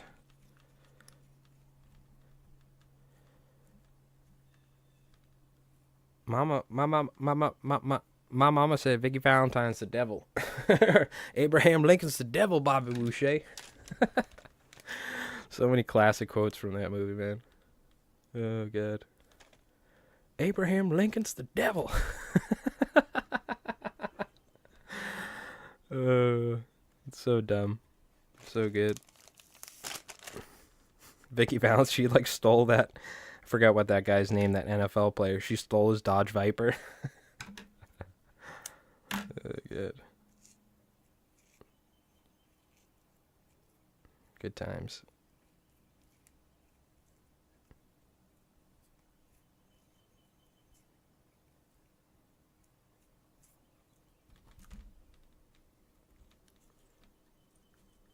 Go ahead and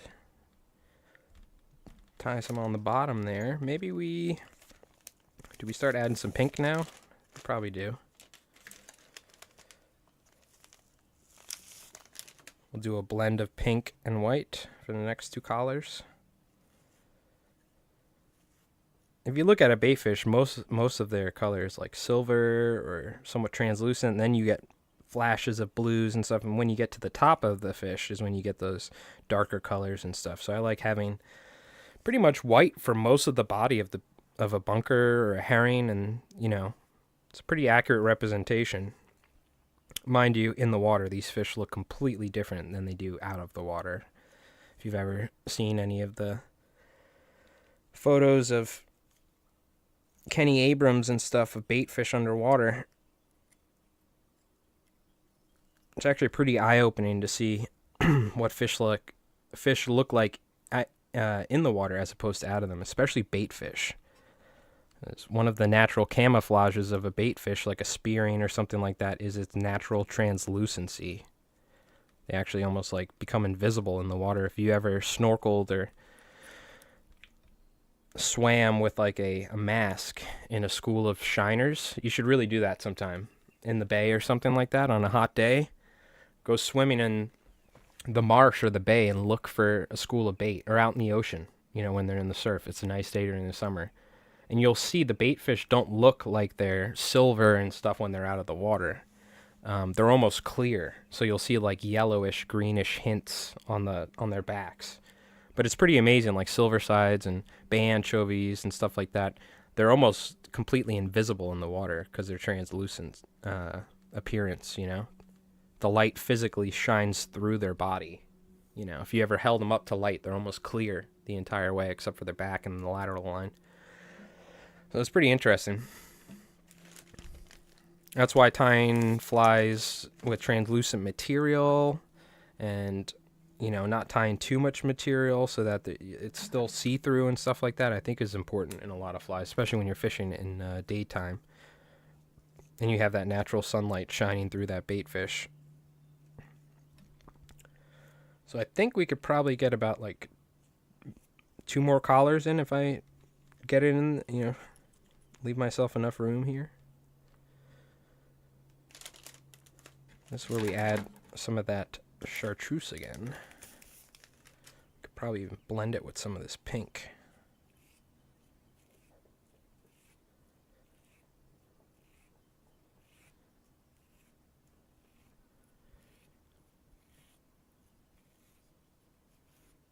How you doing, Gabe? How you been?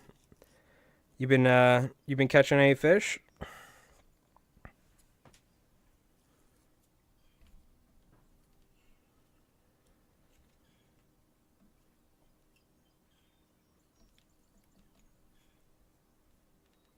You can see me pulling this back. What I'm doing is it's kind of hard to get that thread tied to the same point, so I'm just pulling it back because it's slipping on the top there. I'm trying to get them aligned to the right, to the same spot in the hook when I fold it back.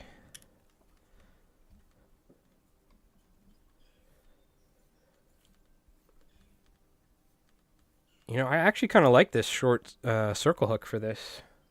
We're able to get a pretty decent shaped body going on here.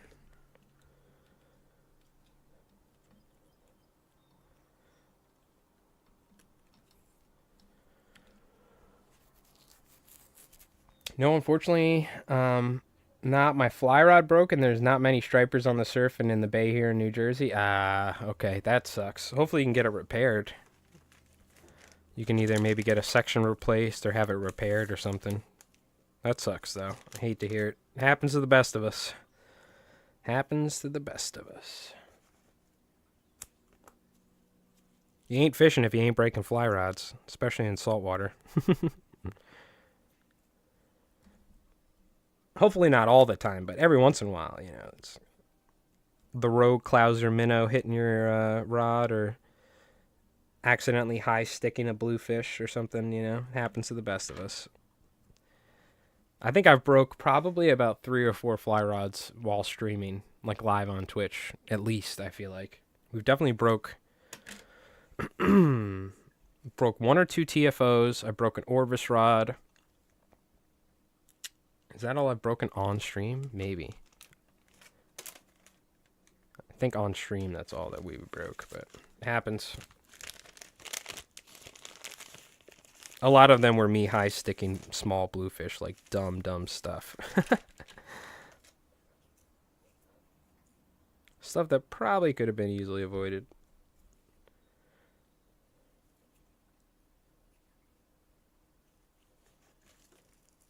Grab a little bit more blue, fold this in half. Yeah. Taper this. Add that to this.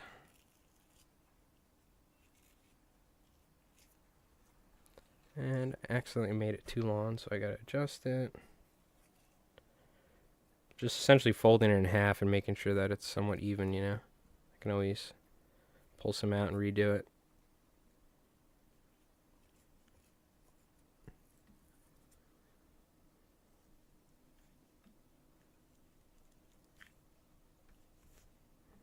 I'm going to add a little bit more of the smaller, or take a little bit here. Even take some out of the waste bin, that's fine. Oh, you got another TFO coming in the mail? Good, good. I'm glad. Yeah, TFO's great about that. I love TFO. They are pretty fantastic about their customer service and stuff when it comes to rod repairs or replacement pieces. And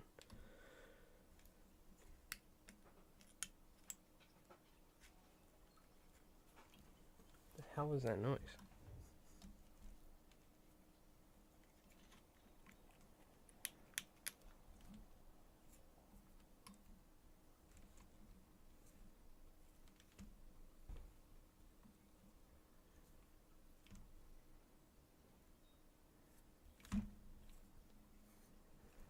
All right.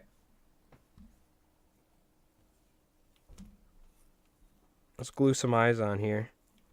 Again, a very simple sort of V-tie bait fish with synthetics. Nothing too crazy.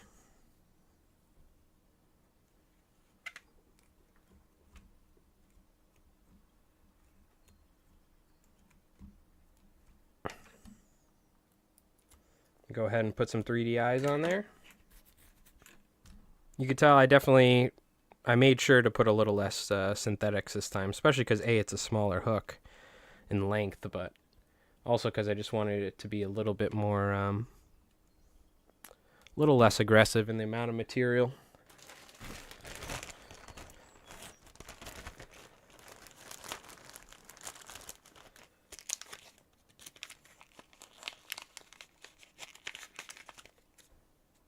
.3D eyes from saltwaterflies.com. What size are these? I'll let you folks know. These are size 7 or 7/16 of an inch hollow silver 3D eyes from saltwaterflies.com. In case you were wondering. But I appreciate everyone tuning in. We're going to throw some eyes on this. Then I'm going to clean up. Got to make some food, take a shower. I'm going to be going to my buddy's house for Dungeons and Dragons. I'm playing a crazy old man named Coot Jenkins, a prospector from the 1800s or late 1700s who got sucked into magic, the magical world. He's just an old crazy alcoholic, gold addicted gambling man is who he is. But and then after that I got to go pack some bait and do some work for somebody, so. But I appreciate everybody tuning in. Tomorrow morning, I believe we're going fishing. If I don't end up going with my buddy on his boat, I'll probably end up going somewhere in person. Like we'll go from shore. I'm not in person. What am I talking about? We'll go from shore somewhere. So, yes, I will be fishing in person. Not virtually like usual. I definitely need to eat something. I think I'm going crazy. It's that point in streaming where we got 4 or 5 hours almost. We need some calories. Took me a while to learn less is more with synthetic fibers like these. Yes, very much so, Murano. Very much so. Less is more for sure is a beautiful way of describing how you should approach tying with synthetic materials, in my opinion. Because if you add way too much material, this thing literally just becomes like some sort of like a wool sock or something you're fishing with.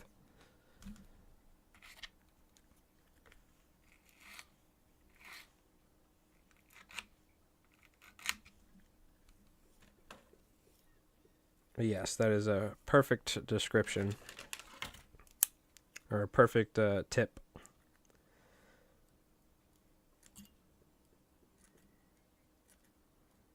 Just gonna lightly take some of this little loose fibers here off. All right, looking good. Slightly smaller because of the hook size and whatnot. Cast like a wet sock, swims like a brick. Yep, and that's where adding the lead wire. You know what I mean? Adding the keel. Now, mind you, I'm throwing this on like an 11 weight with a 600 grain sinking head. You know what I mean? To fish like 40, 50 foot of water. But it's really important, Murano, if you haven't, you should try and adding thick strips of lead wire to the underside of the hook shank, which is called a keel. Just think of like a keel in a sailboat. It really makes a difference. If you try tying some big stuff like this, try and add a keel. You know what I mean? Oh my god, dude, I just thought of something. You know what these flies would be probably great for? Is your coal fish. My turn to Murano. Do you guys get coal fish? I've seen them on Canal Gratis, right? Is that Norway? Oh my god, we should look it up real quick. We should look up before I get off coal fish. I completely forgot about these things. But this is what I would imagine you would tie flies. You guys got to see this. For anyone that hasn't seen coal fish before, the only way I can describe it is they're kind of like a mix between like a striped bass or like a cobia, but for Norway. It's really cool.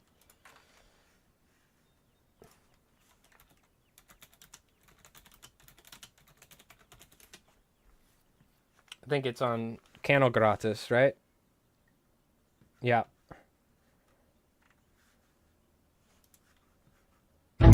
Oh my god, that was loud. Jesus Christ, YouTube. Holy cow, that ad. I'm sorry about that. Shout out to Canal Gratis TV. I still don't know if I'm saying their name right.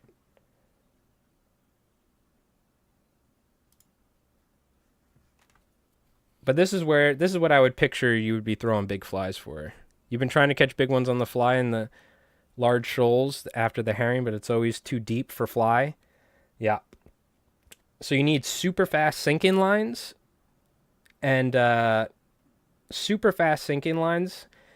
just big flies. I'm telling you, you got to add the weighted keels, the lead keels to them. They'll help you sink the fly so much faster. I got one too. Yeah, this is sick.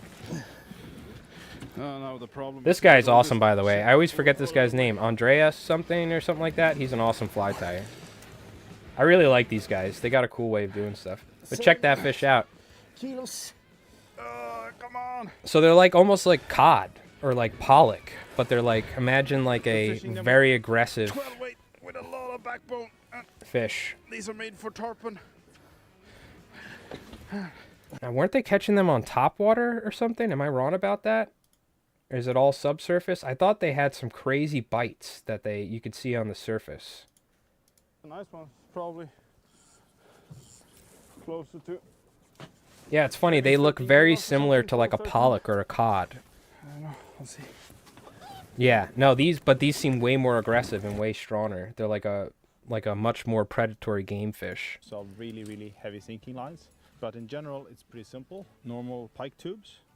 Ah, they're fishing like tubes. These, Bauer pike Yeah, tubes yeah. that you can buy in the stores, or Now, weren't they fishing like top water or something? I thought they had some. small coal fish.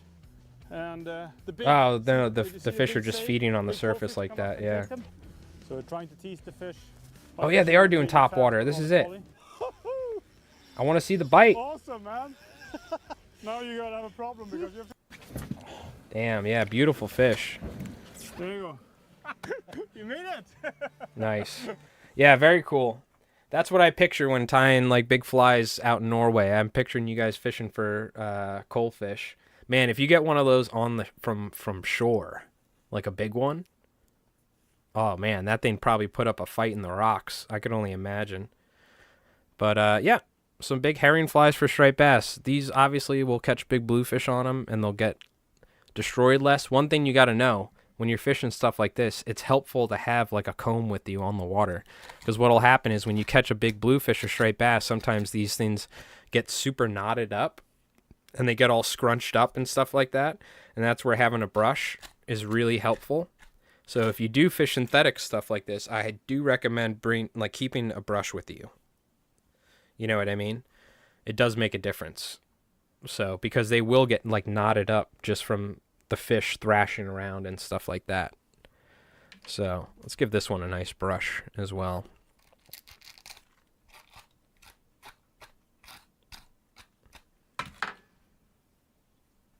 And there you go. Some simple synthetic herring or bunker flies.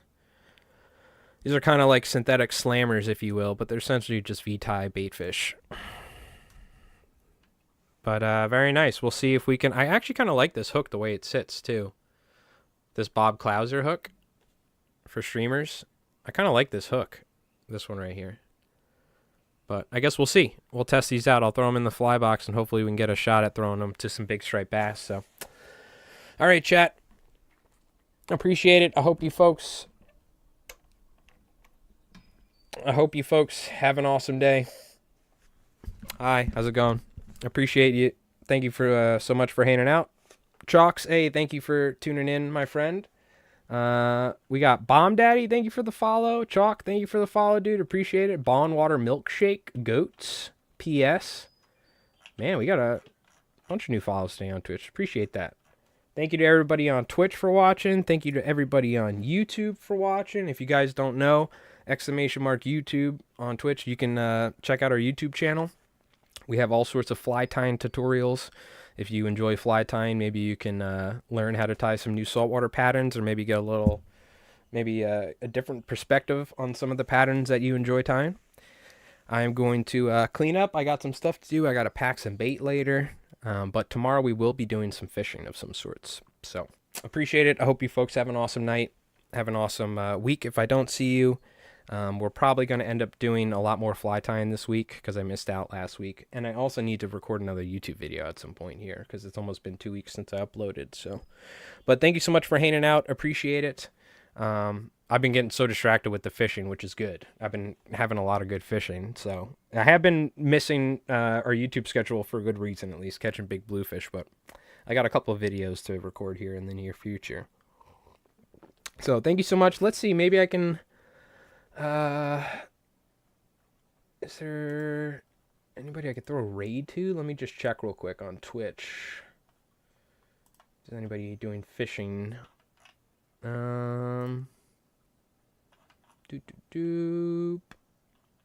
Anybody on my follow list? It doesn't look like there. Oh, there's Alaskan Outdoors. We'll throw a raid out to Alaskan Outdoors. Even though it's not a massive one, he was nice enough to rate us quite a lot.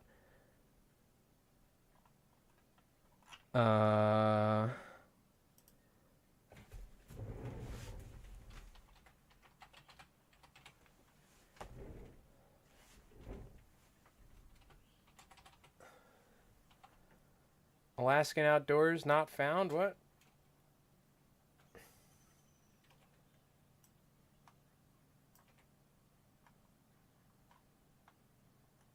What? It's BS.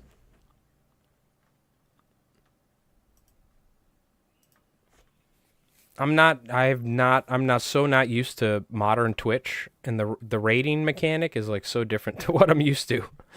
Hold on, give me a sec. How do you spell his name? The Alaskan Outdoors. Is that why it wouldn't pop up? Because I didn't spell the? Come on. A channel I follow? There we go. Start raid.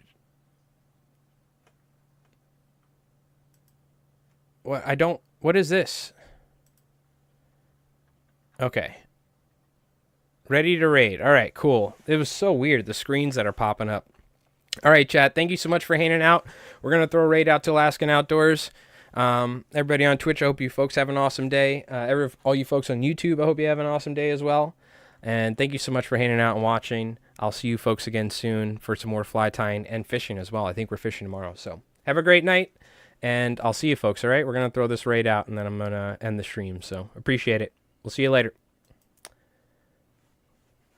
So now I should have raided on Twitch, and all you folks on YouTube can still hear me. If this worked.